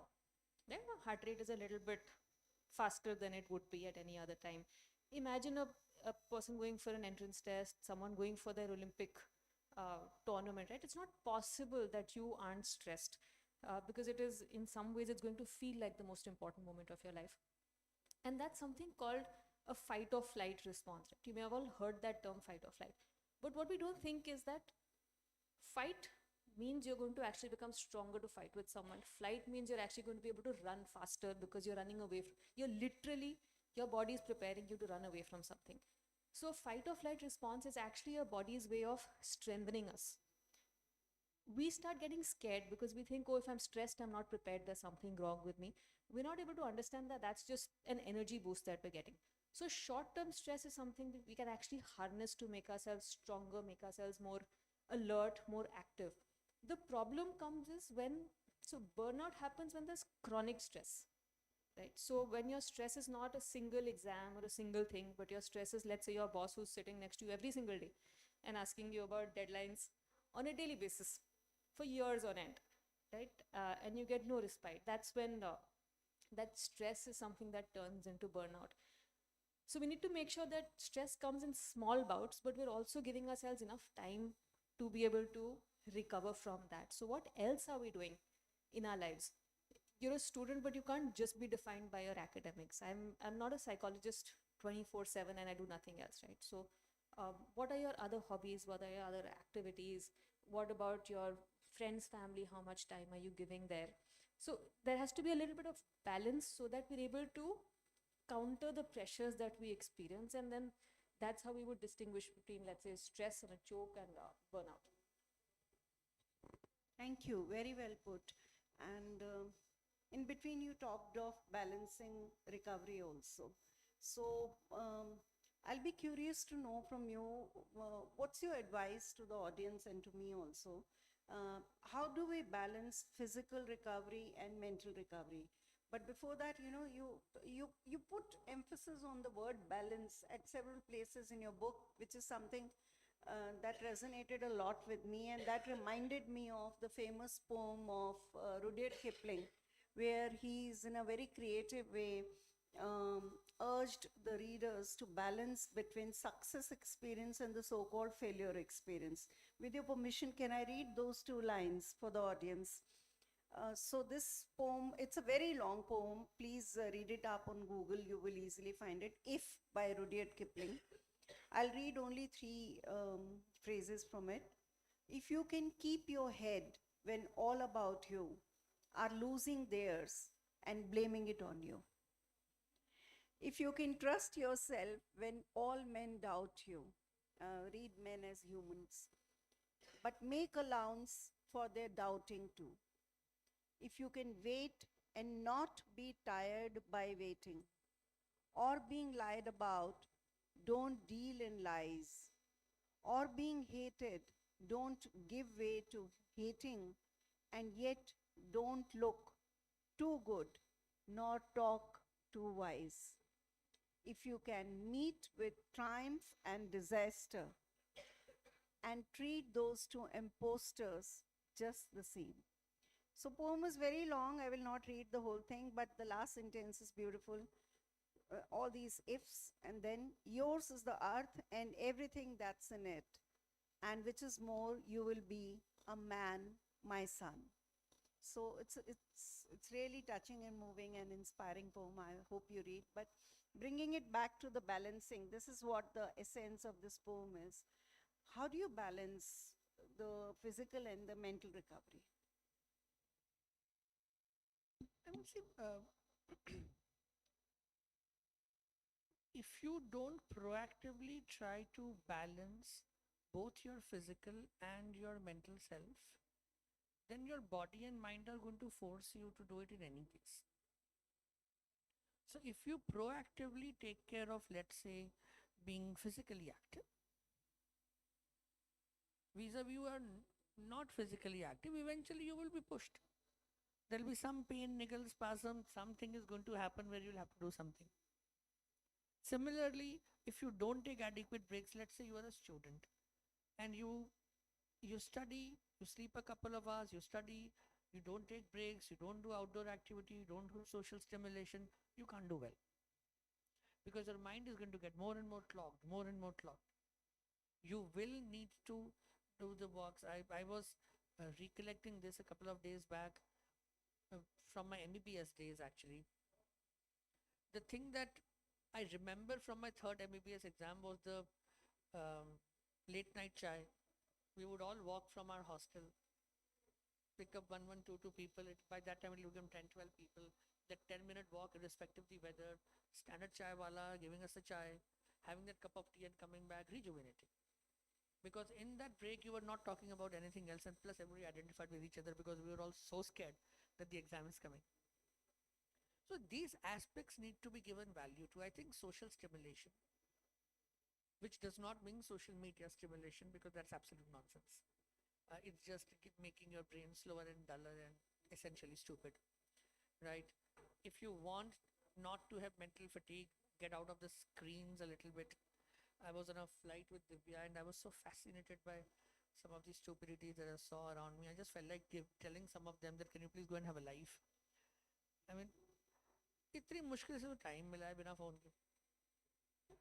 अब उसमें भी आप phone खोल के उसके अंदर अगर ludo खेलने वाले हो, मतलब what क्या?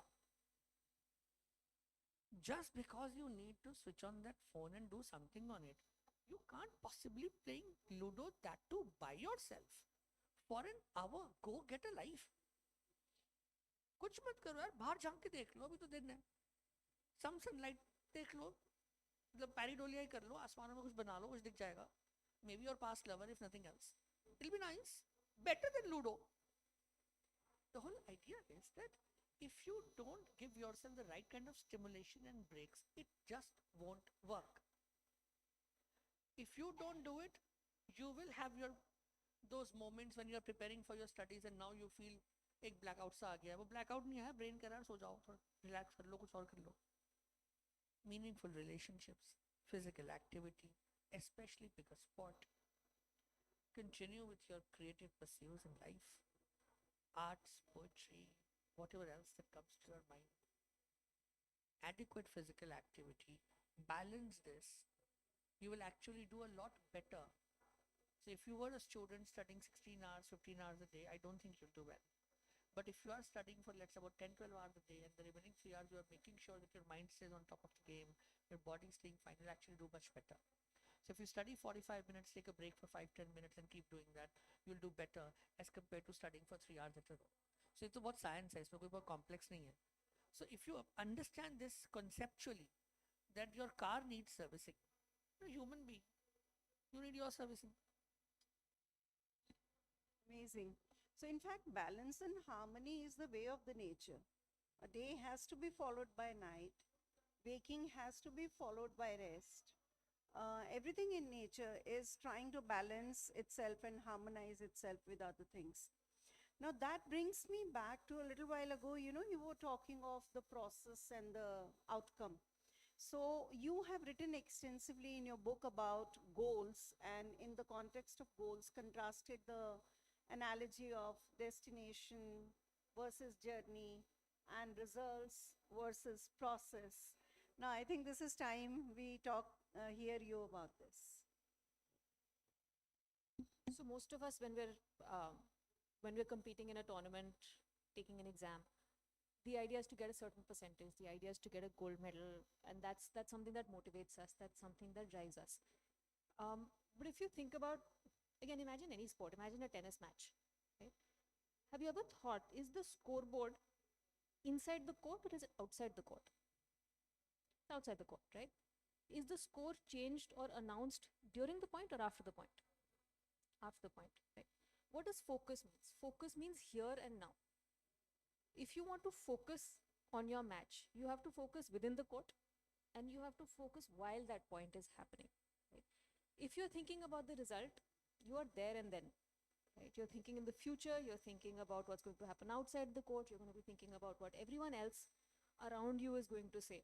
And a lot of times, rather than actually focusing on the point, you start thinking, oh, if I win this point, then this is going to happen. Or if I lose this point, then this person, my coach is going to say this, or my family is going to say this. What am I going to say? I remember when I used to be playing in school, once or twice when I thought I was going to lose, I started making up excuses in my mind. I was like, maybe I'll tell them my foot was hurting. Maybe I'll tell them, oh, the AC duct was a problem, this, that, the other. So I didn't give myself a chance. Because that result and how to deal with that result was something that was so much more important at that time. And what we don't realize is that we think the result is our biggest motivator, but actually the result is our biggest distractor. So the minute we're able to tune that out, focus a lot more on what it is that we're actually doing in the moment. If you're reading something, just read for the sake of reading it. If you're playing a sport, focus on just whacking that ball. I work with a boxer, I'm like, the only thing you have to focus on is breaking your opponent's nose. Nothing else matters in that moment, right? It's not about the points. Points will come. Points will automatically come. What you have to do is focus on what you're doing. And that's the only way to actually achieve the result that you want to. So yeah, I think that's it's pretty basic as far as it comes to process and results. Don't break noses, but yeah, that was just a boxer thing. Stop clapping to violence. Yeah. In fact, that reminded me of who's himself a sports person also. He was a sports coach, I believe, Rob Carver, who wrote the book, famous series, In a Game of Tennis, In a Game of Golf, etc. And he put it very beautifully in 3 simple words, that performance is equal to potential minus interference, like what you were talking about, the distractions. So talking of performance, but another reality remains, Divyaji, that while the scoreboard is outside the court, so is the audience, so are the evaluators, so are the commentators. They're also sitting outside of the court. And there is something called a performance anxiety that some of us feel all the times, but most of us feel sometimes at least. So in that context, you've also written off the focusing on the purpose, the process, and the importance of practice. In fact, importance of practice, you've written extensively, almost an entire chapter devoted to that. So I want to hear you on this, the 3 things of purpose, process, practice in dealing with the performance pressure.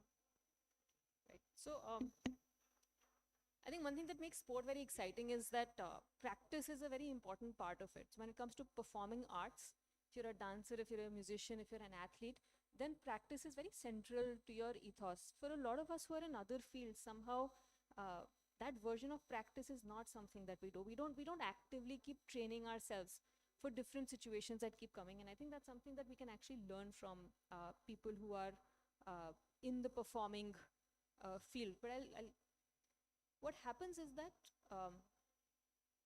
we practice, and when we practice, let's say you're practicing for an exam, right? You'll be sitting, you'll be writing your paper, beach mein your friend will call, you'll pick up the phone.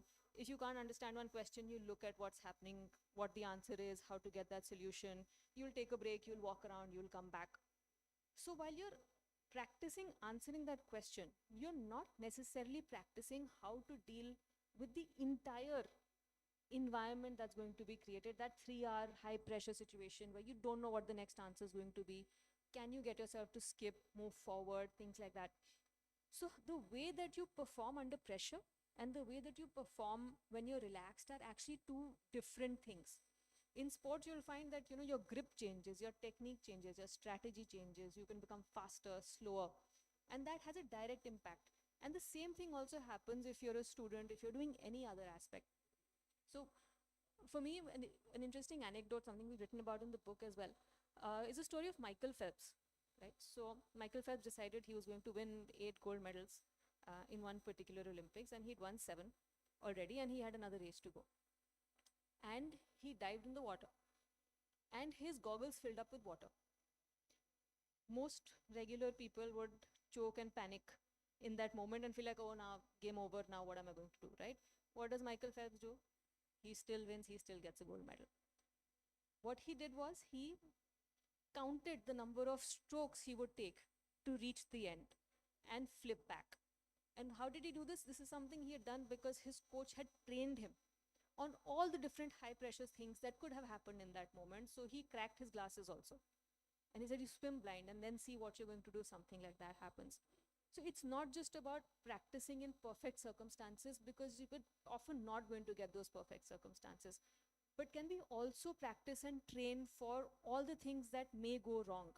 And when we're able to do that, when we're able to put ourselves under that pressure and still learn the strategies to be able to perform under that pressure, I think that's when we'll reach that peak performance and excellence. Thank you. And I think like the example that you gave, very powerful example, that practice is not just a wartime strategy. It's not just something that you get into to deal with a wartime situation like this. But practice, I think, is an everyday phenomenon. It's an everyday thing, and it can help with several simpler things in life. I remember once Gulzar Saab, legendary Gulzar Saab told me that बात तो है पर आप रियाज नहीं करती हैं. And I was stunned. I could never imagine what would riyaz mean in the context of poetry. I just couldn't, figure it out. Why would he say riyaz nahi karti hain? And when I asked him, he said, शब्द मिल गए आपको, अब आपने उन्हें मांझना है, और ये काम रोज का है. So practice is an everyday affair. At the same time, there's something, a recent trend on a different note I wanted to ask you, Dr. Samir. You have talked in the book about something that stress can also mean arousal. Arousal of emotions, which creates a stimulus to do something, which creates motivation to pursue something higher, bigger. But at the same time, these days, what we notice is that very small things tend to trigger people. Trigger has become a very fancy catchphrase. Everybody would say, situation bahut triggering hai, trigger ho jate hain. So how would you help the audience understand the fine nuanced difference between why trigger can be a positive lead, positive arousal needed for positive motivation? So two things. We are not ammunition, we can't be getting triggered. It's just one of the words we've all picked up and started living with. Every next person comes and says, I get triggered by this, I get triggered by this. I feel like saying, kya kar rahe ho? But at the same time, simple tarah se samjhe. I have stress. I have an exam coming in 6 months. Option 1, मुझे फर्क ही नहीं पड़ता. I will not do well. Option 2, मुझे anxiety हो रही है, arousal आ रहा है, stress हो रहा है. I'll start studying now, so that by that time when my exam comes, I'm well prepared, I'm chill, I'm relaxed, and I've studied also. I'll do very well. Option 3, 3 days to go before the exam. I'm totally stressed. I can't sleep. I'm having nausea. I'm throwing up. I'm having my blackouts. I will not do well. Optimum stress, optimum performance. If it doesn't matter, I won't do well. If it gets the better of me and overwhelms me, chokes me, like Divya mentioned, I can't do well. Yerkes-Dodson law, which basically means if I harness my stress and bring out my best, my performance is optimized. How well put. And I wish we had more time to go on. Your book is a treasure trove, and there's so much to talk about it. My young friend here tells me that we have about 3-4 minutes left. So I would say, as a final word, I would invite you to please talk about a very important thing that you've covered in your book extensively, which is self-talk. Because the maximum amount of chatter that is going on all the time, 24/7, is inside our head. The maximum amount of talk that we do is with ourselves. So if that is the case, then how do we leverage the positive potential of self-talk? I think when it comes to relationships, the most important relationship we actually have is with ourselves, because that's the one person who's constantly going to be talking to you. And so there are different ways that you can look at self-talk. I'll let Dr. Parekh talk about some of it, but from a focus perspective also, from a performance perspective also, self-talk is something that becomes very interesting. Uh, Take for example that I tell you, don't focus on that chair. Right? What are you going to do? You're going to start focusing on that chair, right? What I really wanted to say was, you know what, listen to me. If I just said, listen to me, focus on me, you would have found it a lot easier. But we take very complicated ways, very complicated instructions, don't do this, don't do that, which is something that doesn't help us, especially in high pressure moments. We need to give ourselves very clear instructions of what we want to do. I remember when I was playing in school, I used to play badminton. And in the moments when I was the most stressed, my coach used to tell me, just relax. And nothing can agitate a stressed person more than someone telling them to just relax. Right? There's no connection, there's no support, there's nothing. What I probably needed to hear was, you know what, breathe, calm down, listen to me, this is the strategy you need to use next. And self-talk is actually that coach that is within us, that we carry with us, that will guide us in those moments. So self-talk is something that can be very important for the focus for how we're dealing with high pressure situations, but also very important for our self-confidence, our attitude. Dr. Parekh. I think most of the time the negative self-talk that happens is actually not you talking to you. It's you letting somebody else get into your head. You hear so much criticism of various kinds, not to just directed towards you, but directed towards others. Which is why I think modern day social media milieu is a bit of a tricky situation now, because negativity is overwhelmingly more than positivity. You may have come across a post where A was talking about B in a very nasty, negative, mean way, and you found anything of there relatable to yourself and it started getting into you. That also becomes a part of the self-talk. I think if you want to just, you will have a relationship with the self if it is undiluted. If external vectors are not having an impact on you. So if you want to truly express yourself, you will need to find the originality. I think somewhere we get lost between showing who we are or expressing who we are vis-a-vis what somebody else wants to see. And in that confusion, we lose our sense of self, the cohesive sense of self, which is what is a problem. At the end of the day, we are a unique individual with unique abilities, unique problems, unique personalities. A will never be like B, B won't be like C. A is neither better nor worse than B. Once you realize this and you are on your own path and not on thinking that there is a path where everybody's on a race, and it's not a racetrack. In this race, you're all by yourself. All you have to do is lap after lap, do your best. That's about it. That's the best you can do. What an amazing note to close this conversation on. And yes, so rightly put, you know, it's not just inner critic, we also have an inner sage within. It's just that the way human brain, the primal brain, over millions of years was programmed was that it is hypersensitive to threat.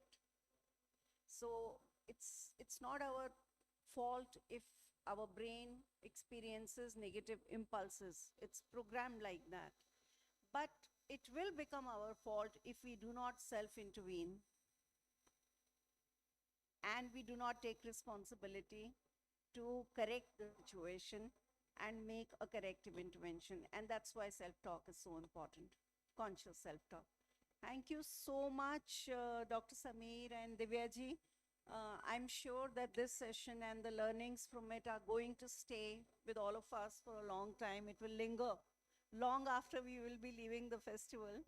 And what a wonderful session. Thank you so much.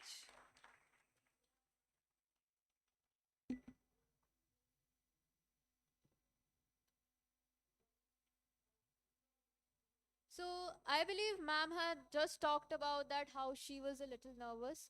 But if I would have been half as cool as her, I would have performed well in boards. And if I had someone like him to tell me that board didn't matter, then I would have been more cool. The greatest battles are invisible, and the bravest victories happen within. This session in one line has taught us exactly that. Can we please have a round of applause again for our wonderful, wonderful speakers?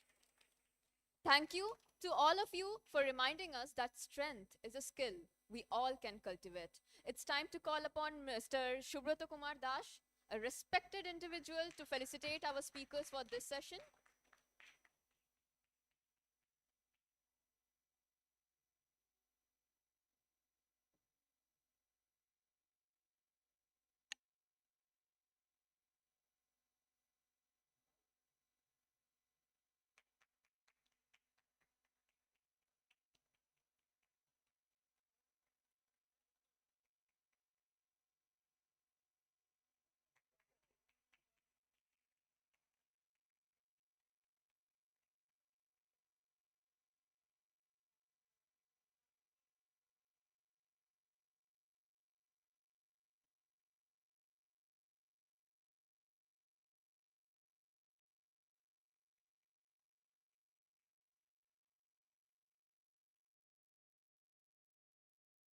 May we all go forward steadier, wiser, and quietly undefeated.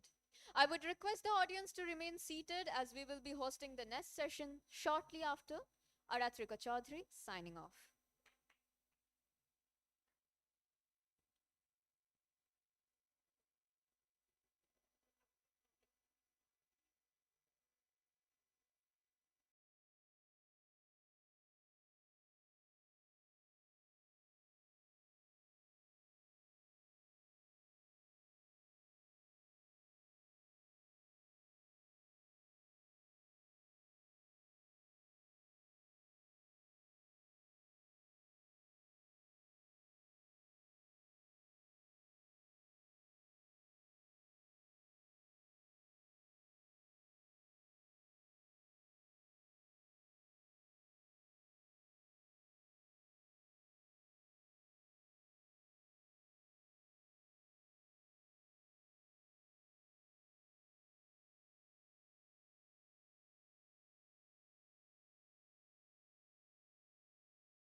something that we have come across in our life, because love, heartbreak, and letting someone go, whether you love her or not, is something that we can all connect with.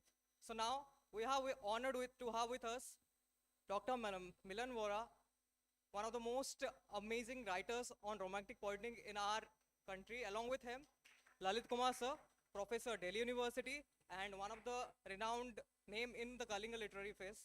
So I would like to request them to join the stage and talk about love, heartbreak, and heal people whose heart are broken and want to share something or someone they cannot confess with. Please, sir.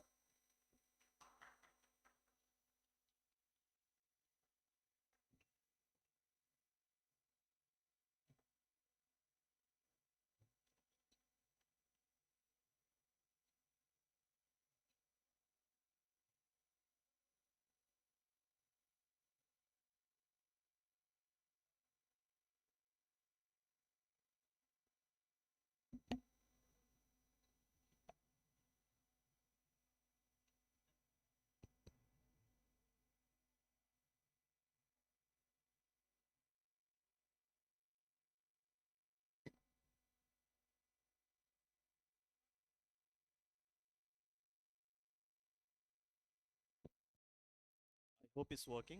Am I audible? Well, I am a married man, and 10 years into marriage, you stop worrying about heartbreak. You lose your heart on the way and start worrying about your receding hairline, lungs, kidney, and everything else except the heart. Jokes apart, thank you, KLF. I am delighted and honored to welcome Milan Voraji, whose book Heartbreak Unfiltered is making a splash. Of late, it has been making a splash in the literary world. It has turned out to be immensely popular. We are here to talk about heartbreak. So, welcome, Milanji. Thank you so much, Lalit. Milanji, primarily, you have been associated as an author of romance, love, and of course, we all know that since antiquity, love and war have fascinated poets and storytellers alike. There is hardly any society where poets haven't composed poetry about love and war. In fact, while reading your book, I was reminded of the Roman poet Ovid, his first century work, Ars Amatoria, which can be roughly translated into English as Art of Love. And there, Ovid teaches young people how to find a beloved. It's a kind of manual on how to find a lover. For instance, he tells them to go to a public place, sit right next to an attractive person, and strike a conversation. It's a different matter altogether that for writing Ars Amatoria and writing such frivolous stories, he was banished by the then emperor, and he died in banishment. So I feel if Ovid's work, Ars Amatoria, in which he calls himself a technician of Venus, is about finding a lover, your book is about how to overcome heartbreak. If that lover flees, that lover departs. So primarily you have been associated with romance, with the genre of romance. So what led you to explore the theme of heartbreak in literature? What prompted you exactly? So I don't know among you all if anybody ever read romance novels. So my first book was something which even our mothers and our grandmothers grew up reading called Mills and Boons. And I'm the first Indian Mills and Boon author. And you know, I found that the moment I wrote romance, and it was very widely covered, a very successful book. You know, I was on all the big channels and BBC and everything because everybody connects so closely with romance. I think that, you know, it's our favorite sort of a escape, right? We know that realistically you sort of think, okay, reality may not be all that, but we escape it into that world in books. But when I wrote it, I found interesting things started happening, Lalitji, and to everybody here. You know, when somebody knows that I've written romance and they would come and start talking to me, especially like when I was going to speak at big colleges, like there were times when I was speaking at a national engineering college, it would be a hall full of, you know, every stream of engineering in there. And, you know, they're all serious about their careers. And when I would leave that room, people would come and then they would start wanting to talk and they would start telling me their own life and love stories. And I was fascinated at, it's not as if love is always that glorious thing, right? The happily ever after which you're seeking is actually just one sort of a punctuation in the story, right? It's the lows which came before. And even after you think you found a happy solution with somebody and you think you found your happy ending, you know that it didn't end over there. The story continues. In life, the story will keep continuing. And I found that a lot of people were sharing these stories with me And more and more, I started writing, even in romance, I started writing characters who had been emotionally scarred. And I found that readers really connected with that. You didn't want some idealistic sort of a scenario which was impossible. Like even in my last book, which is called Our Song, my heroine, Ragini, she's a struggling musician. Okay. And even the fact that even heartbreak comes in different ways. Sometimes our parents don't support us, they let us down. Sometimes close friends, you know, you think you have a really close friendship, and for no reason that person has just ghosted you. So it's not just even about a romantic relationship, whether it's straight or gay or whatever, but the fact that throughout life we do keep experiencing these kind of shattering emotional experiences. And I think that is what made me more and more decide that I want to write about heartbreak, which is really the other side of love. That's true. I agree that heartbreak comes in different forms. Now let's talk about your book a little bit, uh, especially your characters, because you have gleaned your characters from different parts of the world in 20 different stories. And you align those stories with practical pieces of advice, just like Ovid. You give practical, concrete pieces of advice on overcoming heartbreak. So, would you like to talk about your stories? How did you glean them? How did you come across those characters? How did you create those characters? Because they belong to different gender, male, female, trans. So, could you please talk about You them? know, first thing I should say is that, you know, when we say characters, we typically think fiction, whereas these are real stories. You'd be amazed that, you know, when you read the stories, you will find parts of yourself in at least one of those stories, because these are very real people. Like there is one story which is about a guy who was constantly sitting for entrance exams, and his relationship with a girl who he met initially was a Facebook friend, and at that time both were dating some other people. And then when it broke up, they both met, and then they kind of shared their life experiences and said, oh really, you she was dating somebody who was now what you call a narc and a narcissistic person. And they were both so clear that if we get involved, we don't want to repeat those same patterns. He had a girlfriend who was very controlling, you know. So these are very real people. But when you read the stories, what I found very interesting was, you know, imagine if a friend is telling you, I'm dating this person, and you know, this guy, do you you both all understand Hindi and English equally, right? Out here, I think in Bhubaneswar we're all familiar, so I'll slip between both languages. So for example, if your friend is going on telling you, you know, this guy, yeah, you know, bar he sets up a date, but then he ditches me at the last minute. Or a guy also can keep saying, you know, like she says she's serious about me, but now she's saying that her parents are also asking her to see guys. Like I really don't know where I stand, right? So when we are hearing it, it's so easy for us to guide that person and give advice, because why? Because we are in an objective place. That person who's in the relationship is deep in it. We are outside, and we can spot all the red flags. We can see things which are clearly not adding up. The intent isn't right, even if the chemistry is right, even if physically you all are both good together, but you can make out, is this person's intent there or not. So the thing with the stories, what was amazing is that, in a way, by listening to somebody else's detailed story of that relationship, how they met, how it developed, and then they broke up, and what came after that, you know, it kind of lets you see your relationship through the lens of all the stories that you're reading about. And then the goal was also that, you know, I write about all the aspects of heartbreak so that you can make sense. If you have gone through, if anybody in this room or anybody you know has gone through heartbreak, you know, the biggest thing is you're left with a lot of unanswered questions, right? You feel like, why didn't I see it coming, you know? Why couldn't they tell me, you know, what changed? It was so good, and what changed? You know, so when you read a book like this, it kind of helps you make sense of what went wrong. People always, often they go into that overthinking mode, and then that drives them crazy. Yeah. See, modern love, let's talk about modern love, Yeah. and then we'll go back to your stories, of course. Modern love is quite complicated. There was a time when we read John Donne, where he writes that parted lovers are like a pair of compasses. एक lover कहीं जाता है तो दूसरा fix रहता है, वापस आएगा ही.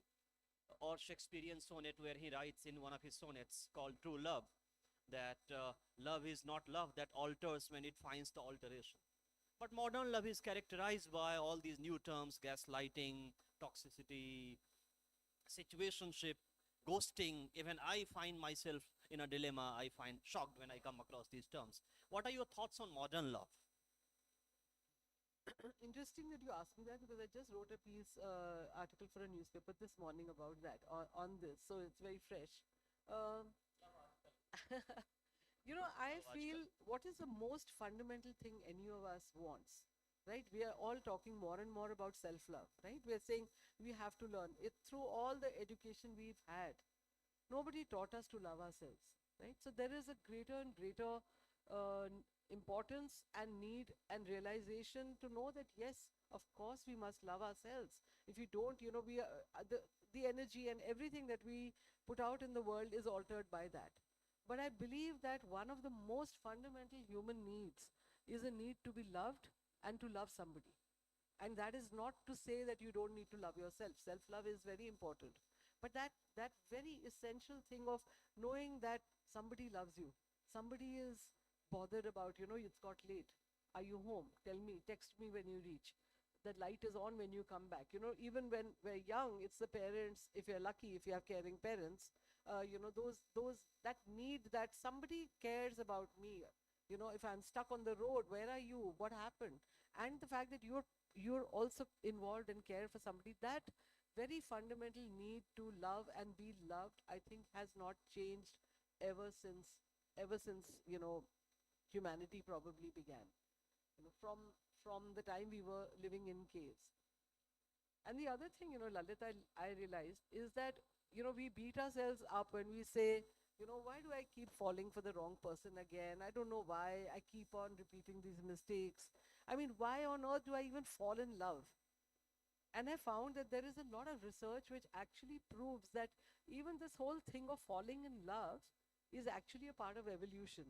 There is research by Helen and Fisher which was done centuries ago, and it says that when we were cavemen and cave women, the fact that, we needed to even be attracted to another person was essential. So it was kind of like it's there in the neurons in our brain that there has to be this firing of certain chemicals which is going to attract us to somebody, which is going to lead to us mating, which is going to lead to a continuation of our species.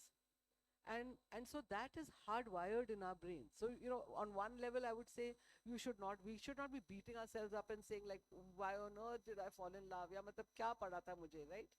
But that is part of the way we are wired. But the fact that we repeat certain patterns, we seem to keep making the same mistakes. We are doing that is something that the book helps you become more aware of and say, why is that happening to me again and again?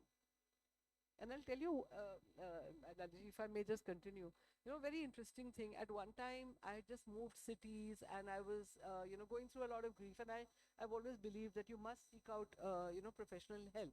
If you're going through a depression, if you're going through any kind of, grief and whatever, seek out professional help. And I laugh and I say that in the book also, when I say in the old days, they used to say, you got to kiss a lot of frogs before you can find your prince. So I say that you should actually, like, when you say kiss a lot of frogs, actually go out and like consider meeting therapists as that. Even if your first one doesn't work out, go meet the next one and meet the next one till you know that this is the right one for me. And so even when at one time I was dealing with grief and I had lost my parent, and we were talking about things back and forth. And when I spoke to this lady, this counselor, and she again brought up some childhood thing, and I got annoyed with her and I said, why do you keep going back to the childhood? And she said, just hear me out. And the fact is that almost every single thing that we are dealing with, especially like in the context of heartbreak, it can actually be traced with patterns and needs and lacks that we felt when we were young, especially if you were denied or deprived of love by a primary caregiver in our lives.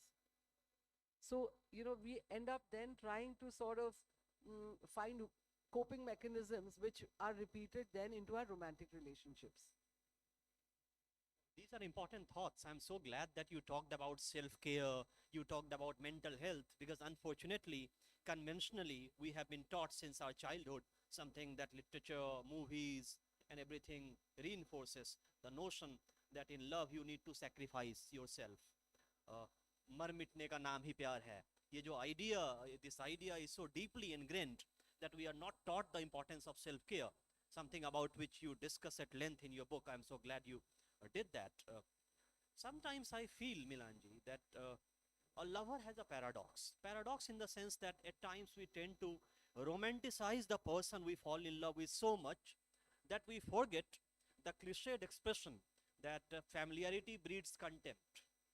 So whoever is in love for the first time or second time deifies the person so much, deified their beloved or lover so much that they forget this maxim, and that eventually leads to debacle, the huge gap between the ideal and the real. Do you feel so? Well, I think that, the two things are not connected. The fact that there has to be self-love, the fact that you need to respect yourself, the fact that, a lot of terms that we're hearing more about now, boundaries and so on, those are essential. And now there is more awareness of it, and thank God for that. But I think that the understanding of why a relationship went bad, or why it broke up, most people don't talk about it because of the fact that there's a lot of, especially romantic relationships, right? Or even a close friendship, or let's say a relationship in a company that you worked with, and suddenly somebody let you down and you don't have answers for it. So we are so conditioned to saying you've got consumed by your own shame, humiliation. You feel ke I went about it wrong, I must have done something. You want to keep trying to undo it. You want to, you go lower and lower sometimes, in terms of even your own self-esteem, right? How many people have made these drunk calls, drunk texts to their ex, right? That's because you're sort of still trying to fix it, versus trying to first understand, was this even something that you should be placing on yourself? Should it be something that, was it something where you were projecting certain emotions because those needs weren't fulfilled, and you were now putting it all onto that romantic partner, which is an unfair sort of a expectation to put on anybody? Or was that person also, so I think what the book does, was that person also somebody who you couldn't have worked with that relationship? So that whole business of giving yourself guilt, going through that humiliation, going through the shame, and particularly with heartbreak, what happens is, because people internalize it so much, it's not talked about. And one of the goals for me with this book was to at least make sure that I leave people in a room, in an audience, saying that, okay, let me just speak to somebody about it. Don't give yourself so much grief that it's not being brought out and talked about. And read the book, read other materials that you come across as well, to try and understand what you could have changed and what you could not have changed. For instance, if your partner was a narcissist, it is going to be far more difficult for you to deal with a narcissist, and you may have situations where we have also had parents or siblings and so on, or spouses or girlfriends and boyfriends who are of a narcissistic type personality. Now, what can you do and what can't you do in that circumstance? You have to be able to read enough and learn enough and navigate. And all of this, if you don't, is what keeps also adding to repeated heartbreaks, which makes it worse and worse. One of the things that I admire about your book is the way you excoriate, the way you bash cliched expression or sugar-coated expression, sugar-coated advice that everyone offers you when you are undergoing heartbreak.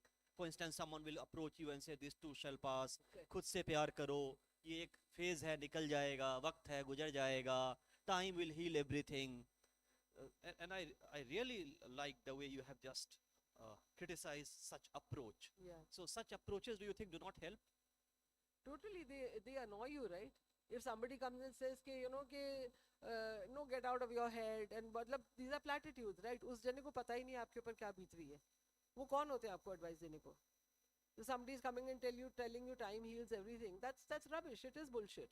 So you should be able to in your head know that no, okay, I mean, you don't have to confront them, but you also have to know that what you're going through is very real. And that's one of the things which I also cover in the book, which is that when a person is going through heartbreak, it actually physiologically affects your body.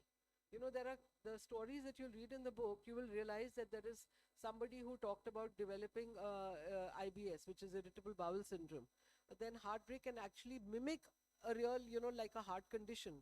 And there are even cases of people, very rare cases of people actually dying of heartbreak. Now that's very rare, but the fact that it can affect your sleep, it can affect your appetite, it can either make you very hungry or not hungry, it can make you sleep a lot or make you not sleep, it can affect your moods.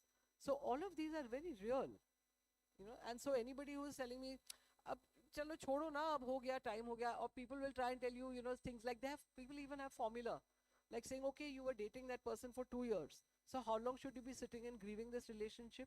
They'll tell you, okay, 1 month per year. Kahan se aaya ye formula?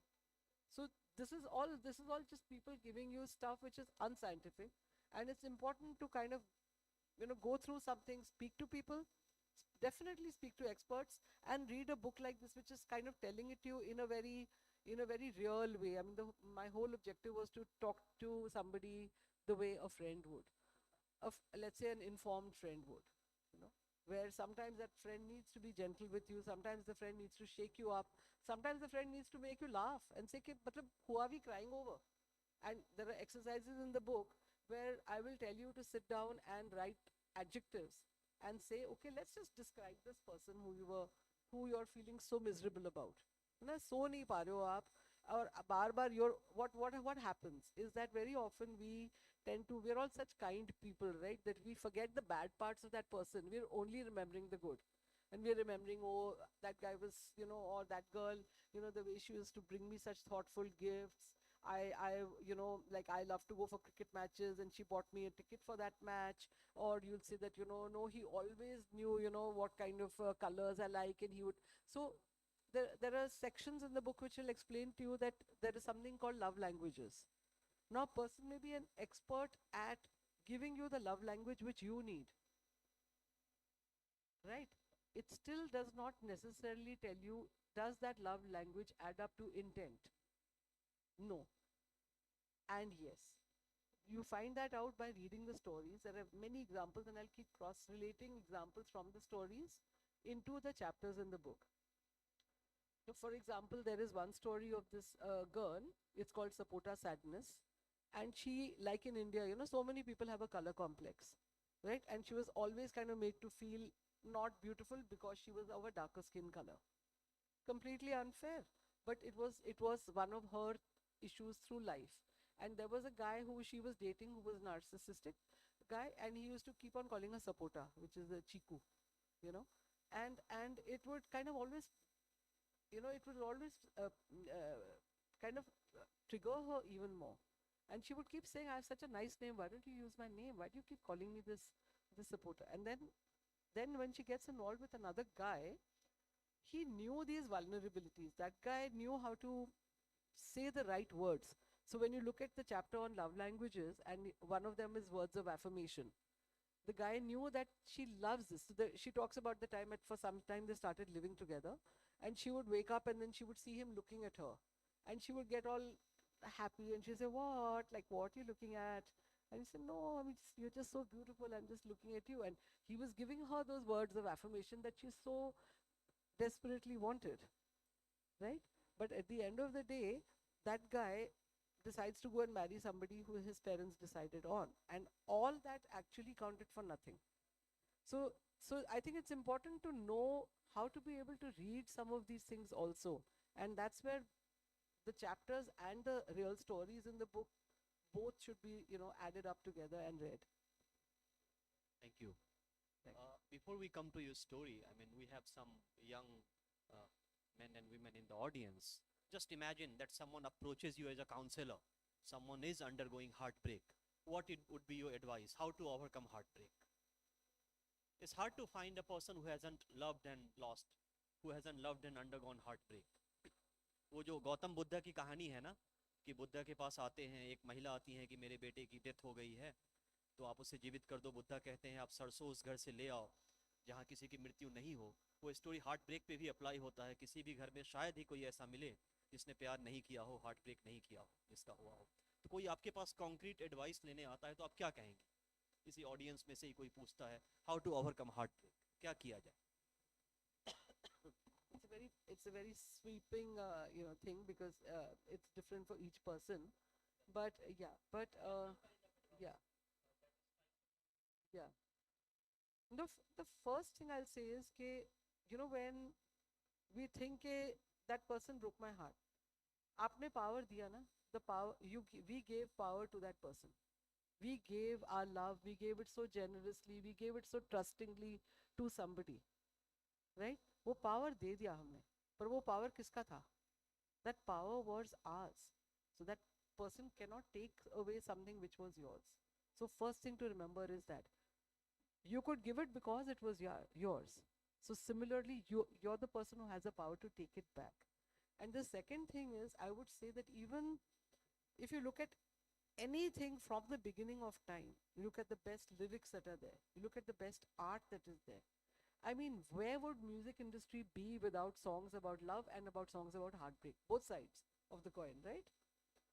If you look at almost every song, you can put it into those two groups. इसको love में डाल दो, उसके ज़्यादा, even if you look at patriotism, वो भी love में आ जाएगा, right? So these are things which are fuel for creativity. So I would tell that person that this is extremely powerful raw energy in you right now. So please don't waste that energy. Don't worry about कि मैं इसको, supposing you're writing a book. Don't worry about am I going to publish that book. If you're drawing a painting about that beloved of yours, don't worry about कि वो उसके बाद में क्या करेंगे. Right now, channel that energy. There are people very often who come to me even to ask about how can I get published and I want to write a book and so on. So I say वो publishing का बाद में आओ, पहले लिखो. Use that energy because it is so powerful. And if you think मैं बाद में लिखूंगी, बाद में लिखूंगा, after 5 years, that energy has changed. Use that energy very well. I'm going to give you an example which I love, which is in my book. And it's the story of a guy I came across, and he runs a little chai shop in Patna. It is called Bewafa Chai Wala. Okay. And what is Bewafa Chai Wala? He was 18 years old when his sweetheart, who was also 18 years old, dumped him. Okay. And 18 mein to it really hurts, right? Must have been pehla pyar, maybe second, God knows. And he could have said, jaise Devdas tha, usne kya kara? He drowned his sorrows in booze, right? He could have said, my darling used to love chai, let me also just go on drinking chai uski yaad mein. Instead, he started a tea stall, just a thele wala tea stall, and called it Bewafa Chai Wala. So if you have had dhoka in pyar, you can come and get a cup of tea for $10.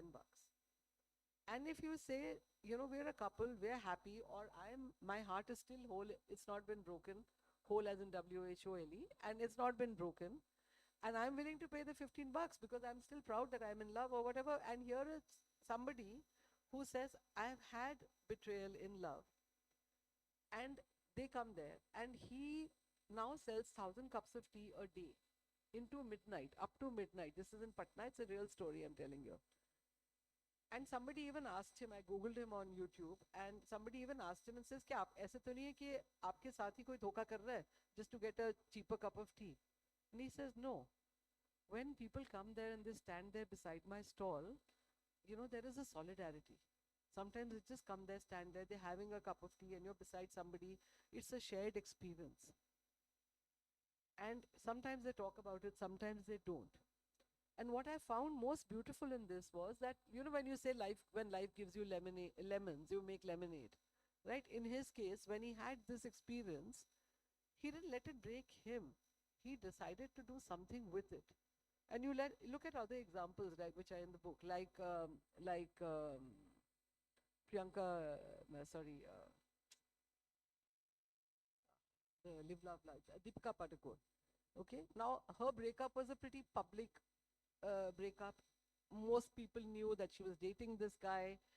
Most people knew it had broken up. It was all whatever it is, gossip or hearsay. But can you imagine that person having a breakup on such a public sort of a stage? And then her And her mothers then saw the signs of depression in her, got her help, and she kept her head high. And then she has gone on to create a great body of work. She has even acted with the person who was the ex, and she went on to see there is a need in India for mental health, and then went on to start the Live Love Laugh Foundation. So to anybody, to answer your very long answer I gave, Lalit, but to answer the question of if somebody is going through heartbreak, first of all decide who is that person to break me. I'm going to first of all use my energy, whether it is anger, whether it is sadness, put it into some project, you know. And you will find a lot of examples in the book which are real, which are from India, which are from the world, which will leave you feeling motivated. That's such a concrete piece of advice that you have given to our younger generation. And I do agree that there is a direct relationship between heartbreak and creativity. No wonder many people have talked about this. And no wonder I'm reminded of John Keats, the English poet, when he was undergoing heartbreak on account of his brother's death, several ailments, and of course the problems that he was having with his girlfriend back then. He ended up writing Ode to a Nightingale, the opening line, the famous line, "My heart aches and a drowsy numbness pains." I know, such beautiful lines. Drowsy numbness. I must compliment you on all the lovely examples you're bringing up here. Or we think of Bhartrihari, what he did when he underwent heartbreak. Of course, there is a direct relation between these two concepts. We would have gone on and on. It's such a fascinating topic, but time doesn't permit us. So very quickly, I would request you And I'll to give read some lines. I'll give one more example. You know, I'm sure there are a lot of Taylor Swift fans out here. Please give this example and read half a page from your book for You know, the look audience. look at so many musicians. You look at Katy Perry, look at Taylor Swift, look at Billy Joel. Taylor Swift, after, you know, or look at Adele. Her first album, 18, came out of such nasty breakups. And she used that to write the lyrics and became the success she is because of that. Billy Joel before he became Billy Joel, he was Billy. And he fell in love with his best friend and bandmate's wife. Acha, people in heartbreak think nothing can be worse than my story. My heartbreak is the worst. Right? There is no such thing as your heartbreak is the worst, because everybody's got all sorts of situations. So then Billy Joel goes and tells that best friend and bandmate and says, "I'm in love with your wife," and the wife was also in love with him. It was a very complicated situation. And then the bandmate leaves him, he loses his best friend, he loses his band, and that woman walks away, Elizabeth. And then he went through a very major slump and went into depression. He even tried taking his life. He failed at that, and he said, "What kind of a loser am I that I can't even do this properly?" And then he went on to write the best lyrics of his life, which made him Billy Joel. Till then, let's say he was Billy. You know, so again and again I say that, you know, look at Taylor Swift. After all those bad relationships, she's bought back the rights to her music. She changed how the music industry works. So that's not just about heartbreak, but it's actually about empowerment, you know, which is examples for us, which are real examples in our day and age. So I'll read something. Yes, Yeah. please read something quickly, because I have got instructions from the anchor to wind it up. Yes. The advice of young men shouldn't go unheeded. Yes, quickly we can do that.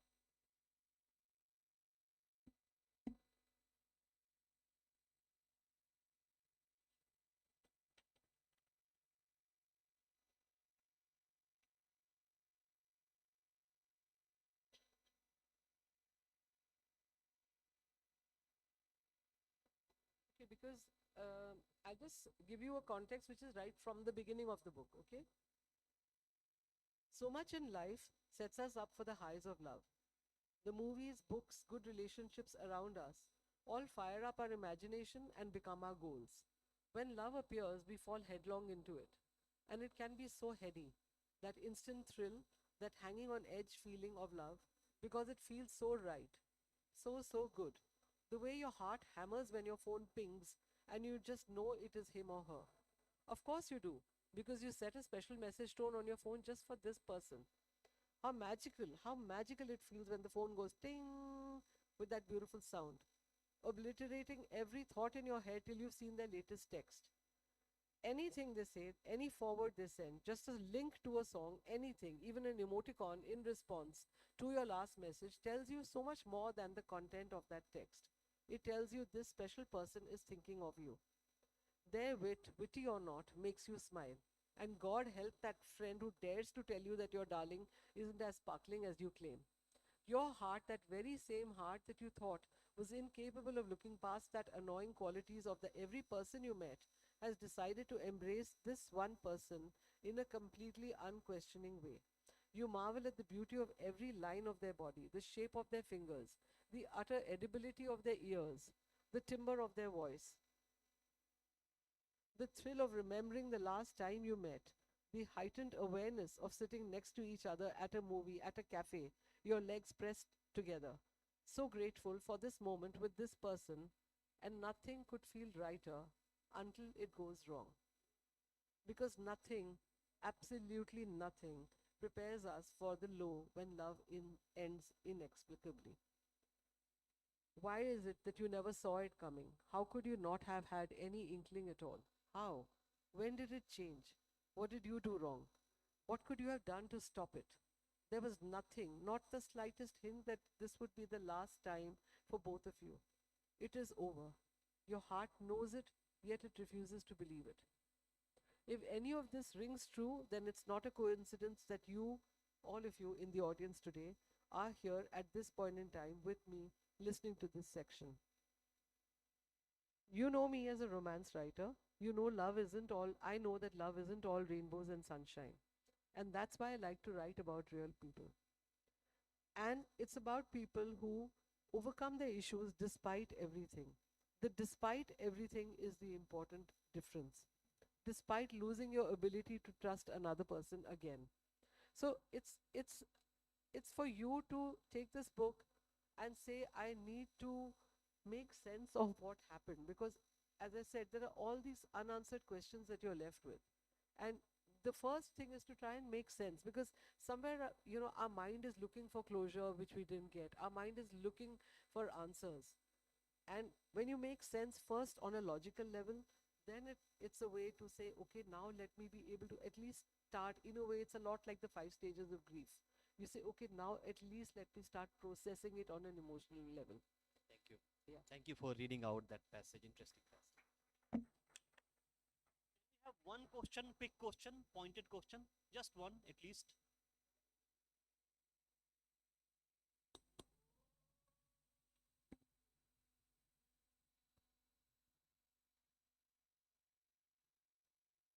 No, but first love is important to everybody, and first everything is important, right? Your first job, your first bonus, your first everything. So the first love is literally when you open your heart, right? You've opened up that heart. Till then, that heart which was it was whatever, we have some sort of cocoon of family love, and even if it, let's say somebody was unfortunate, you didn't have parents or you had one parent and all those situations, but we still have some sort of safety net, some cocoon. And when we get into our first relationship, you just made yourself very vulnerable. And so because of the fact that it's literally just like, when that ends, that wound is a major wound, because you made yourself so raw, so vulnerable. And there will perhaps sometimes be other ones also which are going to hurt you, but that becomes sort of, in your head you look at it as, this is my lesson not to trust again, this is my lesson not to believe again. And I think that's why it's important to make sense of what actually happened in that relationship. For detailed advice, you can meet ma'am outside. Yeah. Over a counseling session and read her book. That's more important. So please look for the book. I really No, appreciate we it. won't mind. Even if it's a personal question, do not be shy.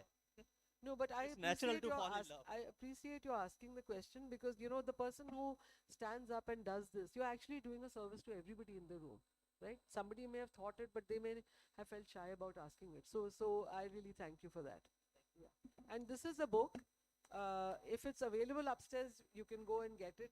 And if it's not, it's available on Amazon. You'll get it within a day. And please be in touch. I'm on Instagram as @Milan Vora. Milan Vora. So we can always continue the conversation on DM as well. Yeah. Thank you for Bye. that Thank you so fascinating much. discussion. Thank you. Thank you so much, Lalit. And I would like to thank anybody who's here. If not, then later from Kalinga. Thank you so much for having me. It's really always been a pleasure to come here. I love the city and I love this festival and the people. Thank you. Thank you, ma'am. Thank you, sir, for this amazing sessions. There's a saying, right? Heartbreak doesn't mean the loss of love. It does mean that your love was true. So now I would like to request Dr. Neena Burma, ma'am, to come here and felicitate our guest.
session would be beginning right away, so please be seated.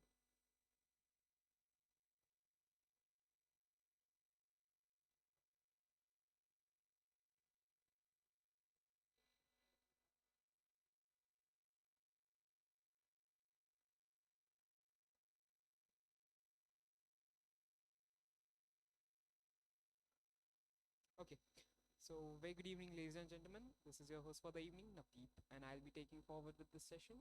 And I would like to extend my warmest welcome to all of you guys. Thank you so much. And our next session is titled "Trust Me, I Won't Leave You." A phrase that carries within it the hope, uncertainty, and emotional courage that lies at the heart of human relationship. Gestures towards questions of belonging, commitment, and the fragile contracts we make with one another in life and in love. We are delighted to welcome Vaishali Hamlai, whose writing explores the inner landscapes of relationship memory and emotional truth with remarkable sensitivity and depth. She will be in conversation with Lalit Kumar, an astute moderator and interviewer known for guiding conversation with clarity, empathy, and thoughtful precision. Together, we will be reflecting on what it means to stay, to trust, and to negotiate the complex emotional architect to our lives. On that note, please join me in welcoming Vaishali Hamlai and Lalit Kumar. Can we have a big round of applause for them? Yeah, you can continue with the session. Thank you. Thank you, Vaishali ji, and welcome once again.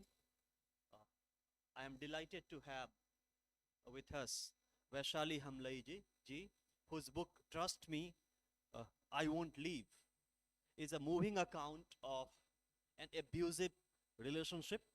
The book focuses on the themes of gender discrimination, domestic violence, mental health, and a young girl Mira's quest for empowerment and identity, self-identity. In fact, in India, in the 1920s, since the 1920s onwards, what we call the women's question were taken up a variety of authors in Hindi and other Indian languages, such as Premchand, Sharat Chandra and Rabindranath Tagore in Bengali, Appa Rao in Telugu, Fakir Mohan Senapati in Oriya, Harimohan Jha in Maithili. All these authors responded to the problems of women and their sufferings, the issue of domestic violence, dowry deaths, bride price, what is known as Kanya Shulkam, ill-matched marriage, lack of education. So that trend started. In fact, since I'm in Orissa and I belong to Mithila, I would like to share an anecdote very briefly with you. Harimohan Jha is one of my most favorite authors. He wrote in Maithili in the 1930s. His classic Kanyadan turned out to be immensely popular in the 1930s. The novel deals with the theme of female empowerment, women's empowerment. So when he was a student of English literature in Patna University, he was surprised to see that in the entire university in 1928, there was only one girl. And to his surprise, the girl turned out to be from Orissa. And back then he decided to bring out a novel like Kanyadan, which will empower women to educate themselves. So all these problems that women suffered from in the 1920s, most of them have continued even today. They have resonated with contemporary audience. They continue to resonate with contemporary audience. And I would like to place Trust Me, I Won't Leave in that tradition. You have in fact carried forward that tradition. So before I come to the novel, I would request you, Vaishali ji, to talk about your journey as an author. Well, if you had asked me 20 years back, I wouldn't have known that I'm going to be writing books. I did a very traditional education. I did my master's in human resource. I was working in Bombay. Then I moved, and because of not being in the very, very bustling city, I had a lot of time at hand. And when I was in Bombay, I used to work and I used to travel by the local train like what everybody does. There was this one specific, like if you know people from Bombay, there's a specific train you take, which is a local of 9:20 and return of whatever time. So there was a train I used to travel by, and I had literally made friends on the route. And I heard that there was a blast in that particular train compartment when I was not there, and that's what it just reminisced so many things, so many memories. I started thinking about the people and what happened, and I started following news, and I really didn't know how to how to express it. So I just started writing about it, that how is it that we can probably make things better and make it better for everybody. That was the time when I started writing. That's how I just wrote, not with an intention of writing a book. I just wrote with the intention of expressing myself, and I think it was the best way to start writing, because there was no backstory to it. There was no intention of having it published. It was all about just because I wanted to express myself. That's when I started writing my first book in 2007, which got launched. So after I wrote, I'm like, oh, this looks like a book. Maybe I could have it published. So I had it published, and since then I've had 6 books. And trust me, it's my 5th book, and I'm particularly proud about it because of its storyline. I know you're a prolific author, and I do agree that writing has therapeutic value. It heals you. Uh, Now let's move on to your novel. Let's move on to the title of the novel. Trust me, I won't leave. So before I request you to talk about the title, to reflect upon the title, I would like you to share the plot of the novel. What is the novel all about? Of course, I got to know that it's about Meera, a young girl who works in a call center, and then she gets trapped into an abusive relationship. She gets married to a narcissistic husband, and eventually she overcomes it. But would you like to share the plot in detail with the audience? Yeah, it's pretty much that. She gets into a relationship with a narcissist. Over here, what I'm really trying to show is that it's very hard to identify narcissism, because there's a very thin line between possessiveness and narcissism, and a lot of people start believing, a lot of girls who are blind in love, they start thinking that possessiveness is just possessiveness because he loves me, he cares about me, and he thinks about me, and that is why, he's behaving in a particular way. But when it crosses a particular line, it becomes narcissism, where the girl starts changing herself because of being accepted in a relationship. So this is a very, very average girl who's working, has great confidence in her own self, living her life on her own, and she meets somebody who actually showers so much love to her, shows so much appreciation towards her, that she starts changing herself for him, which she doesn't really think it as changes. She thinks it as just acceptance in love, that this is how I'm supposed to do. This is how it's supposed to be in love.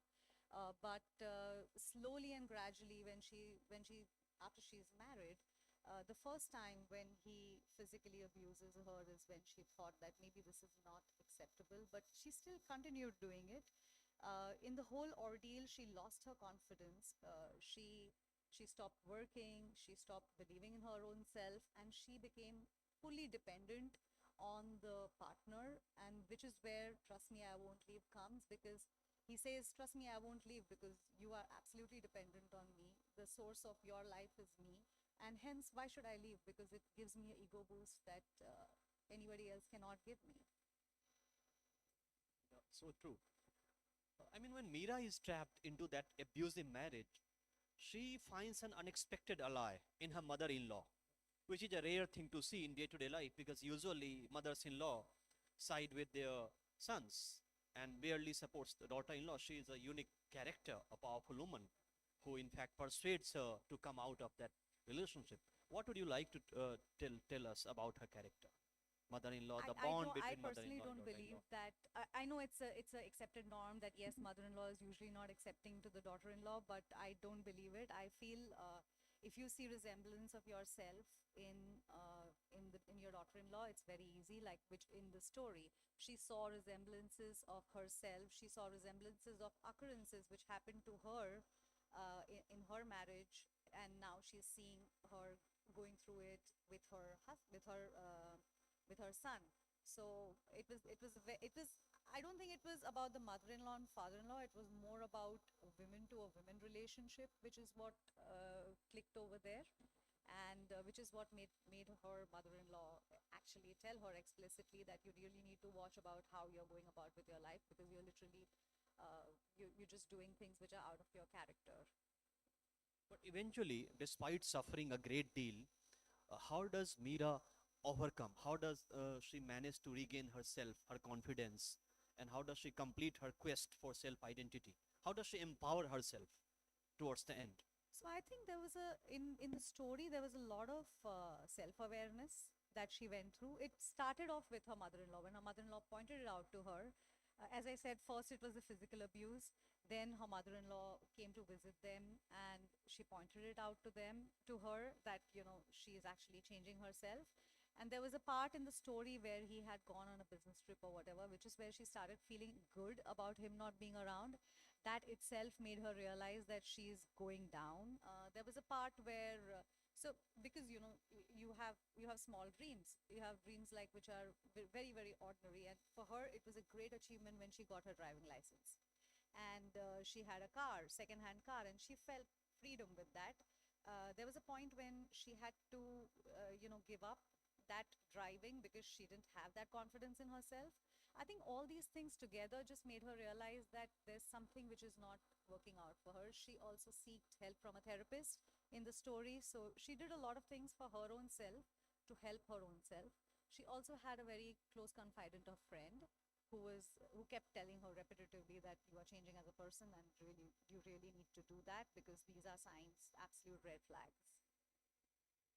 I think many modern readers, especially modern women who are struggling in their marriage, they will be able to empathize with the movie account that you have given of Mira. And writers, as I mentioned at the outset of this talk, writers have contributed to the movement aimed at eradicating evils being perpetrated against women. Did it ever occur to you that by writing a book like this, you will be unconsciously or consciously, you will be empowering some women, you will be driving them, propelling them into action, into taking control of their lives? Actually, yeah, the reason I wrote this book, how it actually happened is during COVID time, a lot of people were stuck in their houses, and there were a lot of reports of domestic abuse that were coming up, and there were helplines for women who were actually going through domestic abuse of their husbands being at home and not being at work, as they're out there as NGOs helping out. So that's when the whole story did come out for me. I mean, that's how I thought of it.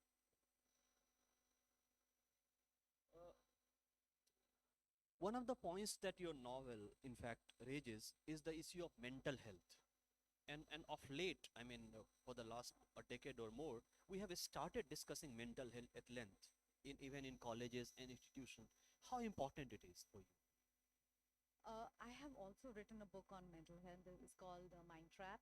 So could you please share Yeah, about it that with the book audience? is clearly about ways and means and steps, literally steps, on what are the things that you can first help for your own self by trying to, work on your own self and like listening to music, going for a walk. But these are very surface level things. Then you really need to seek a therapist. You need to seek medical advice and things like that. So in this book, she has sought help from a therapist. She goes regularly to a therapist, and the therapist has helped her just internalize whatever is going on with her, helped her realize that what's happening is not right and it's not normal, and she should not normalize it in her life, which unfortunately a lot of people have normalized in their own life. Has been normalized so much that earlier no one even bothered about mental health. No one discussed this at all. Now all these institutions have started hiring counselors. Even teachers are asked to discuss problems with students and counsel them. So it's a good development, and it's a recent development, of course. Yeah, now at a very early age, kids are taught what is right, what is not right, Yes. what is acceptable, what is not acceptable, what is okay, what's not okay. I feel there is some level of limitation that someone has within themselves, which makes them seek something which is there with somebody else. And in that moment of vulnerability is when anybody can slip. It's not, it's slipping is not the problem. It's about catching yourself and realizing that you have been caught unaware and you have been vulnerable and you need to work towards it, because it comes down to your self-worth. It comes down to your own self-confidence. It comes down to your being as a person. Another thing I wanted you to talk about briefly, which is the use of the term narcissism in the context of the novel. Several reviews of your book, in fact, mention that the protagonist of your novel, Meera, is married to Karan, who is narcissistic by nature. Now, what happens in the bedroom of a husband and wife is a very personal thing. At times, it's very difficult to cast any of the spouses as villain or angel. No one is a villain or an angel. And both the spouses may accuse each other of being narcissistic. It may happen actually, it always happens, and that leads to fights, prolonged fights, and embitterment. So, how do you define the term narcissism in the context of the novel? Because Narcissus, as I know, as a student of literature, was a character who comes from Greek myths. He was in love with his self, and then he fell in love with his own shadow. Many girls, many men and women both approached him. He turned down their offer, and then he fell in love with his own shadow. But in what ways do you use the term narcissism in the context of your novel? What are the traits that you associate narcissism with? I feel that in this novel itself, what the way I have portrayed a narcissist is somebody who takes you away from your own self.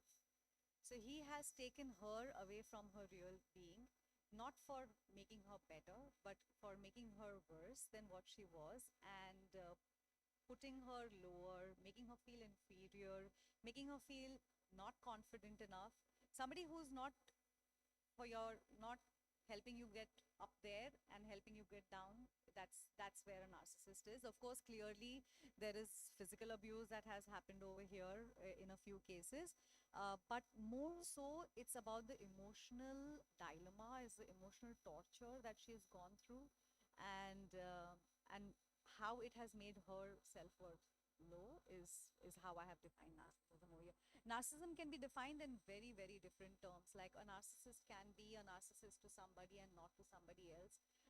It's almost like they catch up their prey, you know. So they know exactly how much to bend somebody, to what extent, and that's when they work on it. A narcissist could be perfectly normal to somebody who is not willing to bend or not willing to give away their self-worth. So You have studied human resource management. So you know how to manage yourself, oneself, of course. And you also talked about how in marriages, especially in your novel, how Mira's individual self is shattered.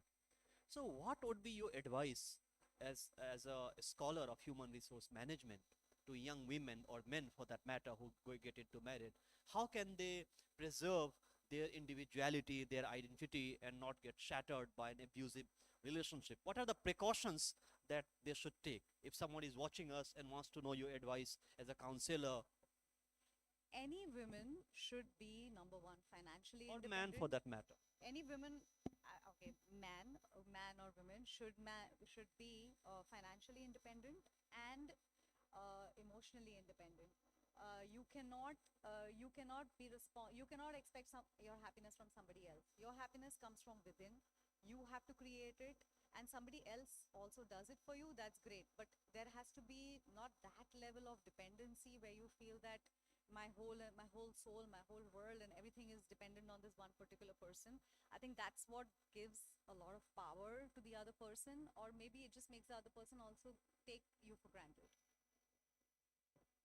Thank you. Sometimes I do feel, you may disagree with me, but as a teacher, as a student of literature, since we teach feminism, and there is a joke at Delhi University, in Delhi University circles, that the way a doctor conducts ECG test on heart patients, a Delhi University teacher conducts CCG test on the textbooks that they teach. CCG is an acronym for class, caste, and gender. Whatever we teach, gender, of course, inevitably comes into. Okay, sorry. So I have been asked to wind up this session.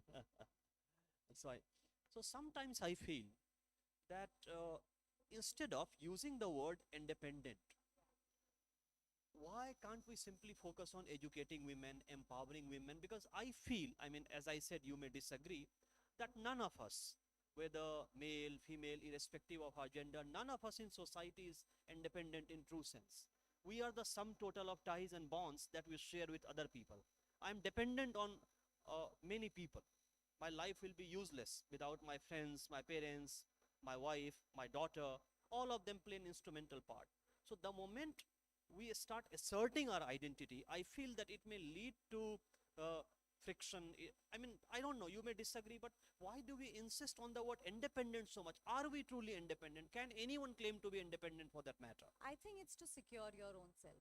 It's to make yourself believe that, sure, we are dependent on anybody. We live in a family, we live in a society. Everybody is correlated, interconnected. But there has to be a part that if that particular thing doesn't exist, it shouldn't crumble the person. Of course, it will distress them, but not crumble them to extent where they forget their own identity. I feel like my mother's generation or the generation before that, they never even identified their own identity, because for them their identity was only their family. So it's about understanding your identity, securing it, preserving it, and also being dependent on others, but being independent of their own needs, of your needs. That's so true. Would you like to make some concluding remark for the audience about the book? I would love you guys to read the book and let me know what you think about it. Please let me know your ideas, because the narcissism has been depicted in a very different light over here. So let me know. It's a riveting tale. Please read it. You'll enjoy reading it and you'll be thanking the author later. Thank you so much. Thank you so much.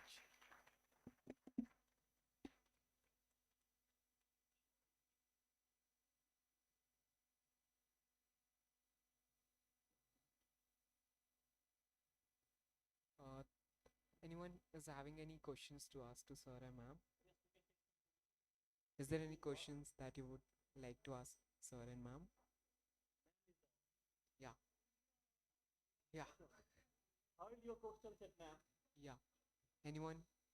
Any questions? Okay, so that's it. Thank you so much, sir read and the ma'am. book. Yeah, thank you so much, sir and ma'am, on behalf of entire KLF team. And it was great pleasure having you here. Thank you so much, sir and ma'am. Thank you so much.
Hello. Yeah, so everyone, there would be a 5-minute break next, and we'll be starting the next session after 5 minutes. Thank you so much.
Hello, hello.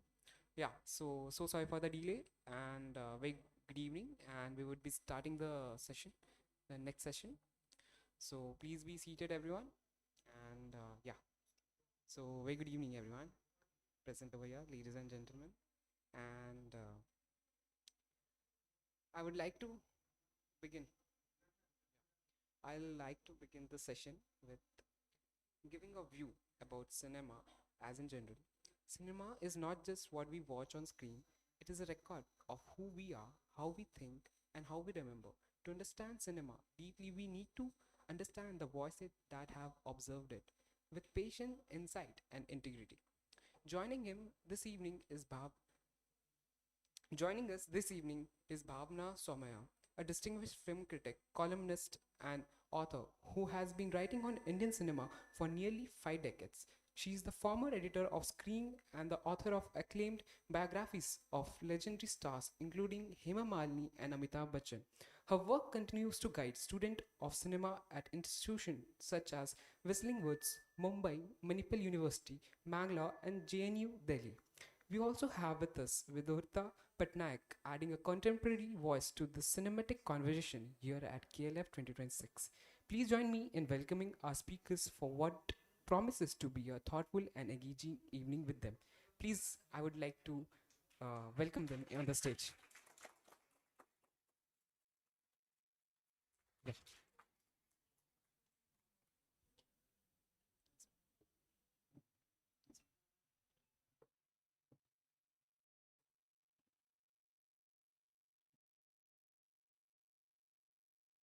Thank you so much, ma'am, for joining the session. We are glad that you are part of KLF. So, yeah, you can begin the session, ma'am. Thank you so much. पहले तो यहाँ पर उपस्थित सारे अतिथि जो बैठे हैं उनका स्वागत है। ज़रा सोचिए कि यदि हमारी ज़िंदगी की रोज़मर्रा की ज़िंदगी में एंटरटेनमेंट न होता तो लाइफ बड़ी बोरिंग हो जाती, और ख़ास तौर से यदि सिनेमा ना होता। मेरे ख्याल से हम भारतीयों में बॉलीवुड बड़ा अंदर तक रच बस गया है, और उसी बॉलीवुड की नस नस को पहचानने वाली एक बहुत अच्छी समीक्षक और स्क्रीन की एडिटर रह चुकी हैं, और इस वक्त रेडियो से जुड़ी हुई आज हमारी अतिथि हैं भावना सोमैया जी। भावना जी, आपका स्वागत है आज के सेशन पर। आप पिछले 5 दशकों से फिल्म जर्नलिज्म के आप शीर्ष में रही हैं। एकदम जैसे आपका हर सिनेमा के हर बड़े स्टार सुपरस्टार से बहुत अच्छा रिश्ता रहा है। एक बेहतरीन समीक्षक रही हैं। 2017 में आपको भारत के राष्ट्रपति से पद्मश्री की उपाधि दी गई थी।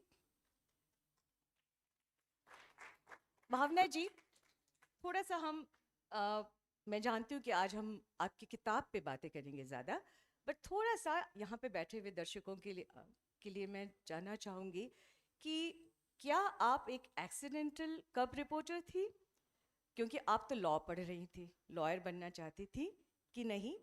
तो ये इस तरफ सिनेमा की तरफ आपका रुझान कैसे बढ़ा? Thank you.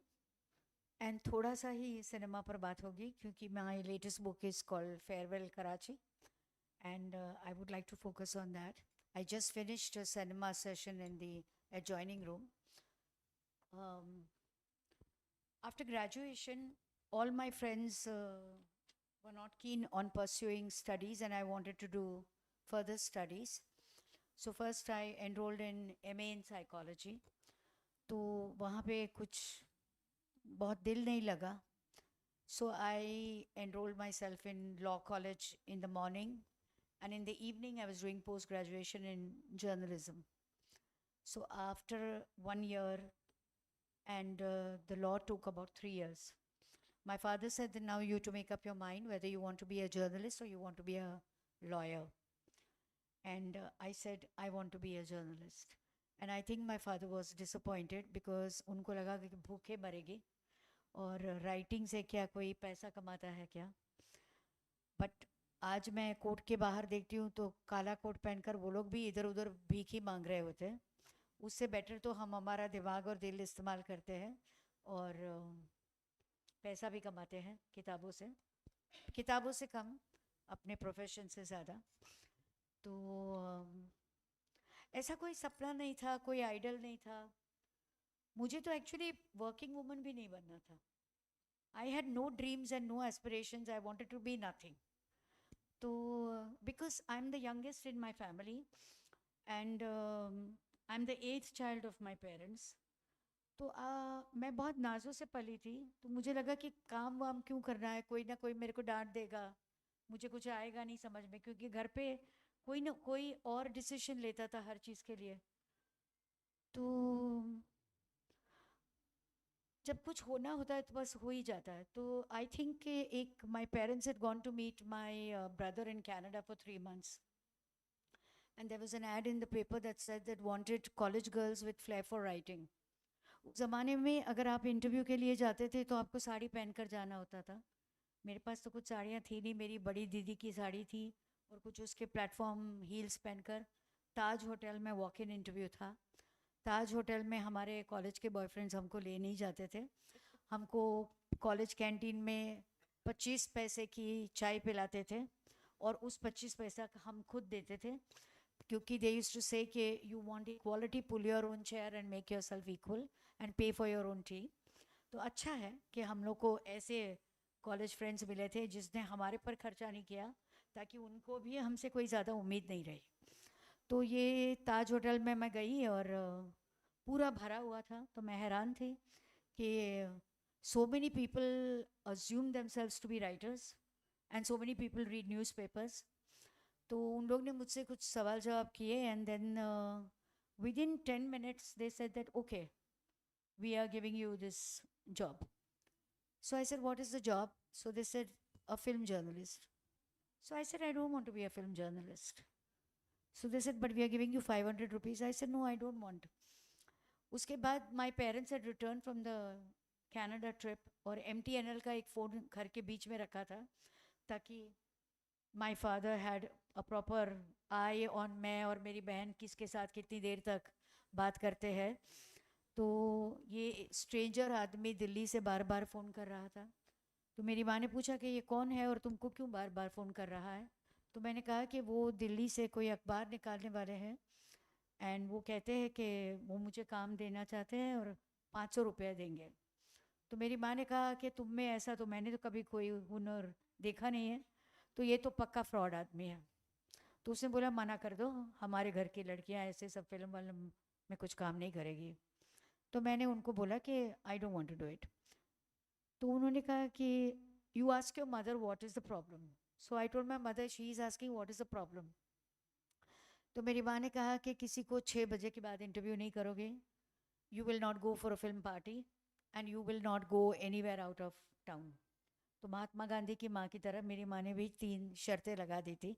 तो I told him my mother is saying 1 2 3, he saying okay.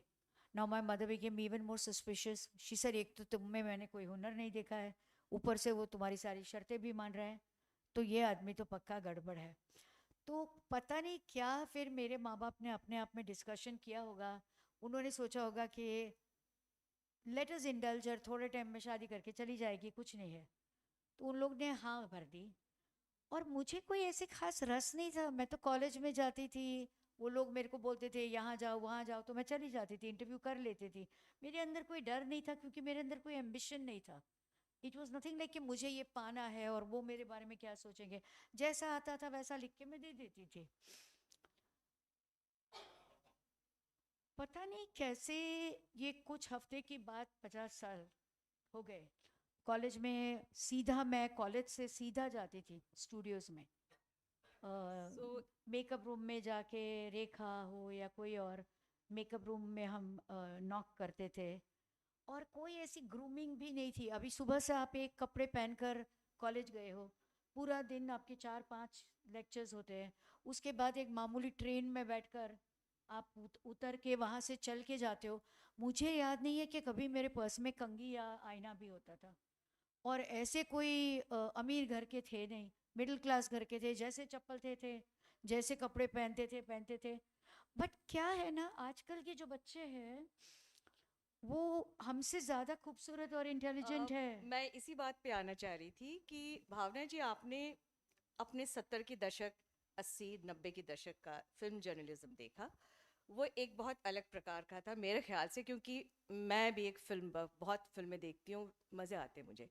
हम रिव्यूज़ पढ़ के जाया करते थे फिल्म देखने।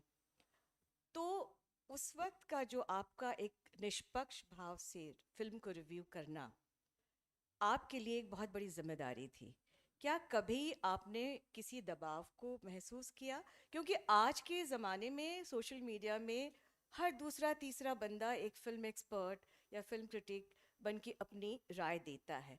तो तब का जो एक चलन था और अब इसमें आप क्या सोचती हैं कि क्या क्या हो रहा है इस वक्त? उस वक्त मैं फिल्म रिव्यूज़ नहीं करती थी, because you are not as yet groomed to be a film critic. To be a film critic, you have to understand cinema. You can't be a young reporter and start reviewing films, which is what is happening today. Because there is nobody to guide them, there is nobody to supervise them. The editor sends anybody who is having no specific portfolio to send and do reviews. Because सबको लगता है कि film ही देखना है, उसमें कौन सी बड़ी बात है, कोई भी रिव्यू कर सकता है। ऐसा नहीं है। तो I was a cub reporter, then I became a chief reporter, then I became a special correspondent, then I became an assistant editor, then I became an editor. And after that, when I left screen, your transition to radio was there. When I left screen on an ideological reason, I was without a job for a month.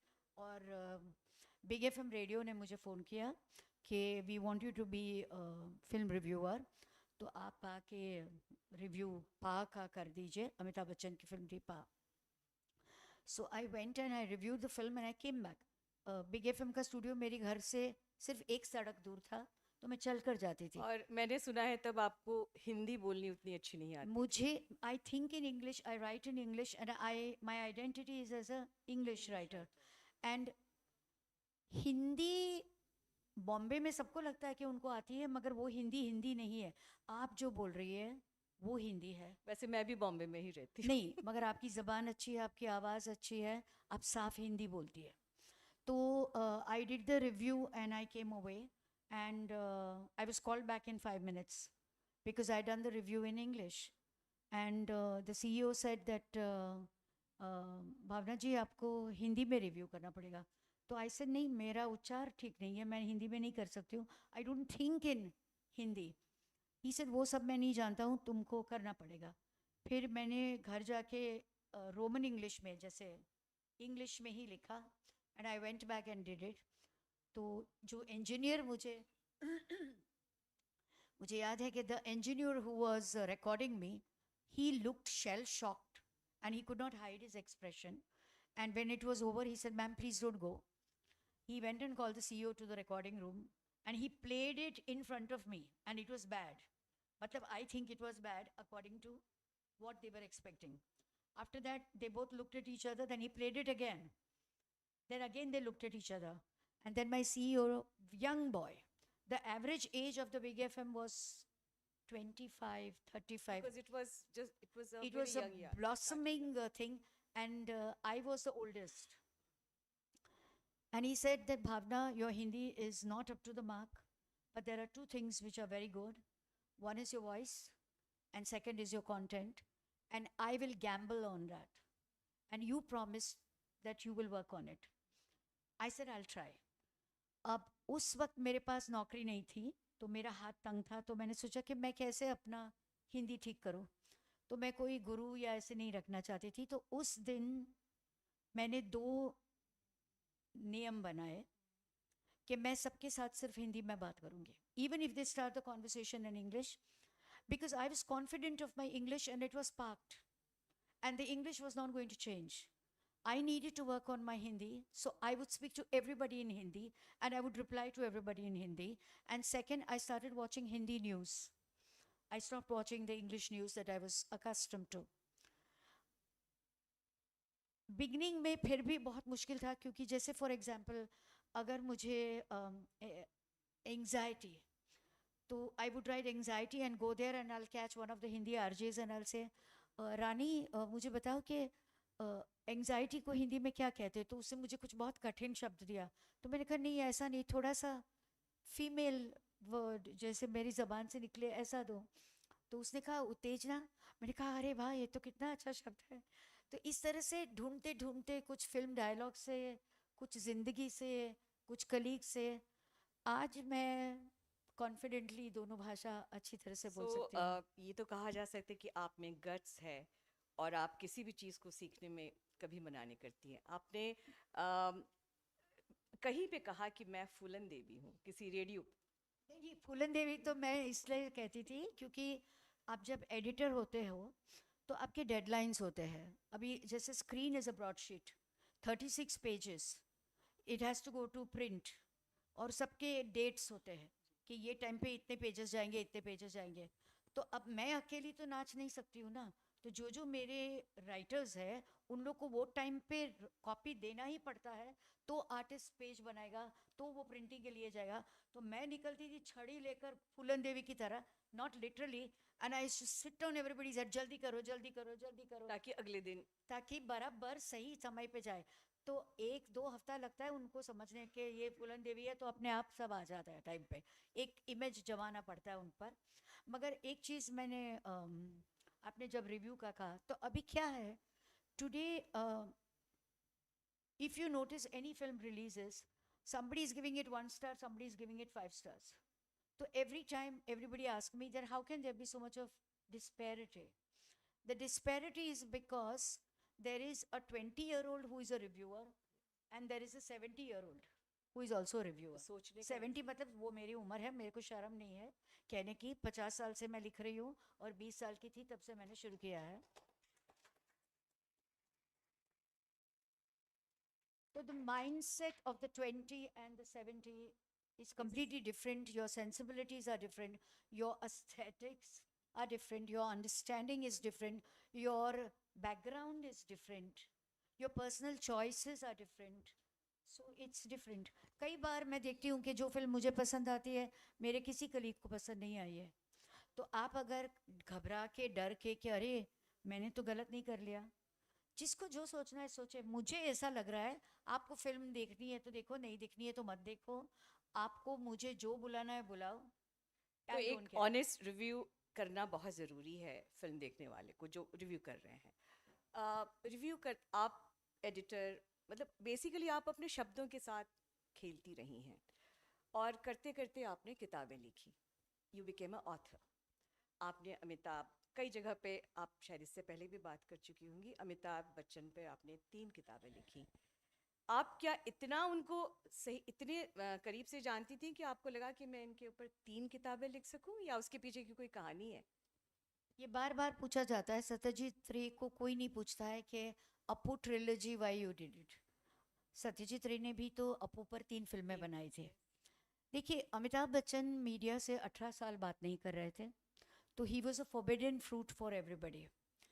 मैं जब कब reporter थी वो superstar थे, मैं धीरे धीरे जब मंजिलें चढ़ रही थी वो सुपरस्टार थे, मैं एडिटर बन गई वो अब भी सुपरस्टार थे।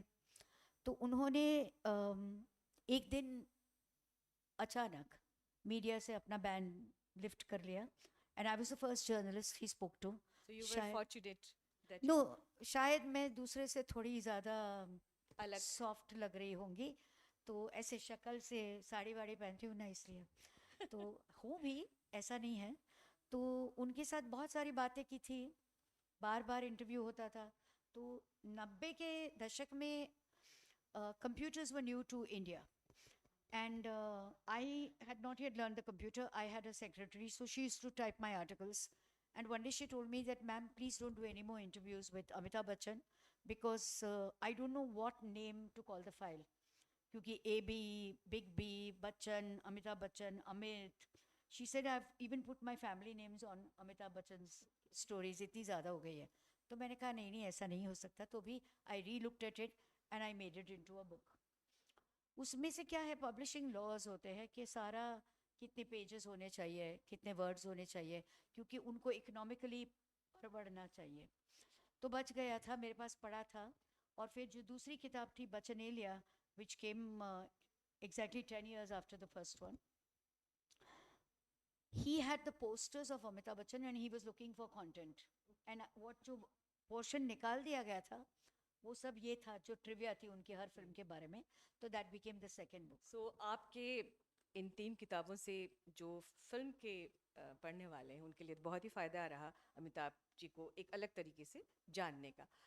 अब एक थोड़ा सा ये सवाल पूछना चाहूँगी कि ये हमें पता है कि शशि कपूर आपके बहुत प्रिय स्टार हुआ करते थे. आपने कभी ये नहीं सोचा कि मैं उन पे कुछ लिखूं?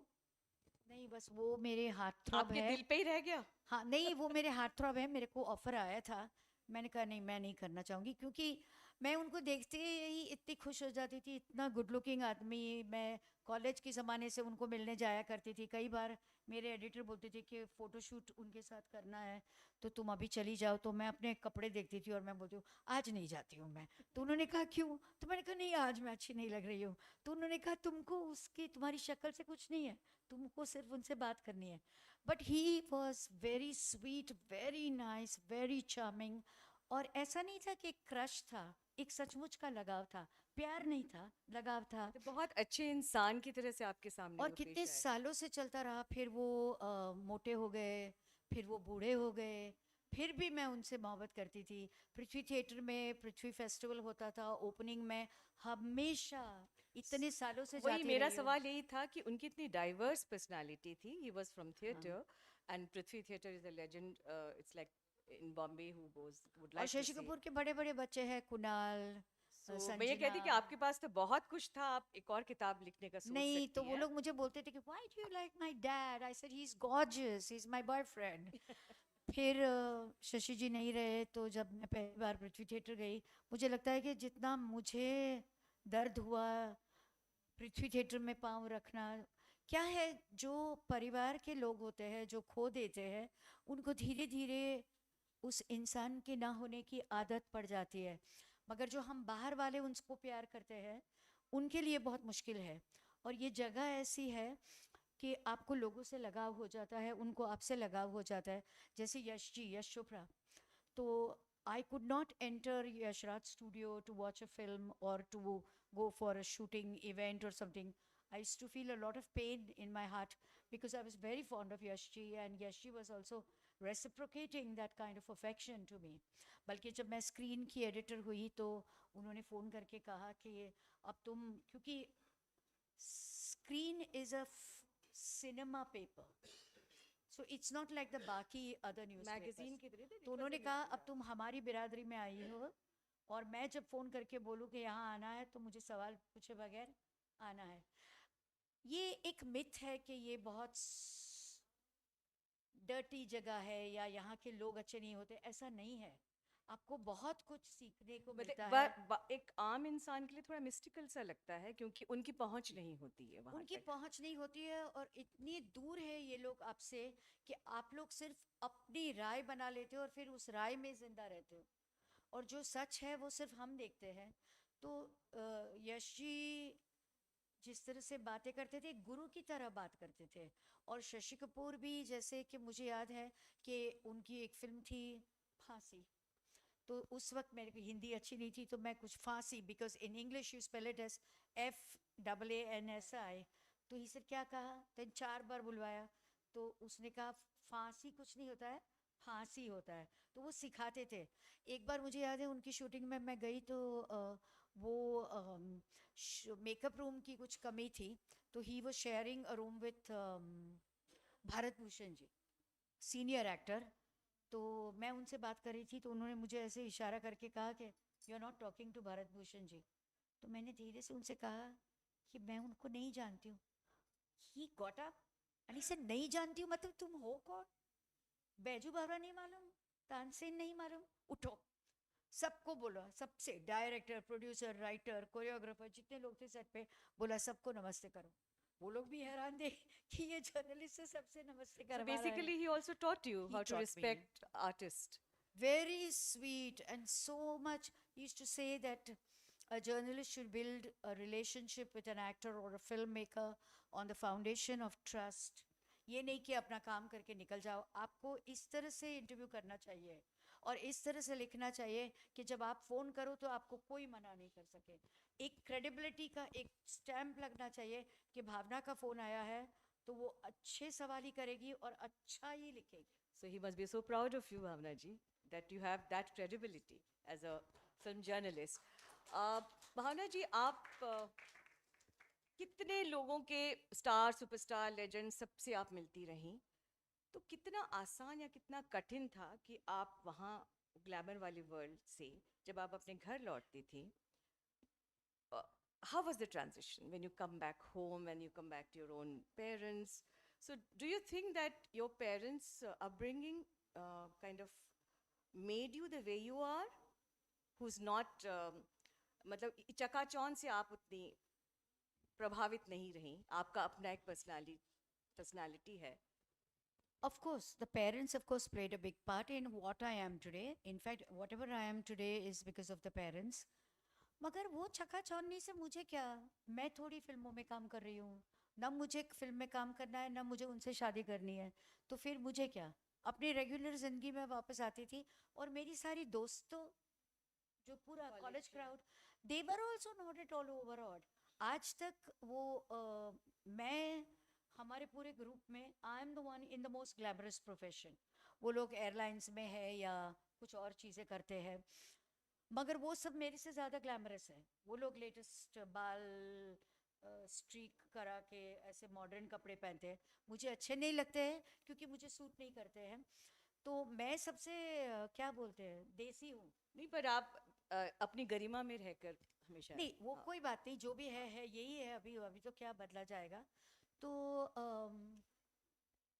but yes, your parents have definitely made a very played a very great पर एक part. चीज़ है कि आप जब क्या है, यहाँ अबव एवरेज पीपल होते हैं सिनेमा वर्ल्ड में, and I am not talking about just good looks, I am talking about talent, I am talking about passion, I'm talking about multitasking, I'm talking about efficiency, I'm talking about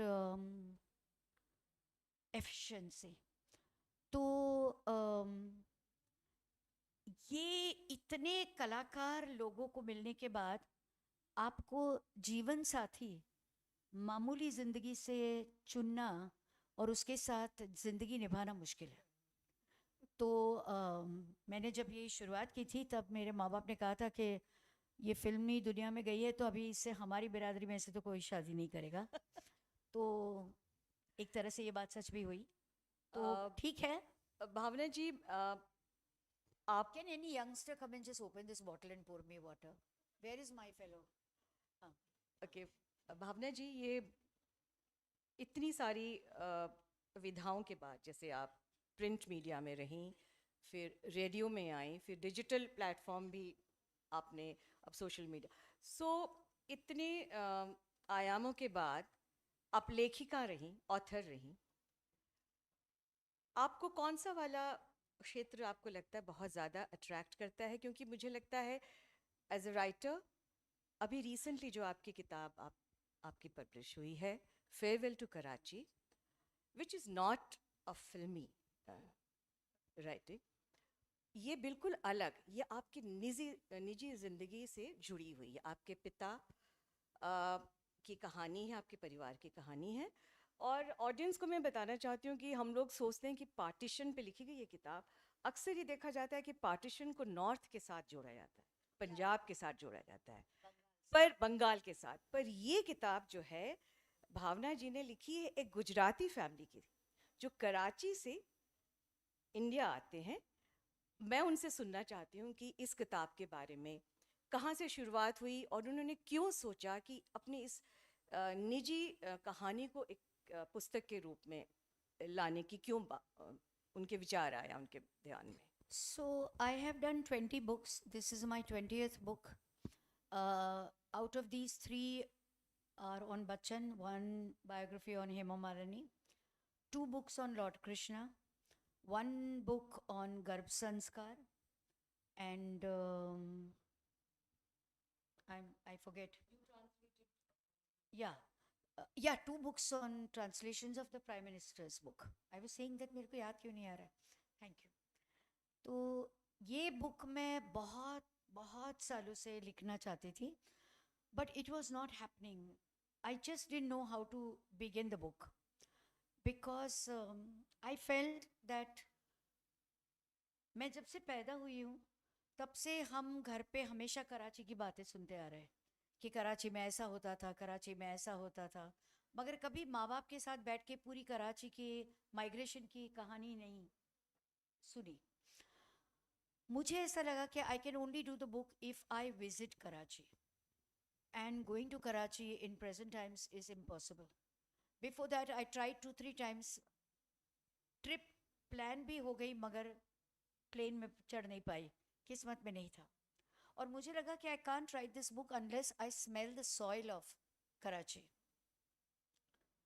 फिर एक बार I was in a car with a friend and she said, what is your biggest fear? And I said, I fear not having a roof above my head. Now this is something completely illogical because with God's grace I have everything. So how can I fear not having a roof above my head? And whenever I've said this to a friend or to my sister, they've all laughed at it. But this friend who is a psychiatrist, she didn't laugh. She said it's a sign of displacement. That's very, very strange. So I said, this is the first time somebody has understood me. But I said, how can I feel the pain of displacement because I am not a victim of the partition. I was not born at that time. She said, your parents underwent partition. They were displaced, they migrated, and you are the recipient of that pain. Now we are 8 children. देखो हम बार बार discuss करते हैं ना कि हमारे अगर 4 बच्चे हैं तो सब अलग अलग है.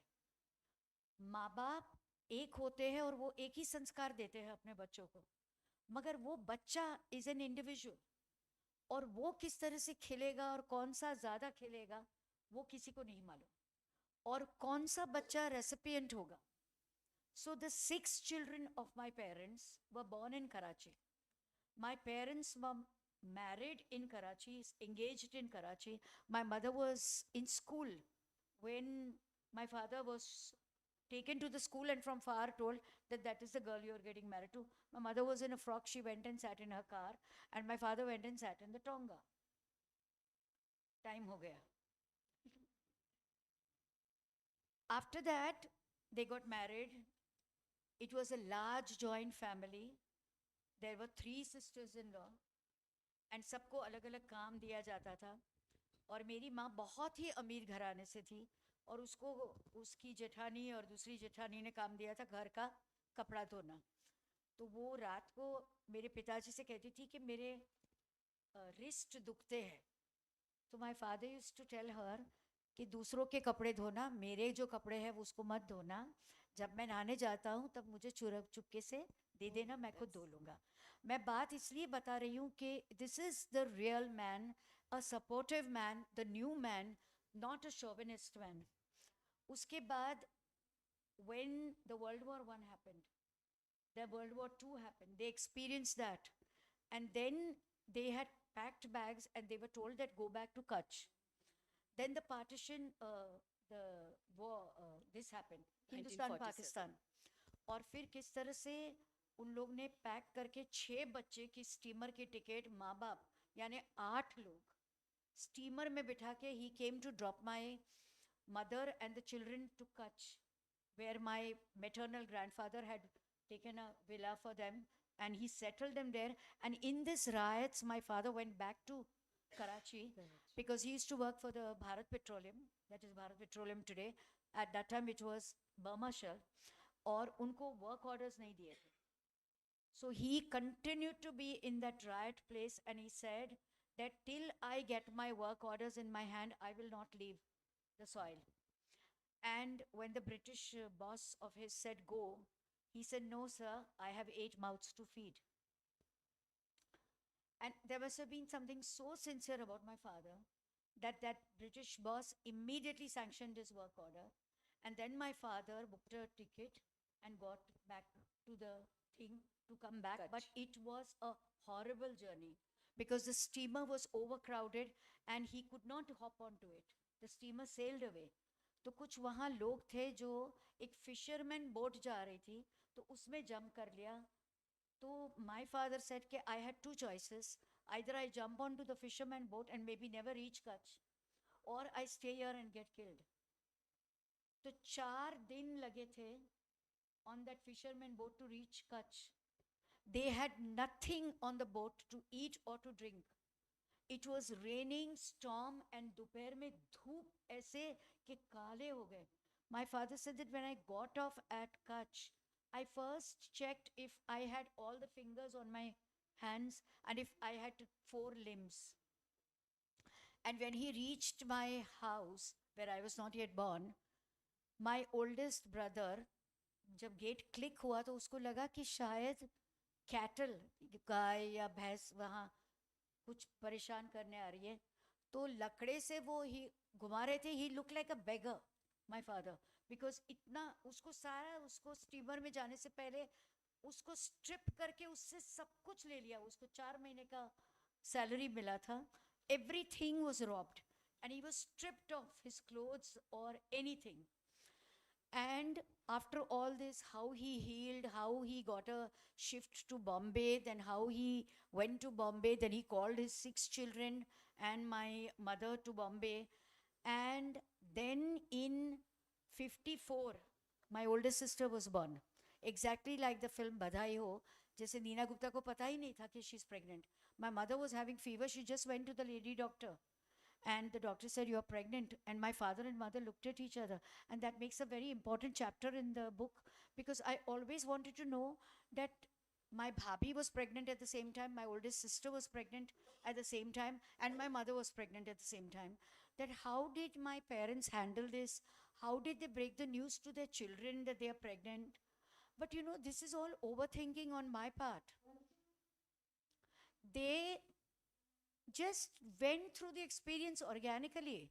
One day my mother went to the hospital and came back with a child, and all the older siblings looked after that child. But my grandmother warned my mother, okay, you have a fertility cycle of 2 years, and if you're not careful, you are going to get a second baby. And my mother said, I'm in my menopause, I cannot conceive. But I had to be born. And so 2 years later, I was in the womb. And this time when the lady doctor said that, do you want to consider? Because they are the old world who don't consider abortion. But this time my mother felt that she could not afford, her health was so bad. So they just took some kitchen remedies to make sure that I would be out and washed out of the system. I didn't give up. But you had to come and be Bhavna Sumaya, the gutsy lady. So this is the book, which the recent book. भावना जी, मैं आपसे request करती हूँ. I want you all to know that please buy the book, because a writer writes about a lack of words to make it into a book, or 75,000 words. And most of the time, she has to rewrite and sculpt her copies to make Lot it of perfect. effort goes into A lot of bringing effort out. goes, and that many people don't buy it, don't read it. So it's very sad. You all need to encourage literature, particularly at a lit fest. So आपकी ये जो बहुत खूबसूरत मेरी interviewer है, मैं तो ये कहूँगी कि आप लोग इसको ज़्यादा पढ़ने की कोशिश करिए, क्योंकि ये एक गुजराती फैमिली की माइग्रेशन की कहानी है, नॉट नॉर्थ और पंजाब और नहीं. बंगाल. और उन्होंने बहुत सारा टाइम मेरा सिनेमा की कहानियाँ में ले लिया है, क्योंकि उन्होंने कहा ऑडियंस को इसी में मज़ा आता है. तो मैंने आपको मज़ा दिया है, अभी आप मेरी किताब खरीदिए. तो एक लास्ट क्वेश्चन, सवाल भावना जी आपसे है. बड़ा इवेंटफुल रहा आपका जो करियर है, एक माध्यम से दूसरे माध्यम और इस तरीके से. तो आज आप एक successful, I would say, an author also.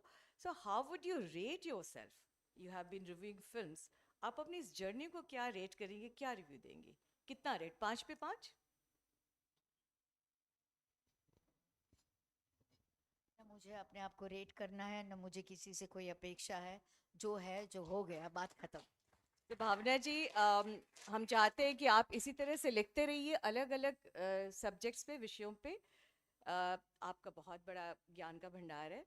आशा करते हैं कि अगले साल एक और किताब के साथ आपसे मिलेंगे एंड आधा क्वेश्चन लेना है किसी से? किसी ने कुछ दो ले सकते हैं ये लोग। एनीवन वुड लाइक टू अब सब शर्माएंगे और कोई पूछेंगे नहीं, चलो नहीं पूछना है तो बात खत्म। Yeah, anyone from the audience? Any Harun questions? bhai, would you like to ask her something? You watch so many. किसी तो इज्जत रख लो, एक सवाल तो पूछ लो कोई। Yeah. Some films. You are a film buff, film related. So. Yeah, the book. Yeah. You have put a googly to me. Actually, this I have not read this book. I am going to buy the book right now. So this is about partition. I think yesterday I bought a book called Tamash. I have seen that serial. I bought. Actually, this is very tragic that India, contemporary India, this partition is playing every now and then. So how do you heal this?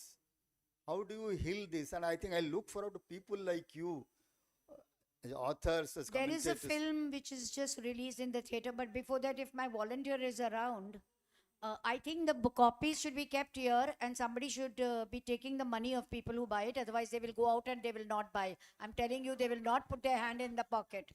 यहाँ 10-15 copy रख दो ताकि शर्म के मारे कोई 10 किताब खरीद लेगा। जल्दी से जाके लेकर आओ। तो 21 करके a film has been released and it is about India Pakistan and it is not about Pakistan bashing. It is for the first time that a representative of India and a representative of Pakistan are together talking about the tragedy we went through and they both are healing together. जैसे कहते हैं ना एक साथ सोग मनाते हैं.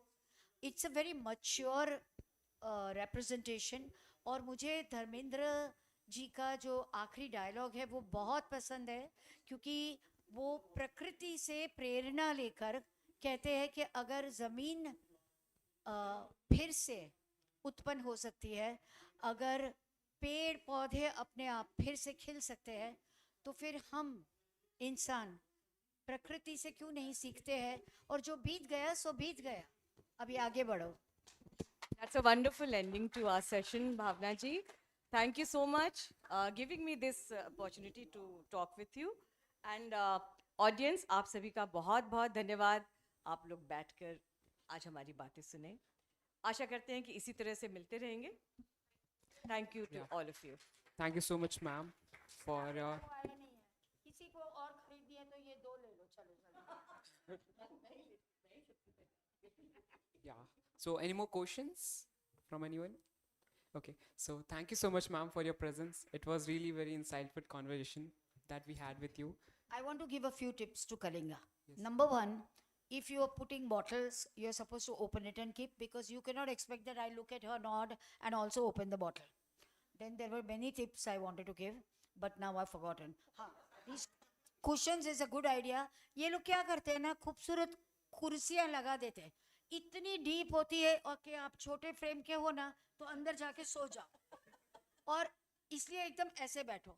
अरे कुर्सी लगाने से पहले एक आधे वॉलंटियर को वहाँ बिठा के पूछो कि भाई आपको कैसा महसूस हो रहा है. नहीं, भावना जी, this comes from your being so observant. मैं एक वॉलंटियर्स को तो मैं एक खुद वर्कशॉप करना चाहती हूँ कि किस तरह से करना चाहिए. फ्री में. Thank you so much, ma'am. Ma'am, we would like Mr. Krishna to please felicitate you. Guys, please, please. Sir.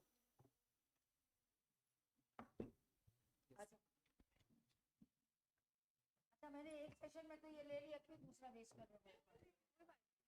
Ma'am, it's an honor to have you by our side.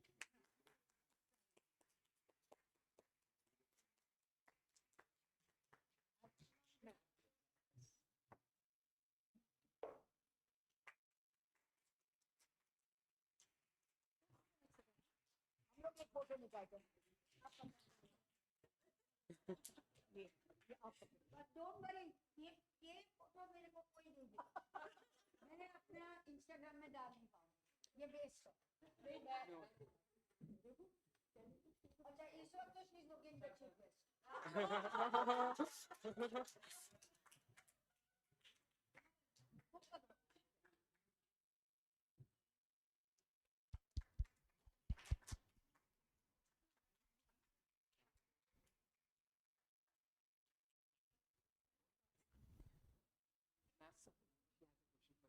Can I ask a question?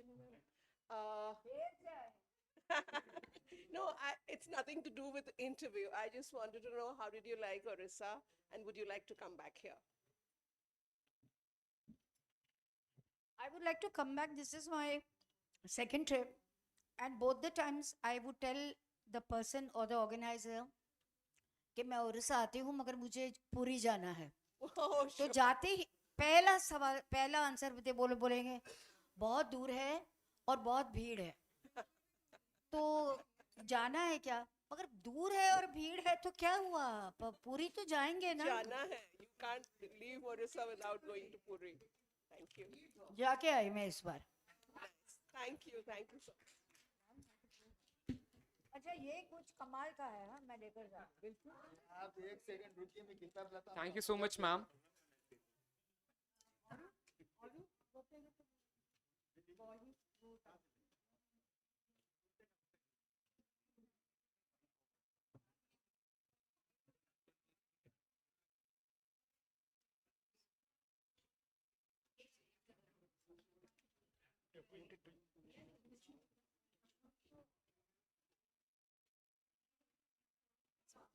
Ma'am, it was really a very insightful session.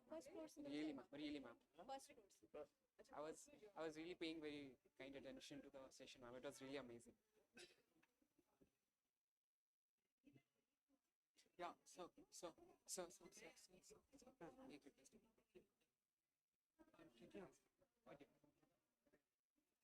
Random. Random. It is not going to get it from. But she wears it very well conducted. Thank you so much.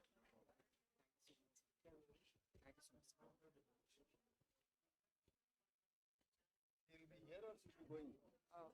For some time. Is there any other session here? No, sir. I'll just get the book. Sure, sir. Sure.